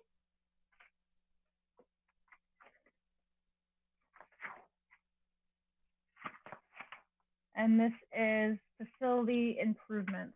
Do we have a motion on the floor? That would be for 85,000. Second. We need a motion on the floor before we can second it. Bailey, do you want to make a motion for the 85? I second town manager. I can't move. I was just saying the amount. Bailey, would Representative Powers or Fleming or Crockett Hubbard, would you like to make a motion for the number so that Bailey can second it? The number 85. Yes, 85,000. Thank you. Okay, now Bailey, you can second it. Second it. Wonderful. Okay. All right. Mr. Burt, would you like to explain, because it started with 755 in the budget and then went down to 85. Can you go ahead and explain that a little bit? Sure, and Mark can pipe it if he has anything. Originally, it was to, I just blanked, what's the Sutton Park, right? It was to do a bunch of, the rest of it was in there to do various repairs at Sutton Park, especially with its location near the middle school. The new one, we think it's going to get more usage, and it is in disrepair. However, as things started happening with COVID and we started looking at where can we cut, that was one that was going to have to be cut. But we did leave in there 85,000 for the boat launch, the dock. 65,000 would be LOSIP and 20,000 out of the boating account. And can you explain to me what the boating account is, please? I'll let Mark do that. Oh, did we lose him again? Mark, you there? Basically fees for use of the dock there. So I think we lost him again. That's non-taxpayer. Correct. Fee, yeah, just fees. Yeah, we lost him again. All right. There he is. He's back on again. Okay, Mark, would you like anything? Would you like to add anything? We were asking about the boating account and how that funds 4A. Sorry about the service. I'm not sure what's going on. But anyways, the community boating account is, we have racks available at Spicer, down at Spicer Park, and people pay a fee to keep their canoes, kayaks, and rowing shells there. And we also have available stand-up paddle boats, canoes and kayaks that people can, if they pay a membership, if they pay a membership, they have access to. So that money all goes into the community boating account. Okay. And is this going to make it ADA accessible, or is it still going to be out of compliance? No, it will be ADA accessible. Part of the work is going to include encasing the existing stone deck that goes from the land out to the dock. In addition to that, there will be railings added to that, and the railings will be ADA compliant. And we're also going to be putting down a stone dust pad where a vehicle can park, a handicapped vehicle can park, and they would have immediate access to the dock. So yes, it would be ADA compliant. Great. And I'm sorry, Mr. Burt, you said that 65 of this was LoSiP? Yes. So this is not coming for out of taxpayer Correct. taxes at all? Correct. Wonderful. Representative Powers, Fleming, Crockett Hubbard, or Bailey, did you have a question? Oh, it was just Justin Lamb. You're just, okay. All right, seeing as there's no I more have a questions- question. Oh, go ahead, I Fleming. do. Representative Fleming.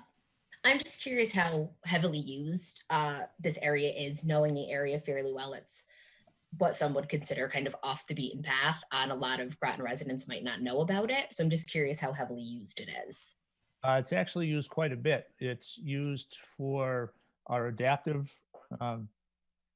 program. It's also used by the high school for their rowing team practices there. And there actually is quite a bit of activity that takes place, during the, well, it's normally starting this time of year right through into the fall, because we have, like I said, we have adaptive rowing programs that take place there on a weekly basis, along with the rowing team that's there, I think every single day during the rowing season. And then the residents that either have their own personal watercraft there, or those that have signed up through the community boating program to have access to paddle boards and whatnot. Fantastic, thank you. And I'm sorry, Mr. Berry, a quick follow-up on that. 20,000 is coming from boating funds that are already there. Is that understood? Yes, I think Okay. we collect somewhere around $6,000 a year, and we've been saving this money up. We recognize that this work was going to need to be done, so we've been saving up for this. Okay, I just wanted to make sure that possibly with the recent developments, that this would not have an effect on being able to fund this. Well, we're almost there. It's difficult to say and know exactly how long, the current situation is going to last, and when we'll be able to get back to some type of normal. But this is a CIP project, so if we don't have all of the money this year through the community boating account, we would certainly have enough for next year. And CIPs were allowed 5 years to do the project, so it shouldn't be a problem. So there's no way this would ever come from the taxpayers, is what you're saying? That's correct. If it's LoSiP, if it's a combination of LoSiP and from the community boating rowing club, yes, that's correct. Wonderful. Are there any other questions? Yes. Yes, please. Go ahead, Representative Bailey. I have a question, is that after half the budget of last year, that Parks and Recs can come up with $15,000 with OPDS. community development and services with another $15,000. How do you think that affects the residents that are taxpayers, please?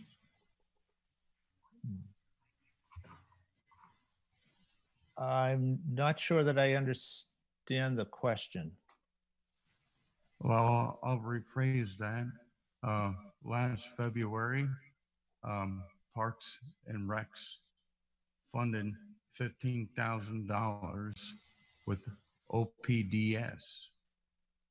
Another $15,000 for the Mississippi Education Center. Can you explain, please? Well, that's this, I mean, this is John Burt. That's a study, but that's not on topic with this budget right here. Okay. Okay, seeing as are there any other questions, Representative Crockett-Hubbard? Okay, let's go ahead and call a vote. Or, sorry, Fleming, were you just moving your hand? Yeah. Okay. All those in favor of $85,000 for CIP 4A, say aye. Aye. Aye. Is there anyone opposed? No? Anyone abstaining? All right, moving on to CIP 4B. I know, John Burt, that this was zeroed out. This was originally $48,000 for trail improvement. Do we still need to vote on it? Representative or Moderator Evan or John Yeah, Burt? you would still have to do the zero. Yeah, have someone move zero and then try to expedite because we have the next group coming in soon. I move zero. I will second. Okay, Representative Bailey, and I'm sorry, who seconded it? Powers. Powers, wonderful. Okay. Moving on to 4C, the golf course, and this was another zeroed out. Did you vote on that or did you just motion? Yeah. Oh, you're right. Thank you very much. All those in favor of moving zero for 4B, say aye. Aye. Aye. All those opposed? All those abstaining. All right, now moving on to 4C. This is another one zeroed out. I would like to move the number of 0 for CIP 4C. Second. Okay, I'll do Bailey. And all those in favor of zeroing out 4C, say aye. Aye. Aye. Anyone opposed? And anyone abstaining? All right, going on to 4D, this is the park improvement plan with ADA compliance with a number of $41,000. Would anyone like to put that on the floor? I would make a motion for the $41,000. Second. And do we have a second? All right, I'll take Fleming on that one. Is there any discussion? Mr. Burt, can you explain where the $41,000 is coming from? Sure. That is LoCIP dollars, and I think the items are pretty self-explanatory. If you watch the town council meeting, you'll see that we received a petition for the dog part for about 359 people signed, and I look at where they're from. About 4/5 of them, at least, are from Groton. Okay, wonderful. Is there any other discussion on this? Representative Crockett-Hubbard or Bailey? Nope. Seeing none, let's go ahead and I will move 41,000, or we'll take a vote on $41,000 for Second. CIP. Second. Can I say aye? You don't need a second. All You're those- Aye. Aye. All those opposed. All right. And last but not least, 4E. Let me just write this down. 4E is the athletic field. And this was for $100,000. Can someone move that number, please? Second. I make a motion to move $100,000. All right. Now, would you like to second that? Second. Bailey. All right, Bailey seconded it. Mr. Burt, would you like to explain the athletic fields? Well, Mark's probably better positioned, but this is at the community center to improve, I think, to improve drainage, which is thought to maybe allow some increased usage of the field. But Mark, please feel free to add on. Sure. Thanks, John. So the fields at the community center both need to be repaired. And this, the money that we've proposed would address just one of those fields. And the work would include regrading the field. Currently, it's not level at all. It's got peaks and valleys. And it would also include reseeding and installing irrigation. All three of those things would allow us to partially address the field shortage in town. As well, maybe you're not well aware, but there's been a field shortage in Groton for a number of years. About 5 years ago, it was identified as 4 multi-purpose fields. With the work that's being done at the middle school, that number has dropped down to about 2.5, and we're just trying to improve the conditions of the fields, the current fields that we have, in order to allow us to increase play a little bit and help address that field shortage. And this field gets used by youth sport groups, the high school practices there, both their soccer and lacrosse teams practice there. It gets used by our adaptive sports programs, and everybody that uses this field complains about the poor condition and the concerns that they have. We have taken steps already. We've rolled the field to try to flatten it out as best we can. We have done some overseeding, but the steps that we've taken really haven't had a significant impact. And in order for us to take that next step, we really need this money to do the work that's proposed. Mr. Berry, since we have a shortage of 2.5 multi-purpose fields, fixing this field, will it get us, so theoretically, is it getting us below that 2.5 fixing this? What will it bring us down to as far as field shortage? Well, that's a difficult question to answer. I can't say that, we would reduce field usage by half a field. We really need either more fields or more accessibility to fields.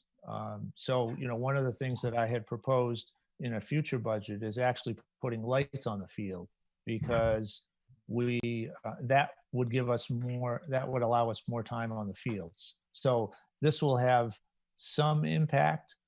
This request is really, is focused on two things: trying to increase the amount of play to some degree, and also just the safety of those that are using the field because of the poor condition it's in. It's got very thin cover, and it has a number of, it doesn't drain properly. And, for a player to be using that field, we're really putting them at some risk with the poor field conditions. And one more question, are these fields rented out? Is this something that perhaps the Parks Department could make some money back on? Well, we don't charge the high school. We don't charge youth programs, but adult sports that play on there. We have an EB league that uses our fields, and there's also another adult sport league that's not associated with a particular business. They also use our fields, and we do collect money for that. Okay, so it is possible that fixing this field up could bring that, could lower the price tag a little bit. Yes, that is true. Okay, Representative Bailey, Powers, Fleming, did you have anything to add? My question. Go ahead, Representative. Oh, go ahead, Bailey, and then Fleming. I think it's a very good investment, and we should go with it. Okay, Representative Fleming? My question was along the same lines with improving this field. Would we be able to have the fields open for possibly hosting tournaments or things like that would bring people into the town? But I think it was covered. So thank you. Okay, Representative Crockett Hubbard or Powers, do you have any other further questions? None. Seeing none, let's go ahead and take a vote on $100,000 for CI Capital Improvement Project 4E, the athletic field department. All those in favor, say aye. Aye. Aye. All those opposed? Okay, and all those abstaining. And before we adjourn, I apologize, Town Councilor Baumgartner wanted to add something really quick. If we can, I'm going to go ahead and unmute you. Councilor Baumgartner, Yes, are you? Yes, thank you, Representative Mello Miller. I had my hand raised for item 4B. I know your committee has already voted on it. I just wanted to remind folks that it is the Recreation Department is the only department that did not have any. Point of order. Representative Bailey, I'm going to go ahead and allow Councilor Baumgartner to finish his I statement. request a point of order. We already Okay, I'm going to voted go on- ahead. I request a point of order. I understand. I'm going to deny that motion because I'm allowing Councilor Baumgartner to speak, and then we will adjourn. Go ahead, Councilor Baumgartner. I apologize. Yes, thank you. And Representative Bailey, I'll be brief. I had my hand raised to speak on item 4B. So I apologize to you that you had not seen that. But nonetheless, in future years, I hope the RTM does consider, and as well as the council, obviously, considers funding bicycle infrastructure. As you may recall, the council supported funding a couple years back for the Thomas Road. It is those bike lanes are heavily used by the public. And so in future years, I just hope this legislative body as well as ours kind of come together and recognize the importance of supporting bicycle infrastructure in future years. And that is all. And thank you for your hard work. Thanks so much for your thoughts, Councilor Baumgartner. And I think I can speak for a lot of us here in saying that we all wish times were a little different right now so that we could do things a little bit differently. And hopefully maybe next year we can look a little bit more on the brighter side. Do I have a motion to adjourn at this time at 1:13? Motion to adjourn. I'm sorry, who made? Okay, Representative Fleming, seconded by Bailey. Thank you so much for joining me. Thank you, Mr. Berry. Thank you to Eric Morrison and also Mary Jo Riley, who we did not get to speak with. Thank you for joining us and have a great rest of the day. Thank you. And again, I apologize. I don't know what happened to my computer, but it was perfectly awful timing. It is perfectly fine, and we were still able to move along swimmingly. So thank you so much. Thank you. Order at 1:22. And we'll take a roll call.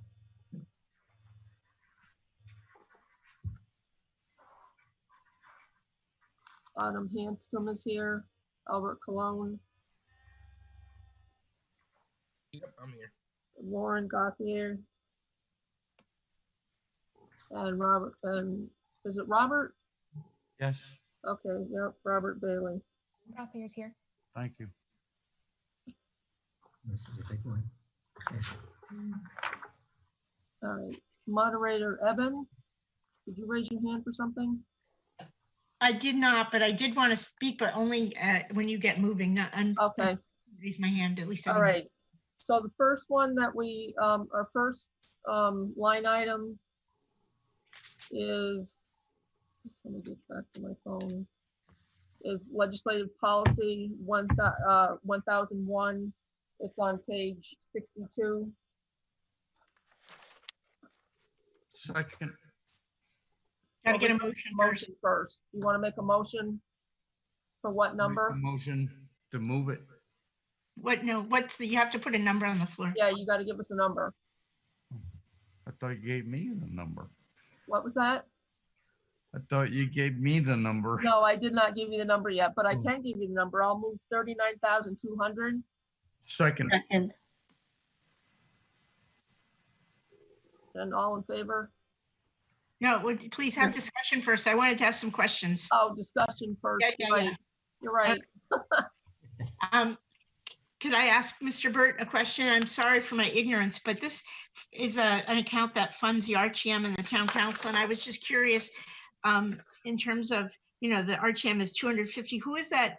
Where's that funding go? Is it for Sean Greeley, or, I'm just curious. It's actually for, mostly for postage. And for the town council, what is that mostly? That's almost exclusively the CCM membership dues. Well, 30,500 of it might go up a little bit this year.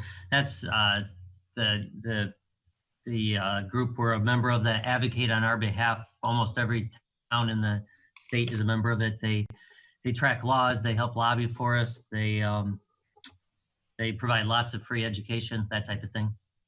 And for the Jabez Smith House, is there a person living there now? What's the status of that? No, because of the, there's IRS issues with, it gets pretty complicated nowadays to actually have someone live there. In the past, you could have someone basically stay there rent free and take care of it, but that's no longer, it's not allowed per the IRS rules. So right now there's nobody staying there, but we still do, fuel, oil, that type of thing. We maintain the place still. Okay, thank you. I was just curious. I used to take my students there as a field trip, and I think it was your last curator was just fabulous, and he was really, a really wonderful docent for that place. I would Right. just. And then I should point out one other thing in this budget. Under the initiatives, you'll see that the 10,000 has been removed. That's actually been moved over to outside agencies. That was for the water taxi. Originally it was in here because it was thought to be maybe a couple-year item, but now it's become more of an ongoing item for the Thames River Heritage Park. It's been moved out of here and just replaced, put in the other budget. So just wanted to point that out. Thanks. That seems like an odd place to have it, doesn't it? No. Yeah.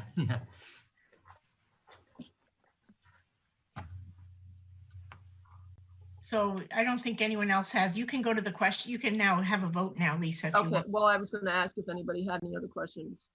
Yeah, I do. Yeah, go ahead. So just a quick question. There's $10,000 here for initiatives. Could you just explain what specific initiatives that might be going towards? That's the 10,000 for the water taxi that's been moved out of there. It's no longer in the budget. Okay. Well, it's in the other part of the budget. It's not in this part of the budget. Thank you. Representative Bailey? Yes, I move to make, instead of the $10,000 for the water taxi, to make it $5,000. You don't need to do that. That's in a different account. So hold that thought, okay? Okay, But we're not discussing that right now. okay. All right, any other questions?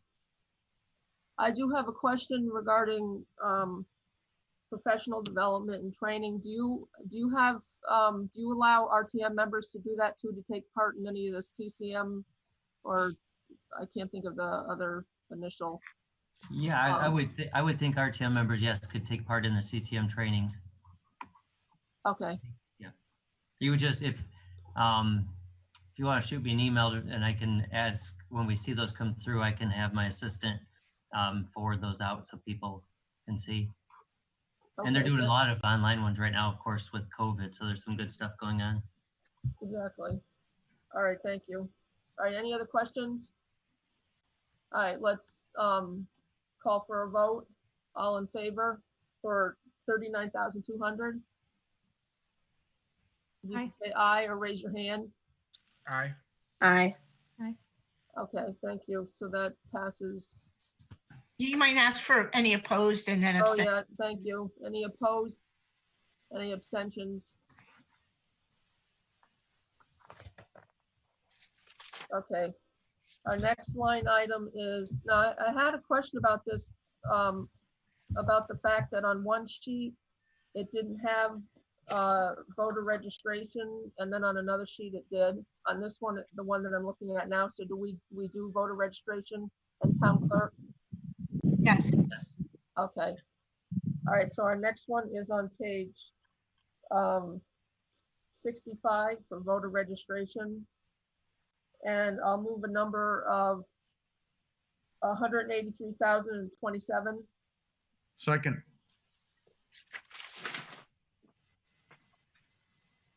All right, discussion.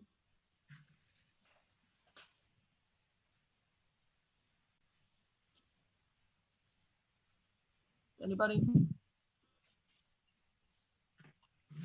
All right, so we'll call for a vote.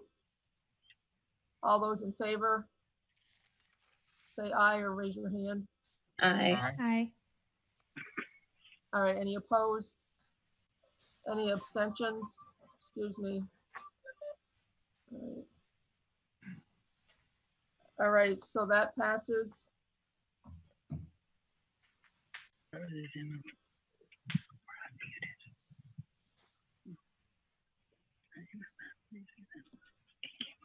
Just multitasking here, doing the notes. Okay, our next one is the town clerk. And that starts at page 67, the number's on 68. Does anybody want to move that number? I moved the number. You have to Can say you the tell me number, the number, Robert. please? I want to move the $330,857. You move it, okay.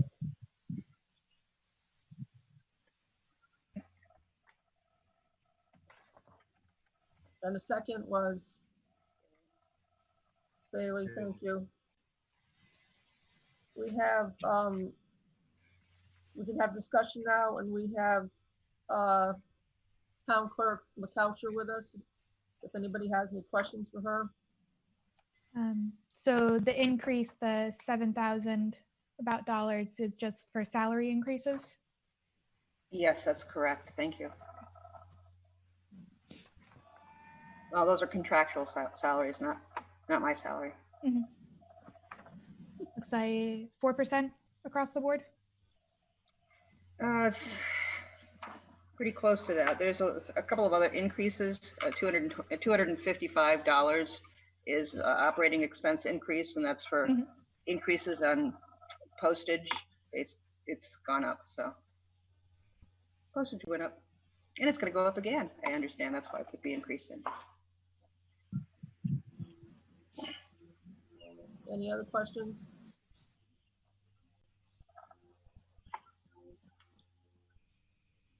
No. It's actually a 2.5% increase overall.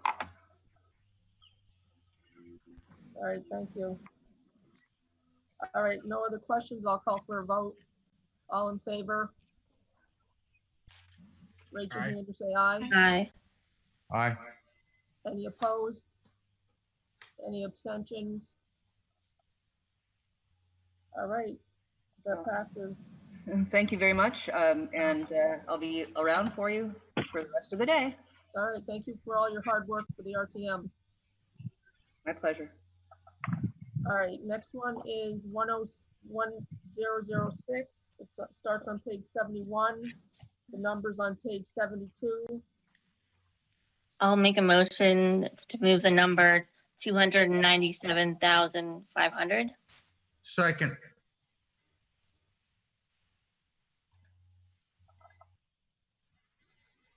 Okay, and discussion?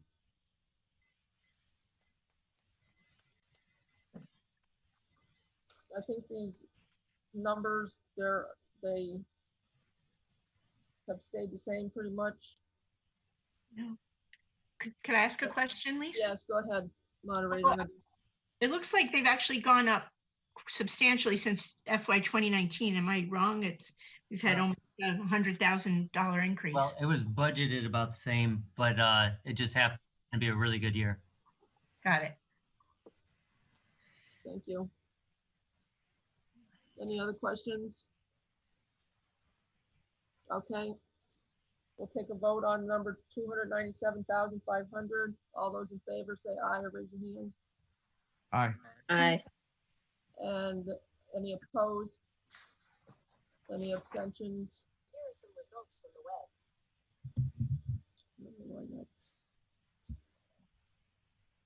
Okay.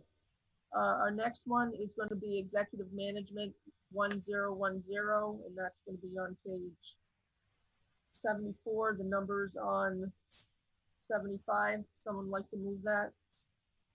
I motion to move the 307,097. Second.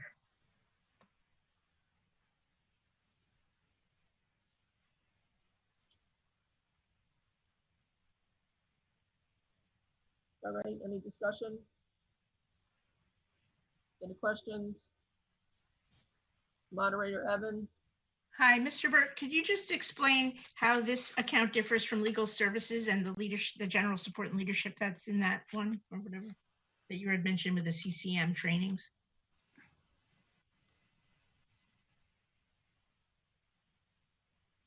Mr. Burt? He's muted. Sorry, it's the other one was just for the town council and RTM. This is actually for staffing for my office and any other things we take on there. So it's Lisa and me and the assistant town manager portion of Bob Zagami.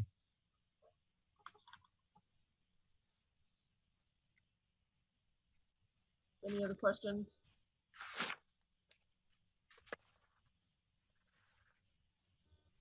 All right, we'll move for a vote. All those in favor, raise your hand or say aye. Aye. Any opposed? Any abstentions? All right, that passes.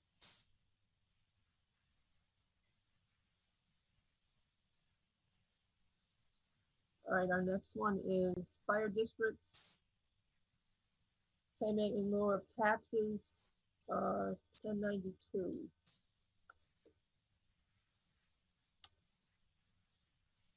Oh, it doesn't tell me the page number over here. Yeah, 189. Second. Remember, we didn't move a number yet. Oh, okay. All right, actually, I'd like to make that motion for the 246,000. Second. How much? 246,000 with no increase, no decrease on it. Second.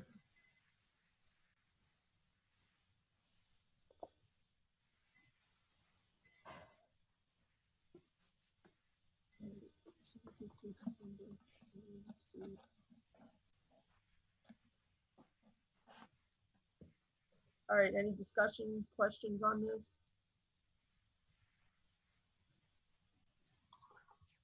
No, I'll take a vote. All in favor? Please Aye. raise your hand or say aye. Aye. Aye. Any opposed, any abstentions? Okay. Our next one is regional agencies, which is on page 177.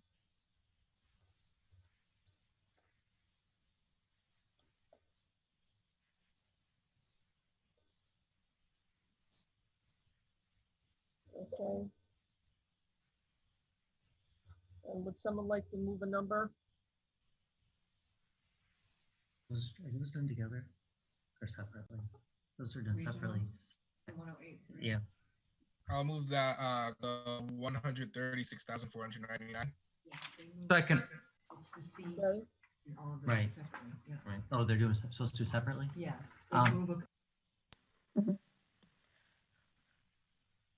I can, just so you know, the council moved those separately.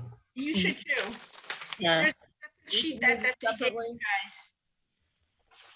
I'll move for account 10830, $16,349. I'll second that.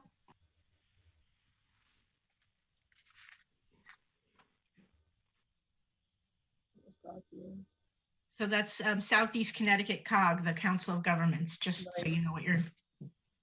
All right, so any questions on that? Would you, Mr. Burt, would you explain what that is? Sure. There's 22 municipalities that are a part of the COG. Every municipality is in one COG or another. For one thing, probably the biggest, they're also sort of advocates on our behalf. We come together, share knowledge, work as a team, but also transportation grants, many of them go through them. So for us to take advantage of it, we need to remain a member. Okay. All right, thank you.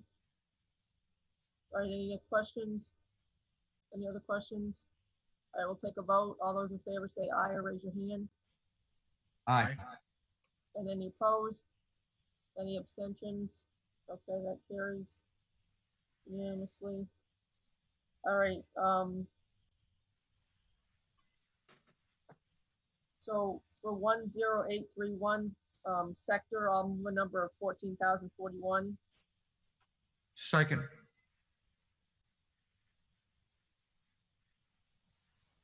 All right, any discussion, questions? Mr. Burt, would you explain what that is, please? Sure, and that is a flat amount from this current year. Sector works to promote economic growth in the region through business partnerships, business counseling, and they do small business loans. They work very closely with our economic development people, providing some of the services we don't. They team up often on things too. Very worthwhile. And I should mention I'm actually on the board of Sector. Okay. And they've got a lot going on right now with what's happening with COVID and the effect on small businesses. All right, thank you. Any other questions or discussion? All right, we'll take a vote. All those in favor for 14,041, raise your hand or say aye. Aye. Any opposed? Any abstentions? All right, that carries. All right, 10832. Anybody care to move that number, please? I'll move -1. Sorry. 10832. And I think Lauren Gauthier, Representative Gauthier was going to move that. Yeah, I'll move 92,676. Second. All right, any discussion or questions?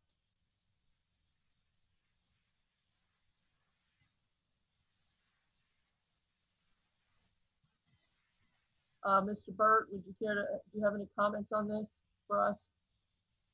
Not really. I mean, it's a vital service, and you know, obviously, if you watch the council meeting, you'll see there was a whole discussion about, you know, we'd like to see, you know, some of the services grow, but they do provide a good service and very necessary to our residents. Yes, they do. All right, we'll take a vote on this. If you could raise your hand or say aye. All those in favor? Aye. Aye. Any opposed, any abstentions? All right, thank you.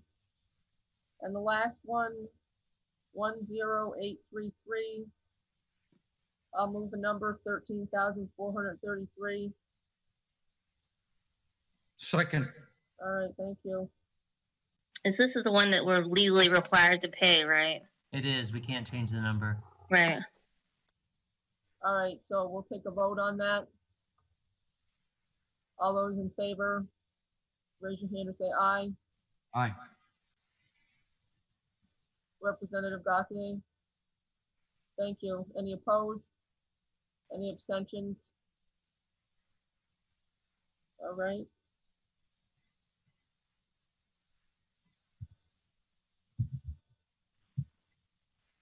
My phone just went off.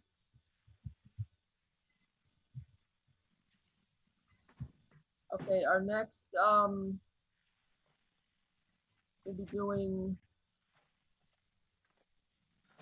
I can move a number for account 1083-3, Southeast Connecticut Regional Probate Court for $13,433.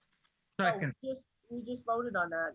Yeah, I think you're done with that one. Yeah, Oh, sorry. we just did that. I was looking at the next one to go to 1046 on page 136.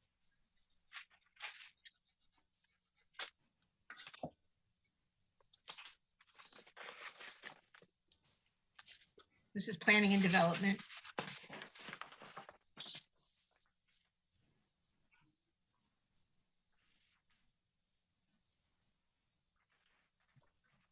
All right.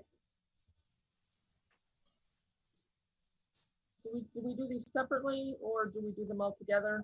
Oh, you can do the whole account for 1046, 1,474,027. Is that where you are? Yes. On page Second. 138. I'm not a member of your committee either. I am on ex officio, but I'm not making a motion. I didn't think so. Huh. All right, so someone make a motion for this account? I'll make that motion for $1,474,027. Second. Who was second? Autumn. Thank you.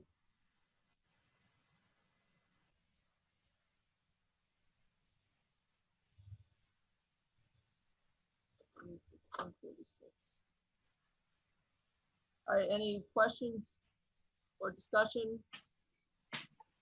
Just one, and I think it was covered at the council meeting, but I can't quite remember. I just wanted to ask about the $69,000 increase in the inspection services line item.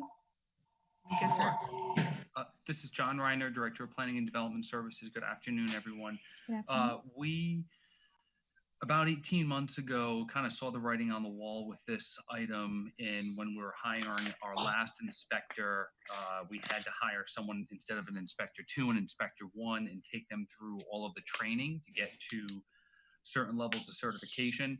That our current inspector 1 is a residential inspector, but not a full-on building official. When Kevin Quinn retired, we now only have one person in the department that can inspect larger jobs, commercial jobs, the electrical type of stuff.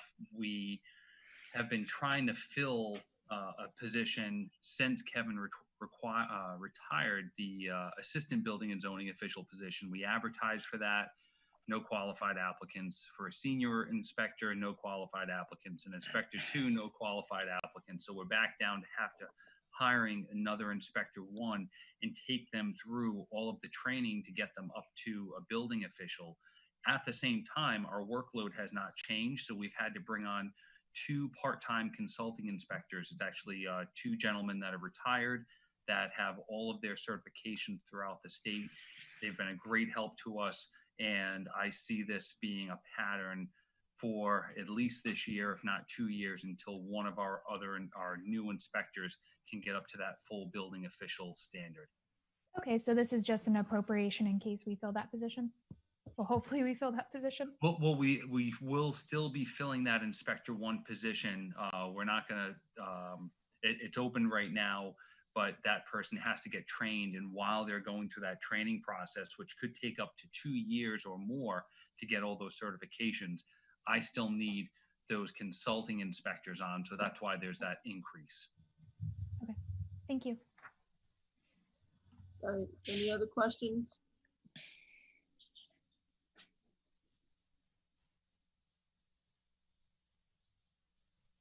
All right, seeing none, we'll take a vote. Lisa, could I ask quick, is Jean Baker on this committee? Yes, she is. Because I think someone removed her. She just called my house. I think she thinks I removed her. I don't have access to remove or add anyone. I'm not a host. So I think she's out there and trying to get on the committee meeting. Can you? I didn't remove her either. Well, I saw her, it said her hand was I think raised. she actually took herself I off. thought it said when her hand was raised, but I didn't. I don't see her now. Okay, well, Jean, I apologize. I have nothing to do with the membership of who's on and off. I am just, basically here. I would try to reconnect Jean if you can, call in perhaps, or you can, call me and you just did. I don't know how to actually get you on except to go via the link that Lisa Hilton sent. So you can do that. We can try to get you over. John, is there any way you could kind of just see if she's in the attendee list? I'm looking at the attendee list and she's not on it. No, she isn't listed. She just called and she was. Okay. She should try to reconnect. Jean, if you're listening to this, please try to reconnect with the link or else just call up on the phone. I would suggest you try calling up. Try calling up There's in the same email, there's a phone number.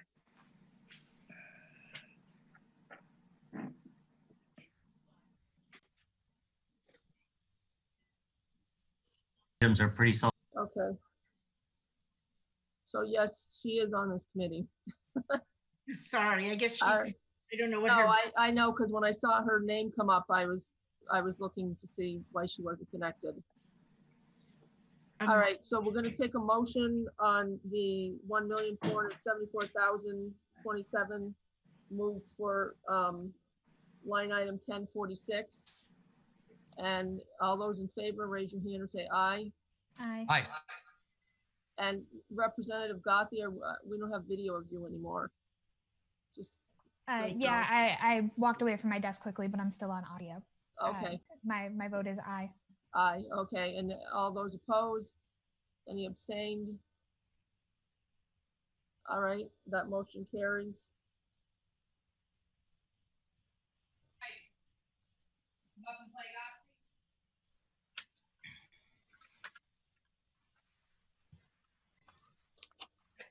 All right, the next one is, we're gonna do the CIPs.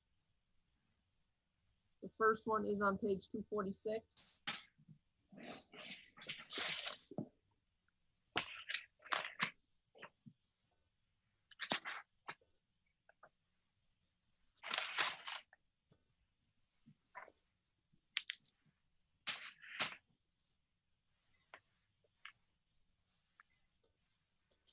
And this is the Economic Assistance Fund.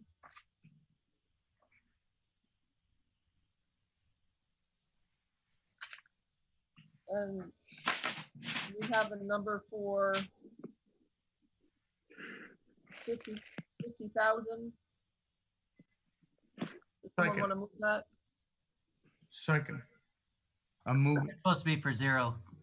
It's going to be for 0? Yes.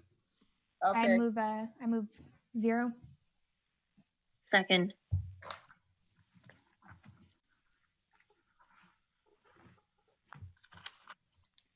I believe they recommended deferring this, right? Correct. We still have a healthy fund balance in this fund. I did so after talking with Director Reiner concerning it. Right, so funding 0. All right, any other questions? All right, so we'll take a vote. All those in favor say aye. Aye. Aye. Raise your hand. Thank you. All those opposed? Any abstained? All right. The next one is the CIP. Number is letter D, Strategic Resiliency Plan. Can't say that right now. Was this funded? No. I'd like to move the number $0. Okay. And who was second? Bailey?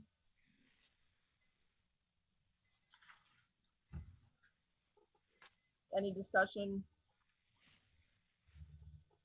Something I read, something was about a grant that we might get for this.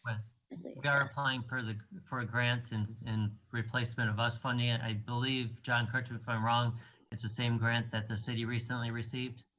Correct.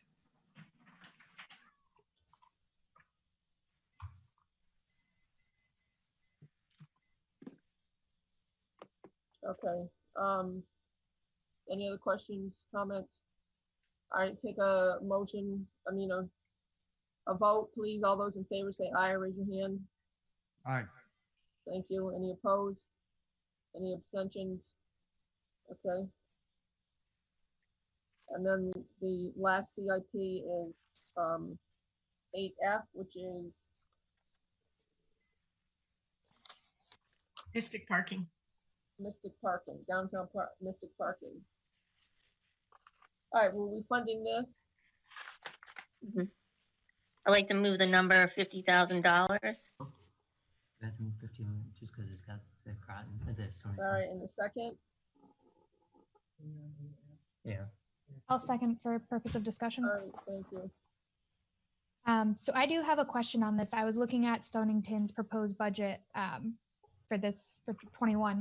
It looks like they have allocated the two different numbers, 10,000 for their 2021 and then 150,000 for their 21-22 budgets.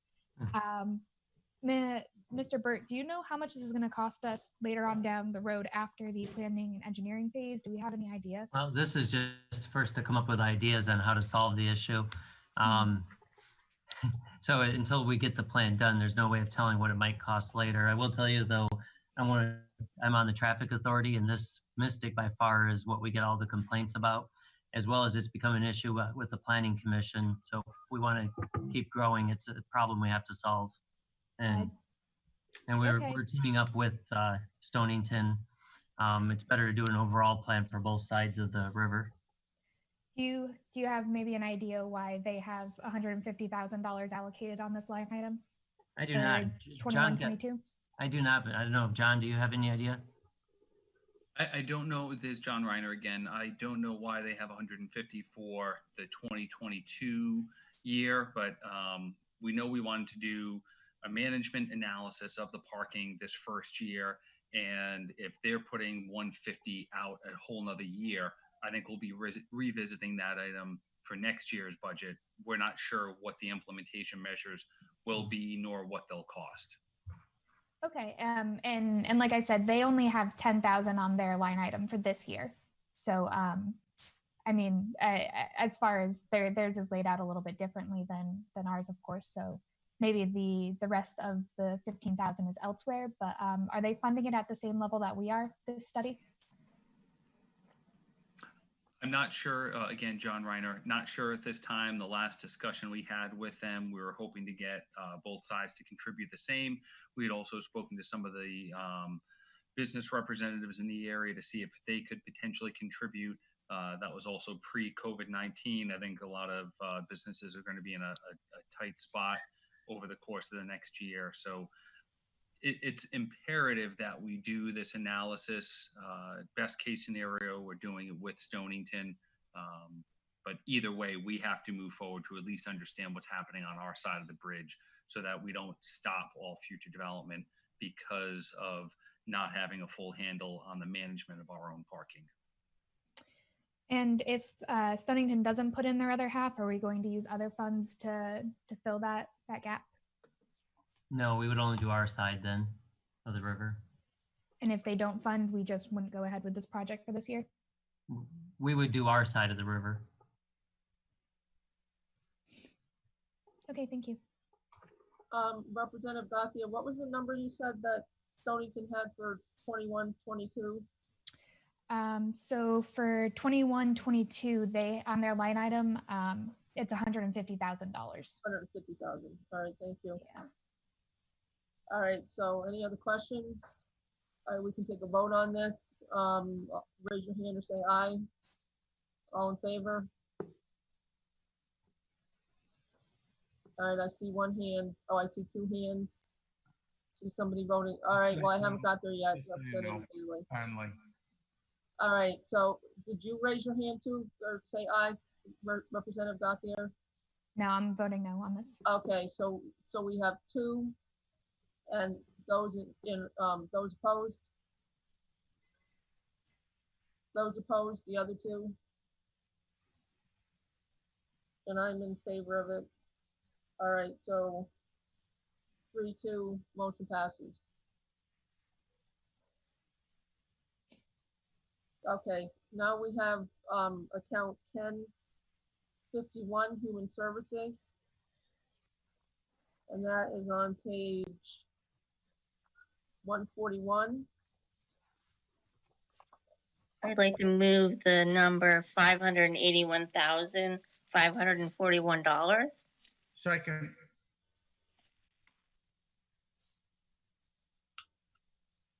Okay.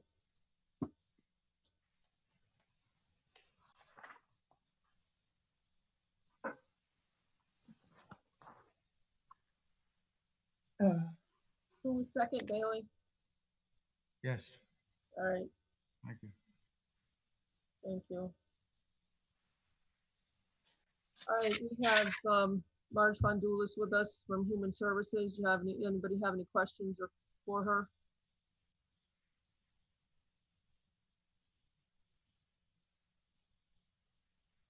Anybody? All right. Yes, Representative Bailey? I don't think we have any questions. You don't have any? Okay. All right, so we'll put this to, we'll vote on this now for 581,541. All those in favor say aye or raise your hand. Aye. Aye, and any opposed? Any abstentions? Lisa, I'm sorry, I didn't get my hand up. Is it possible to just ask her a quick question? I just want to know, I know you've already Yes, voted. you can ask a quick question. What do you think that the COVID-19 pandemic, is it going to stress your services? I mean, this budget was created pre-coronavirus, and I'm just wondering if this is going to be adequate or if you envision that there's going to be problems. At this point, it's this is Marge Fondulis, Director of Human Services. Good afternoon, everyone.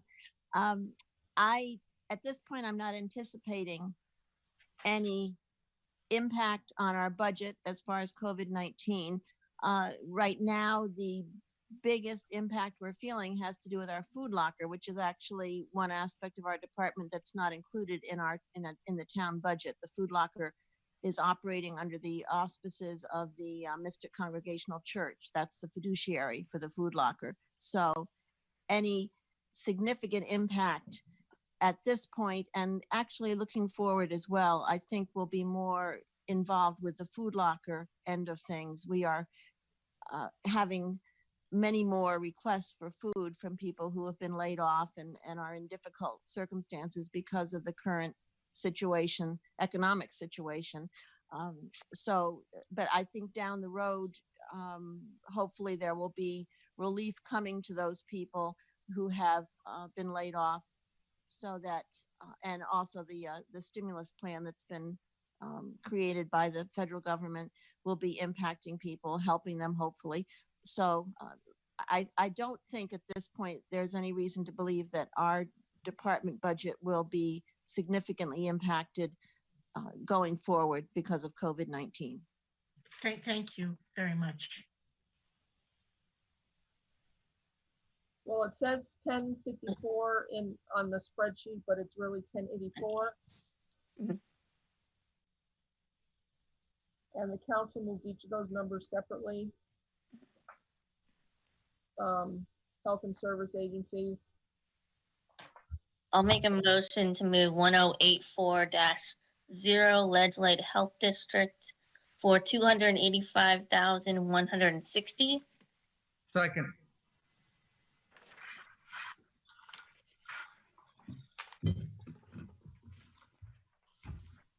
I just wanted to state that I do have to abstain from this vote since I'm a community ambassador with the Ledgelight Health District. So for this specific topic, I will be abstaining.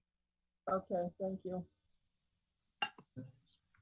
And we do have Steve Mansfield, the director, available. And I just want to say what a fantastic job they're doing with all the COVID. Steve's made himself available 24/7. Yes, thank you. Any questions for Mr. Mansfield? Any comments? All right, so we'll take a vote for 285,160. All those in favor, say aye or raise your hand. Aye. And then those opposed, Still those really do that thing. abstaining. Okay. And then our next number, 10841.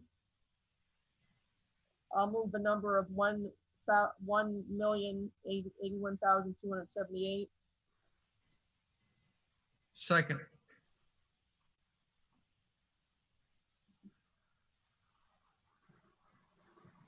Any discussion on this? Any questions? Okay. I'm just,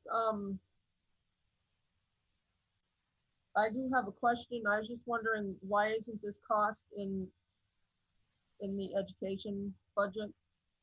It never has been ever in the past. And if you add it now, it would become part of the minimum budget requirement. Okay, thank you. All right, I'll take a vote. All those in favor, raise your hand or say aye. Aye. All right, and any opposed, any abstentions? Okay. 10842. Does somebody want to move that number?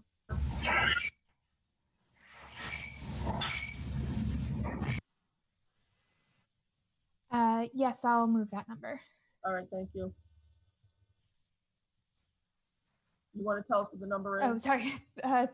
It's the 32,708, correct? All right, in a second. Second. All right, any questions on that? All right, we'll take a vote then. All those in favor? Any opposed?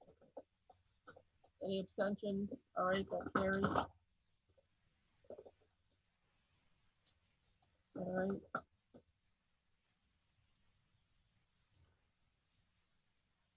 Our next one is 10843. I'd like to make a motion for the Groton ambulance service, 52,976. Second. All right, I'll take Hanscom. And I do have Chet Kanicki is online if you have any questions for him. Okay. The president of the Groton ambulance. Does anybody have any questions for him? Okay, seeing none, we'll take a vote. All those in favor, raise your hand or say aye. Aye. Thank you. Any opposed? Any abstain? All right.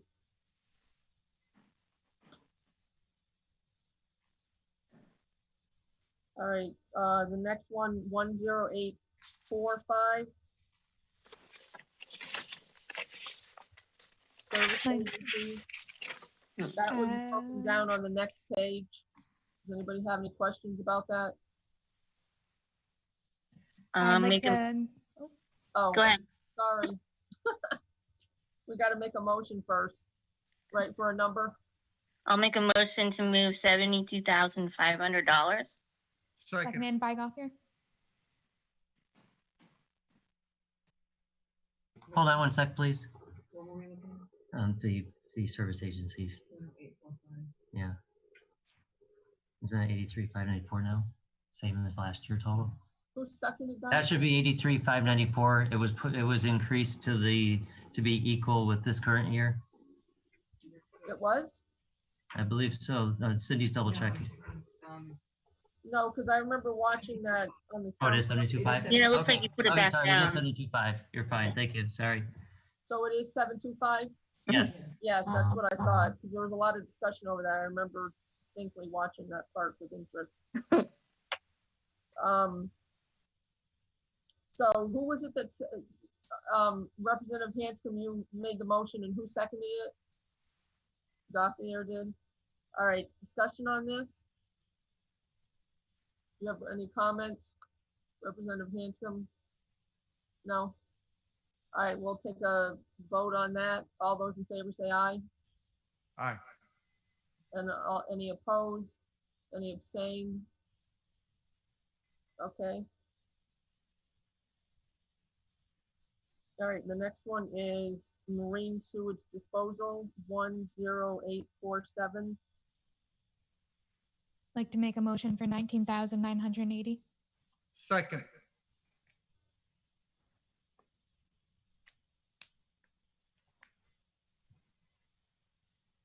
All right, any questions? All right. All those in favor, raise your hand or say aye. Aye. Any opposed? Any abstentions? All right, our next one is Mystic River Ambulance for 10848. Like to make a motion for 25,000. Second.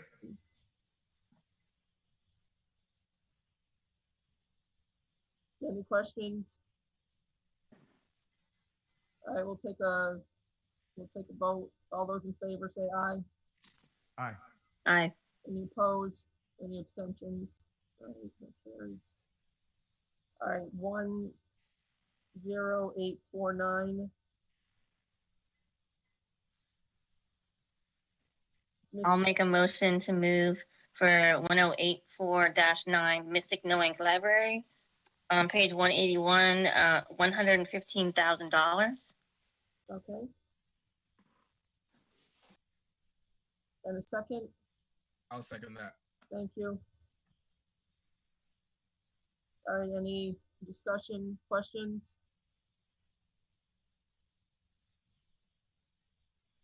No? Okay. We'll take a vote. All those in favor say aye. Aye. Okay, any opposed, any abstentions? All right, and the last one is Bill Memorial Library, 10849A. I'd like to make a motion for 25,000. Okay, Second.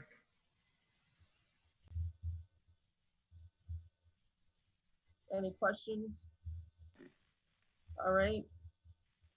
I'll take a vote. All those in favor say aye. Aye. Aye. Any opposed? Okay.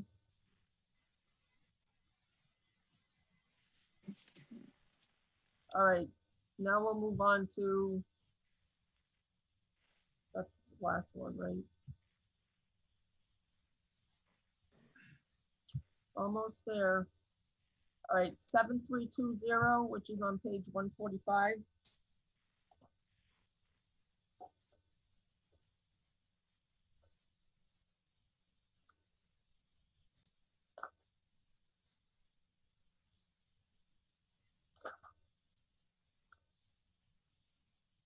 All right, motion for this number? I'd like to make a motion for 10,000. Second.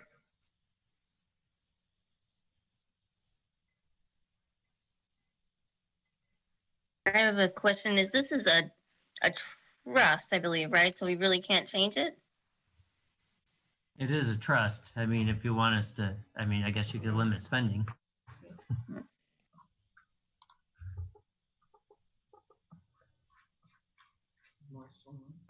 Mhm. Any other questions? All right, we'll take a vote. All those in favor, say aye or raise your hand. Aye. Any opposed? Any abstentions? Thank you. Okay. Next one is Groton Public Library, 1063. I'd like to make a motion to move the number $1,653,248. Second. I'd like to second that. What was the number again?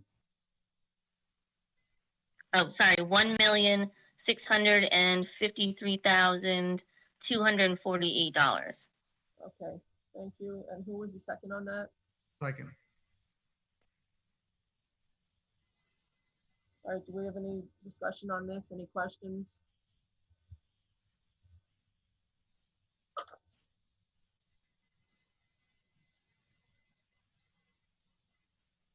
Okay. Take a vote. All those in favor? Say aye or raise your hand. Aye. Any opposed?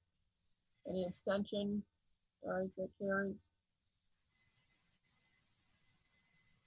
And then finally, 3310, which is on page 153. Borrow It, which used to be known as Connecticut.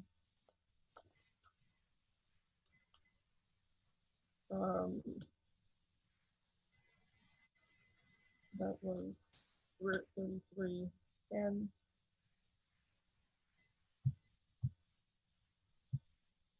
Anybody move that number? A motion to move the, where is it? The 25,000. And a second? I'll second it. Okay, thank you. Um, All right, Moderator Eben, you have your hand raised. Sorry, I'm kind of curious what the library is doing with this account now with the COVID. Is it possible to get interlibrary loan? How is the library handling this? Is there any sense that, we could pick up books that were ordered online somehow, like curbside service at some stores?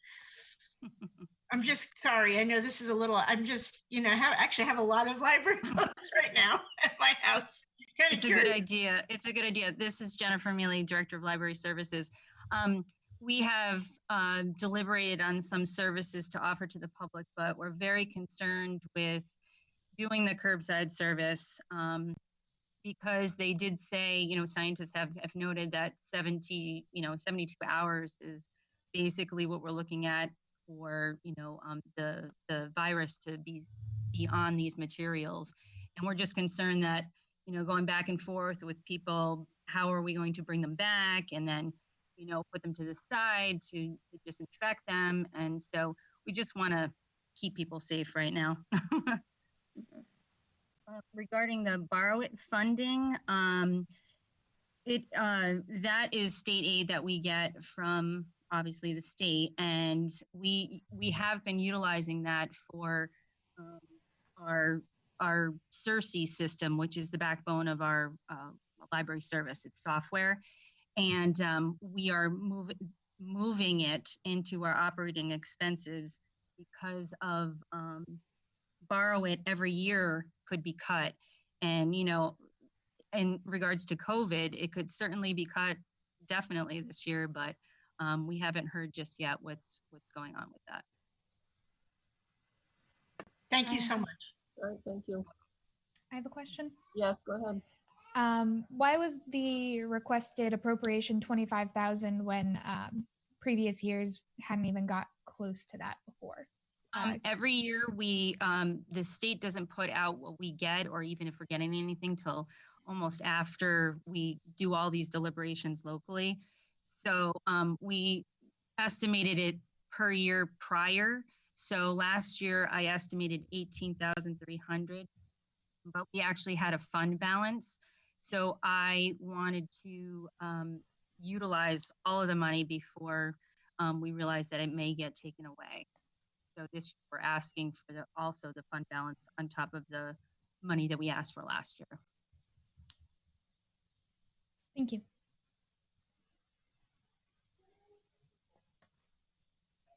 All right, any other questions? All right, we can go ahead and take a vote on this. All in favor, say aye or raise your hand. Aye. And all those, any opposed, any abstain? All right, thank you. And that is our last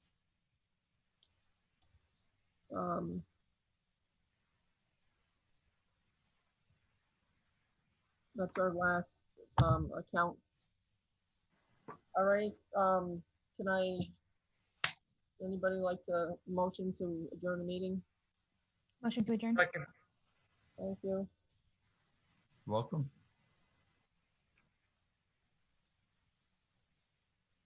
And that's going to be at, what time is that going to be at? 2:11. So you have your vote. Have your vote adjourn.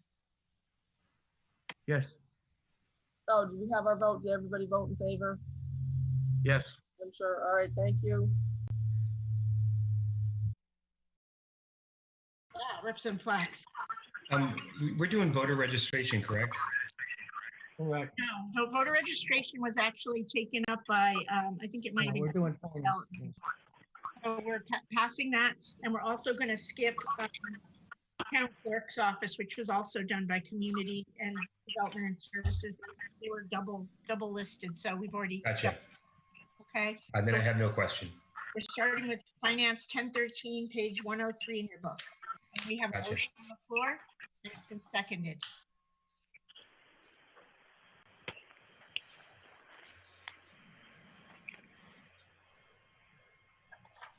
All right, hearing no questions or comments, I think we should take a vote on 1,655,446 for account 1013. All in favor, please say aye. Aye. Aye. Aye. Any opposed? Any abstentions? That motion passes. 6 in favor and 0 opposed, 0. Okey doke. The next account we're going to focus on is account 2120, the revaluation fund, and that's on page 106.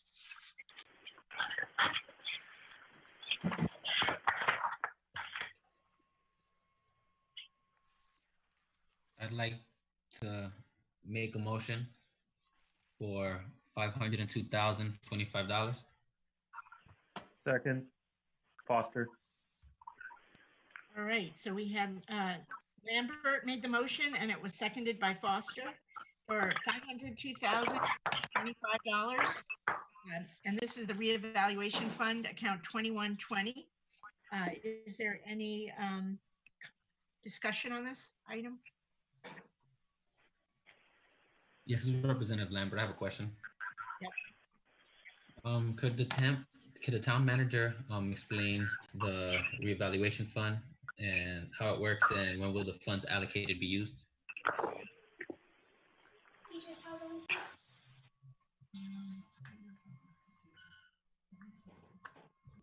Mr. Burt, are you muted perhaps? Could you unmute? Hi, this is Cindy Landry, the Finance Director. I'm off to the side now. It's Cindy for her budgets. Oh, hey, Cindy. Hi, how are you? Okay, the revaluation fund was established in 1999, and so that we could accumulate funds for the state mandated revaluations. And that would be so that the years that we had to schedule a revaluation, we wouldn't see huge swings in the budget. So we appropriate, excuse me, we appropriate funding on an annual basis so that we can accumulate a fund balance that every 5 years when the reval is done, we have the funds accumulated to pay for that service. So when will the service be paid? Is it this upcoming budget year, 2021 or 2022?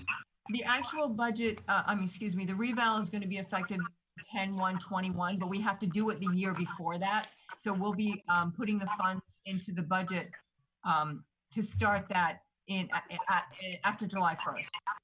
So it'll be partially Okay, paid so in fiscal 21, and the balance will probably be paid in fiscal 22.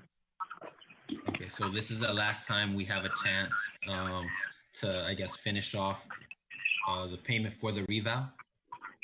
Right, we need to make a contribution to the fund this year so that we have sufficient funds to make at least the original payment down for the reval for 10/1/21.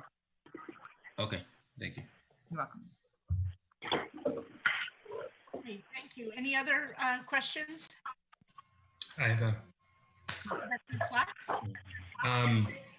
Cindy, how much was the reevaluation, the total cost the last time we did it? I don't have the specifics, but I'm thinking it was around $400,000. We are in the process. We have issued an RFP for the new for the 10/1/21 revaluation. And has it traditionally been around the same? The last two times you did it around 400,000. And Well, is there? I'm sorry. Go ahead. And is there a reason that It would you fluctuate. need 500 in the account? Yeah, it does fluctuate because next year is going to be a full list and value, whereas the prior years was an interim evaluation. But in a full evaluation, we have to go out to actually visit or touch, so to speak, each property. So it is a little bit more costly. Okay, thank you. You're welcome. Any other questions?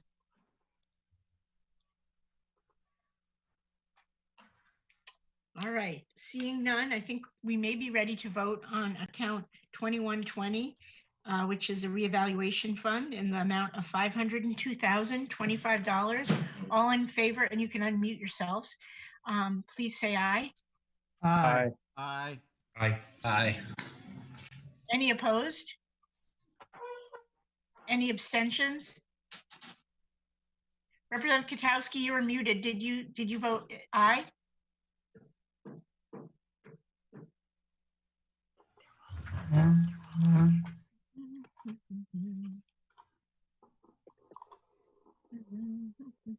Thank you. Representative Katowski, did you want to say something? I voted affirmative. Okay, thank you so much. So that motion passes. Representative Katowski, we're getting feedback from your call, so if you can make sure you mute after every time you speak. Yeah. That motion passes 6 in favor, 0 opposed, 0 abstentions. So the next item on the agenda is Mumford Cove. That's account 2060 on page 192. I make a motion of $21,180. Is there a Second, second? Foster. Was that, who has seconded it? Foster. Oh, thank you. So that was Lambert and Foster, is that correct? Seconded it. So we have a motion on the floor for Mumford Cove, account 2060 in the amount of $21,180. Is there any discussion on this?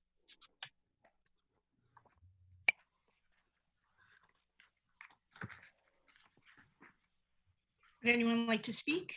No? Seeing no questions, I guess we're ready for a vote. You can all unmute yourselves. All in favor of $21,180 for account 2060 Mumford Cove, please say aye. Aye. Aye. Any opposed? Unmute me. Did you vote yes? Yes. Representative Katowski? Yes. Yes? I'm on the phone, so I don't have a mute button here. Is that muted? Oh, maybe we're hearing through the other one. What's it say? She's on here. So you voted yes, though? Not Can you muted. say it louder? Yeah. Okay. That motion passes 6 in favor, 0 opposed, 0 abstentions. So yes, you're on a phone. You don't have a mute on your phone? Doesn't show anything. Okay. Well, it seems okay for now, but the next item on our agenda after Mumford Cove is the Groton Sewer District, and that's account 4010 on page 195.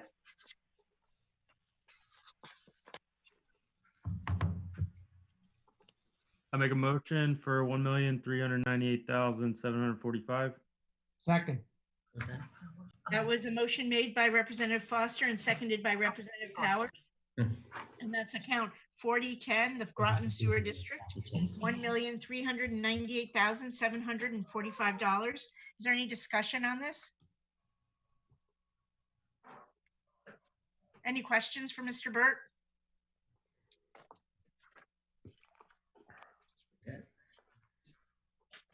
Seeing none, we can go to a vote. All in favor of $1,398,745 for account 4010 Groton Sewer District, please say aye. Aye. Aye. Aye. Any opposed? Any abstentions?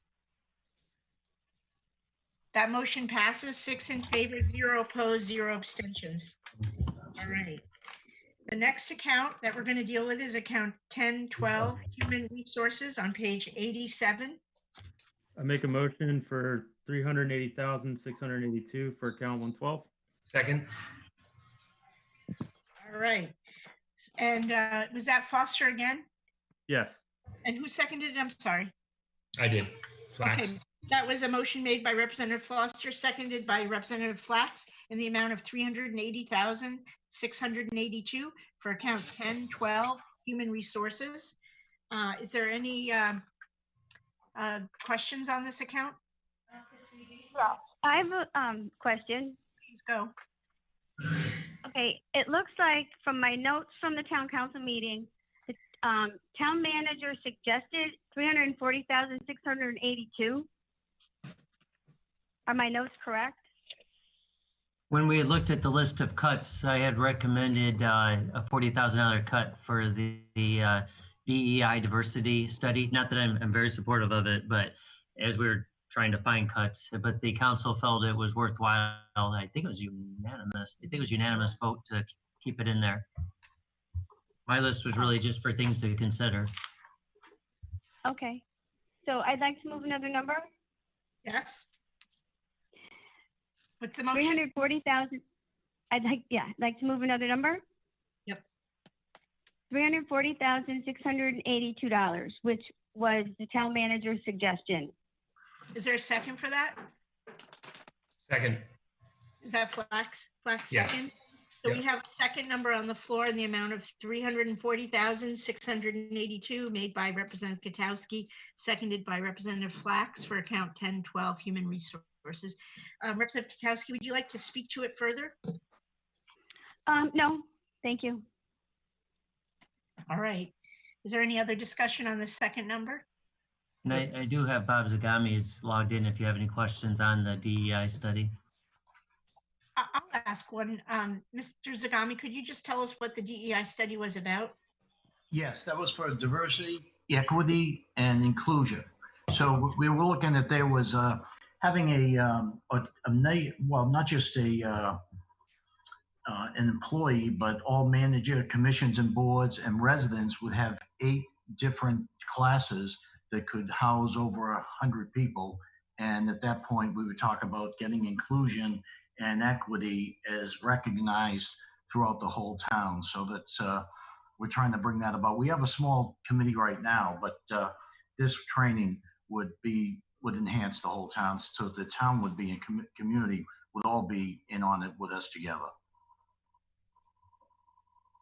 I think we're a pretty inclusive town. Thanks. So Mr. Zagami, and we are doing DEI at UConn and at Sea Grant, and I actually was on the visioning committee for that. But I'm just curious, what was that $40,000 for? That would be the training. It would be 8 classes, and it would be available for like 100 people per class. Are you having the trainings done by an outside consulting agency? That's who would do it. Okay. Representative Flax?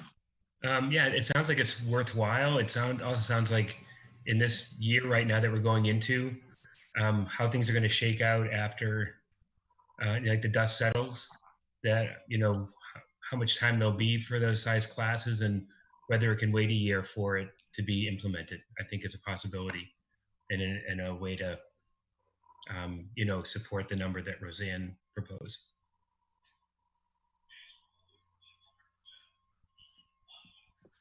Anyone else? I don't really see hands. I mean, you can either use the little hand icon or you can just raise your hand or you could speak. No, seeing none. Let's move to a vote. Representative Foster has a hand up. Oh, good. Representative Foster, thank you. I just curious if there is any incidents or anything that's happened recently that has been a cause for alarm that is driving this. No alarm at all. We're just trying to, enhance what we have now. We've had basically small committees talking. We've now gotten a lot of people from the outside that don't work for us in the town getting involved. And we also want to tap into getting to a lot of the inclusion comes into getting people to work for us that may not have been reached out to enough to see that you can become involved in the town or maybe employment, etc. So that's what we're trying to do. We're trying to really utilize all the resources that the town of Groton has. Thank you. I do see she's not a committee member, but Representative Mello Miller's hands up. So I don't know if you want to do anything with that, just letting you know. Sorry, it's been up for about half an hour. Oh, is it? Okay. I just lowered it for her. Any other questions? All right, seeing none, I think we should go to the amended number, 340,682 for account 1012 Human Resources. All in favor, please say aye. Aye. Aye. Aye. Let's do a roll call vote on that, okay? Representative Casper? No.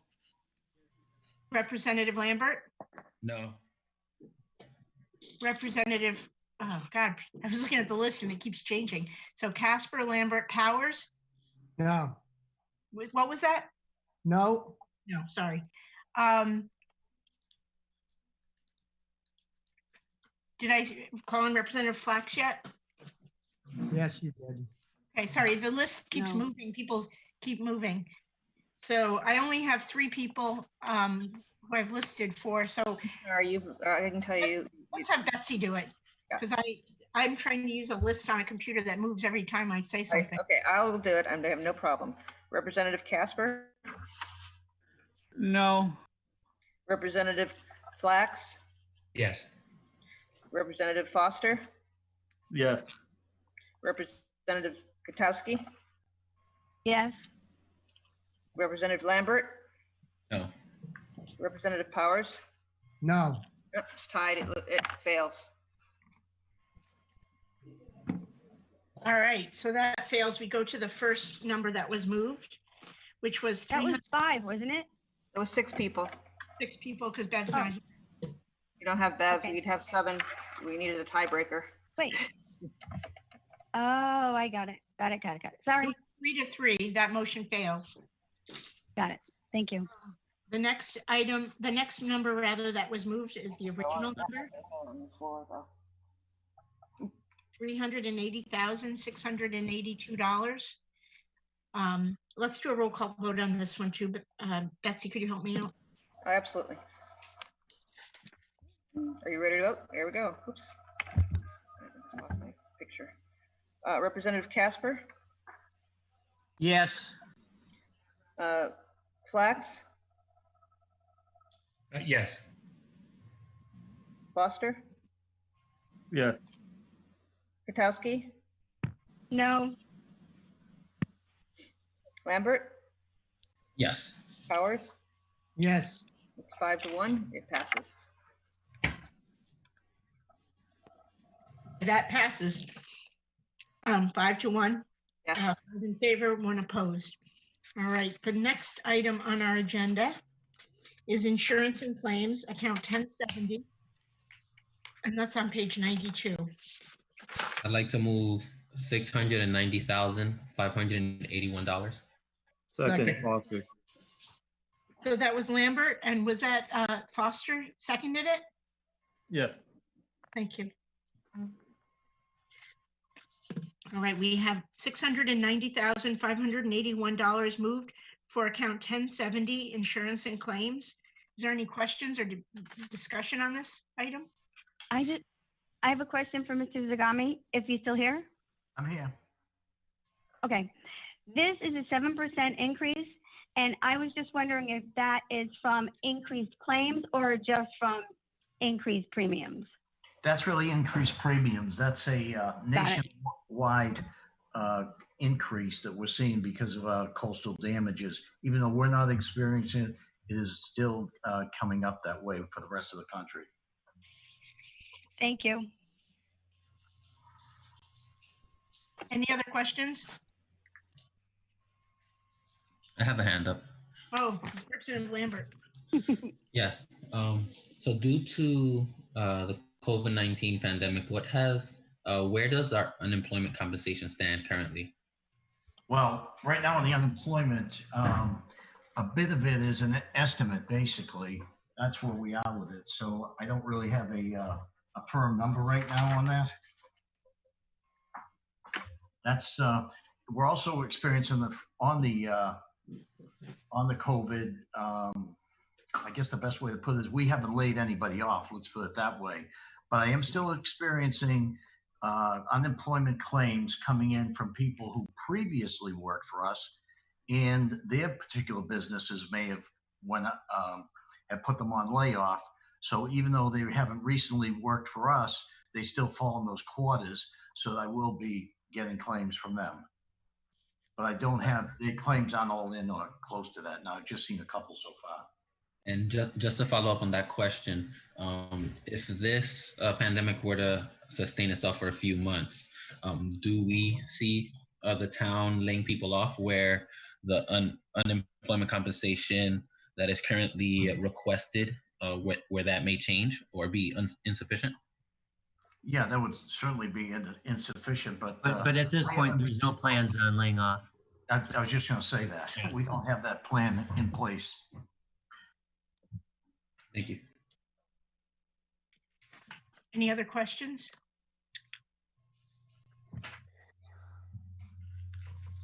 All right, seeing no other hands up. Representative Kotowski, did you want to say anything? No? I'm all set, thank you. Okay, we have a number on the floor, 690,581 for account 1070, insurance and claims. All in favor, please say aye. Aye. Aye. Aye. Aye. Opposed? Abstentions? That motion passes 6 in favor, none opposed, no abstentions. The next account we're going to focus on is 1071, self-funded plans. That's on page 96. Yeah.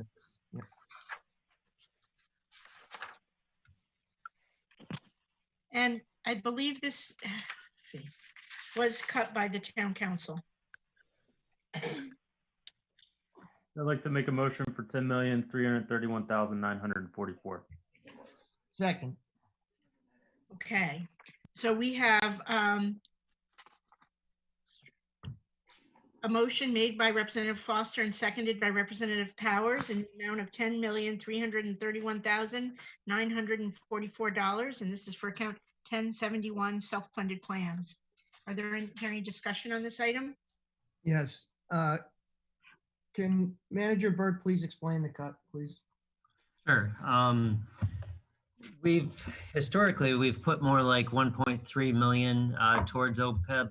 For the last few years, we've decreased it to, I don't have the number, what is it, like 448, 123 was this year.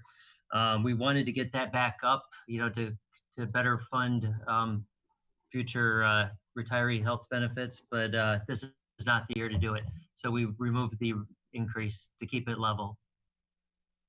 And I'm fully in support of that. Yeah, makes sense. Any other questions? Okay, seeing none, I think we're ready to vote on account 1071 in the amount of 10,331,944, and this is for self-funded plans. All in favor, please say aye. Aye. Aye. Any opposed? Any abstentions? This motion carries 6 in favor, 0 opposed, 0 abstentions. Thank you. All right, the next item on our agenda is information technology. We're skipping the one that's on the list. We're jumping to account 1011 on page 78. I'd like to make a motion for 1,070,561. Second. And that was Foster. I'm not sure I heard, was that Lampert who seconded it? That's Flax. That was Flax. Flax, thank you. So we have, was Foster who made the motion, I believe? Yes. Okay, we have a motion on the floor made by Representative Foster, seconded by Representative Flax for account 1011 information technology in the amount of $1,070,561. Oh no, sorry. Yes, that was it. $1,070,561. Is there any discussion on this item? I have one question. Sure. Okay, on page 82 for the raises, there's 4% raise for GIS coordinator. Am I assuming that's like the annual raise plus a step? Yes, it is. Yes. Okay, thank you.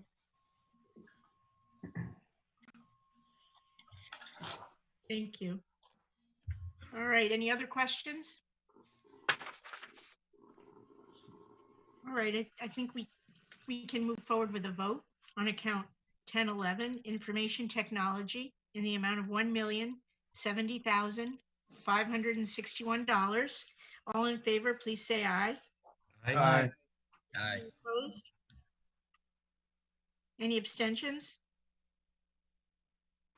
That motion carries 6 in favor, 0 opposed, 0 abstentions. Thank you. The next item on our list is technology replacement. That's account 6050 on page 83. I'd like to make a motion for $90,215. Second. So that was Foster and Powers seconded it? Yep. Okay, thank you. So we have a motion made by Representative Foster, seconded by Representative Powers for account 6050, technology replacement, in the amount of $90,215. Is there any discussion on it? I have a question. Please.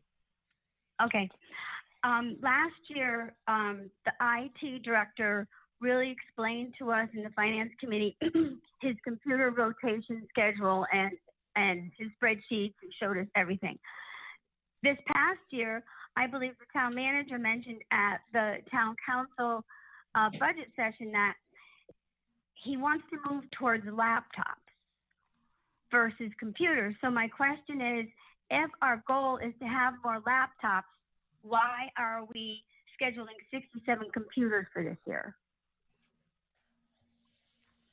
First of all, there's only certain positions that can really work remotely, and those are the ones we focus on for laptops, but there's still a vast majority of employees that would be computers. But this doesn't differentiate really. You could do a laptop out of this as well as a computer. It doesn't mean, that it's a tower versus a laptop. Okay. Laptops Thank are you. slightly more expensive though.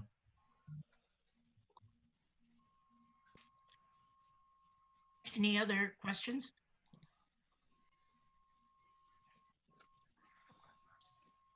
Representative Lambert, did you have a question? I do not. All right, I think we're ready to come to a vote on account 6050, technology replacement, in the amount of $90,215. All in favor, please say aye. Aye. Aye. Any opposed? Any abstentions? That motion carries 6 in favor, 0 opposed, 0 abstentions. Thank you. So now we're going to move on to the CIPs in technology, page 242 in your book. All right. And the first one is information technology infrastructure. Make a motion for 109. Oh, go ahead. Go ahead. I'd like to make a motion for 191,000. We have a motion. Second, Foster. Yep, made by Representative Lambert, seconded by Representative Foster for account, or for other CIP, Information Technology Infrastructure A, and that is in the amount of $191,000. Is there any discussion on this? I was wondering if this could be put off for one more year. Is that possible? Town Manager Burt? This is one of my most important ones. I don't know how many people are aware of what we ran into recently with the colossal collapse of our computer system that took us a couple of months to get back up. This is not something that should be put off if we want to keep operating. Thank you. All right. Any other questions? Mr. Burt, is the system all up and running, the GIS and everything? Yes. Thank you. Oh, thank you, Mr. Hancock. All right. So we have a motion on the floor. I don't see any more discussion for $191,000, and this is CIP, Information Technology Infrastructure, and this is A. All in favor, please say aye. Aye. Aye. Aye. Any opposed, say same sign. Any abstentions? That motion carries 6 in favor, 0 opposed, 0 abstentions. Thank you. The next CIP on our agenda is G, phone system, and that's on page 243. I'd like to move 25,000. Sorry, Chase. Chase Foster, make a motion. Yes. Seconded? Yes. Flack, Representative Flack, second. Yes. Yep. For $25,000 for CIP G 7G phone system. Is there any discussion on this?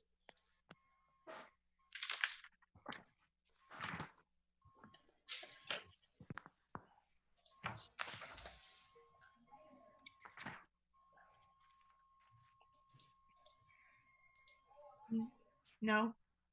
Seeing no interest in discussing this, let's move to a vote. $25,000 for CIP 7G phone system. All in favor, please say aye. Aye. Aye. Any opposed? Any abstentions? That motion carries 6 in favor, 0 opposed, 0 abstentions. Thank you. The next item is CIP 7, it's in technology. It's letter 11, library and GMTV server replacement and upgrade, and it's on page 244. That has been zeroed out. Make a motion for 0, Foster. Second. We have a motion on the floor from Representative Foster. It's seconded by Representative Katowski for $0. And that is for CIP technology letter L, library and GMT servers replacement and upgrade. Is there any discussion on this item? Yeah, this is just for outside signing. Is that what it is? Like what we have in front of the library? I think it's so you can access it too from other locations to change the signage. But if Sean's listening or on, he can. Yes, I am. Yeah. Thank you. Any other questions? Seeing none, I think we can move to a vote. And this is for CIP technology L, library and GMT servers replacement and upgrade in the amount of $0. All in favor, please say aye. Aye. Aye. Any opposed? Any abstentions? That motion passes 6 in favor, none opposed, no abstentions. Thank you. Yeah, no. Next item is Good. Huh. CIP Technology 7M, Town Meeting Room, AV Presentation and Equipment. It's on page 245. And that has been zeroed also. Make a motion for 0. Second. Second. I hear a motion from Representative Foster, seconded by Representative Flax. Yes. Correct me if I'm wrong. In the amount of $0 for CIP 7M, Town Meeting Room, AV Presentation, Equipment Replacement / Upgrade. Is there any discussion on this item?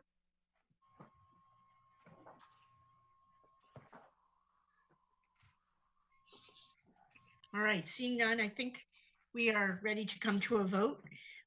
All in favor of 0 for account 7M, Town Meeting Room AV Presentation Equipment Replacement and Upgrade, please say aye.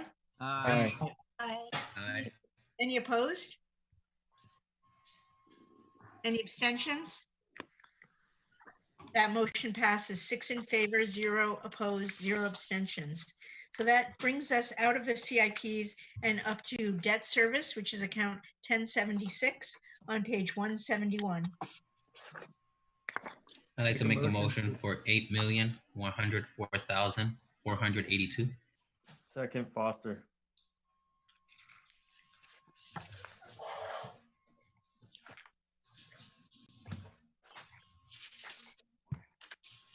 Sorry, what? Now I'm getting lost. Sorry.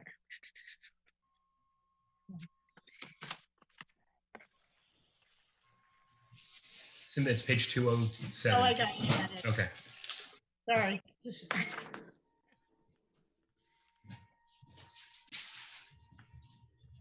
So we have a motion on the floor. I believe it was Lambert, Representative Lambert. Is that correct? Yeah, that's correct. And was it seconded by Representative Foster? Yes. Okay. And is it for $4,637,000? No. No, sorry. Shoot. Oh, here it is over here. 8 million. $8,104,482. Yep. Sorry. Is there any discussion on this? Self-explanatory. I have a question.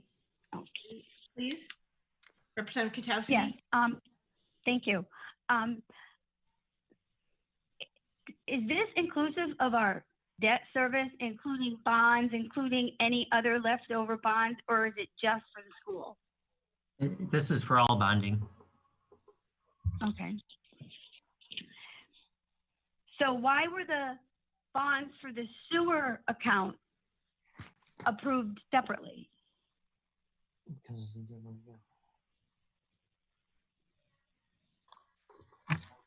I don't want to hold anything up. I was just curious. Roseanne, this is Cindy. Do you mean the bonds that were the debt service that was approved in the sewer district fund? Yes. Yes, they are separate. We have general obligation bonds and we have sewer bonds. The GO bonds are paid by general fund taxes, but the sewer bonds are paid by the sewer district taxes. So that's why they are adopted in separate budgets. Thank you. You're welcome. Any other questions, discussion?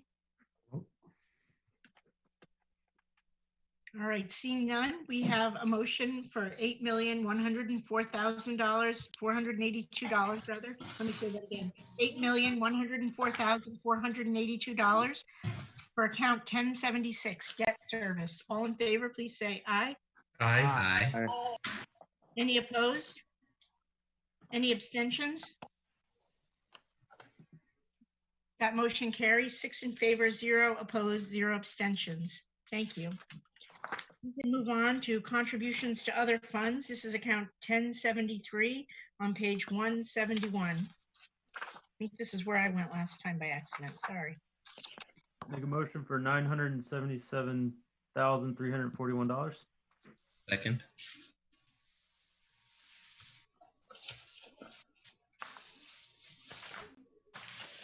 Sorry. Say that again. I have to write it down. Sorry. 977,341. Thank you. Sorry, I didn't have that written. So we have a motion on the floor made by Representative Foster. I believe it was seconded by Representative Lambert Correct. for $907,341. 977,000. Yep. Say it again, 907,000, not 341? 977,341. Oh, okay, I had that and then okay, somehow, sorry. $977,341. And that is for account 1073, contribution to other funds. Is there any discussion on this? Yeah, I have a question. Representative Powers? Thank you. Manager Burt, can you just go briefly where we cut the money out of there so everybody knows again? That's for the $566,000 for the fleet vehicles. So all money for vehicles has been cut. And Public Works believed we could do that, push it off for a year. Thank you.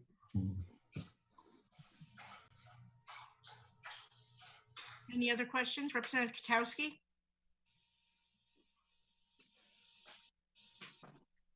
No. Okay.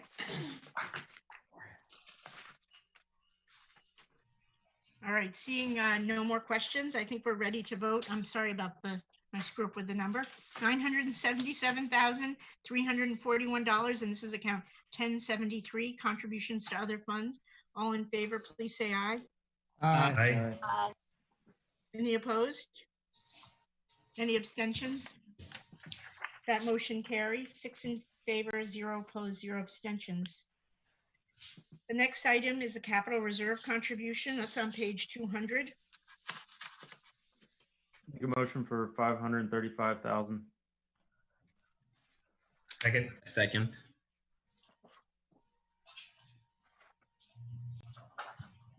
So we have a motion on the floor. It's account 1075, capital reserves, $535,000. I believe it was made by Representative Foster and seconded by Representative Lambert. Is that correct? Correct. Okay. Is there any discussion on this?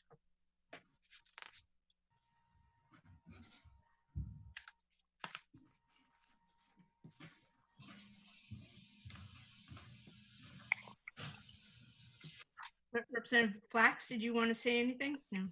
No, I'm good. Thank you. Okay. So we have a motion on the floor. I do not see any hands. 535,000, and this is account 1075, capital reserve contribution. All in favor, please say aye. Aye. Aye. Aye. Any opposed? Any abstentions? That motion carries. 6 in favor, 0 opposed, 0 abstentions. Okay. Near the end, guys. The next item is the Capital Reserve Fund. That's account 5010, and that's on page 203. Make a motion for 2,510,000. Second.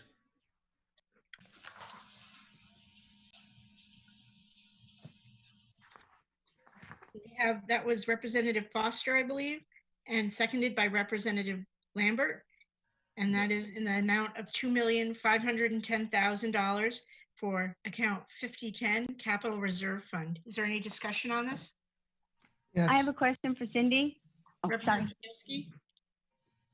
So can we assume that because this number isn't changed from the town council number, that no other committees made changes to CIPs from the town council number? Yes, there were no changes made to the CIPs today. Thank you. Yeah, could we just briefly go over the cut, please? Thank you. Well, it's just all the money It's taken not out of all the cut. CIPs that we zeroed out and made changes to. Thank you, John.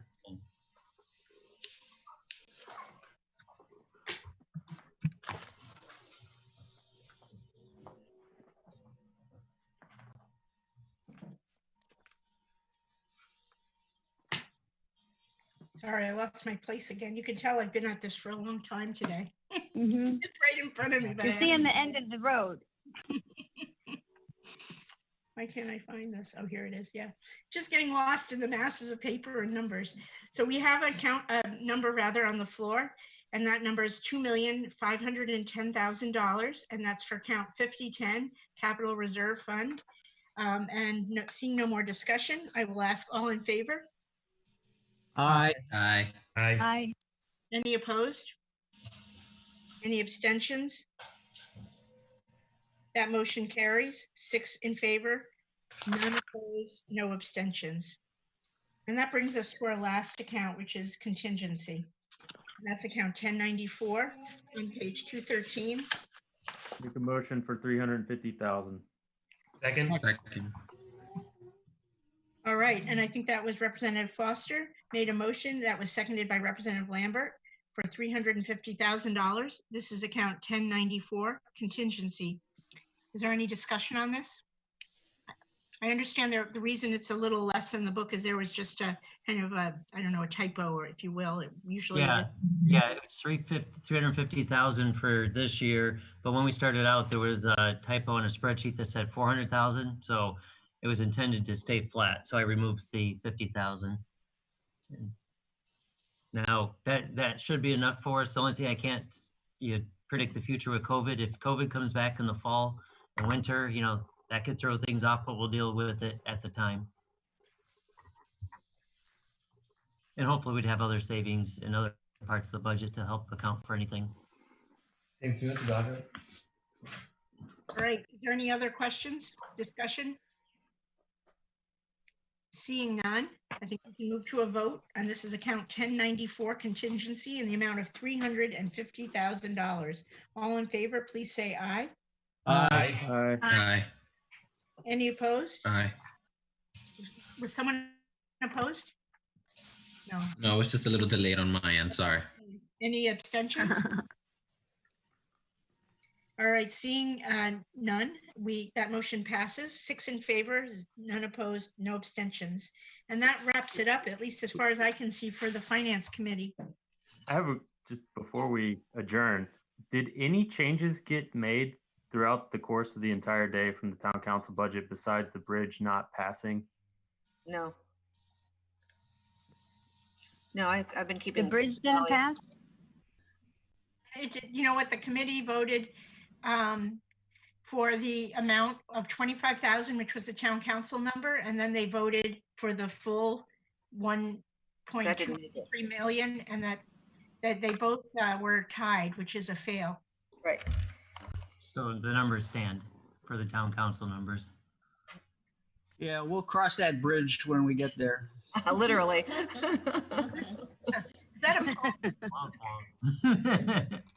How many days are we planning on staying home now? I don't know. I have A couple weeks? I have a question. Representative Casper? Are we saving any money by doing these meetings by Zoom?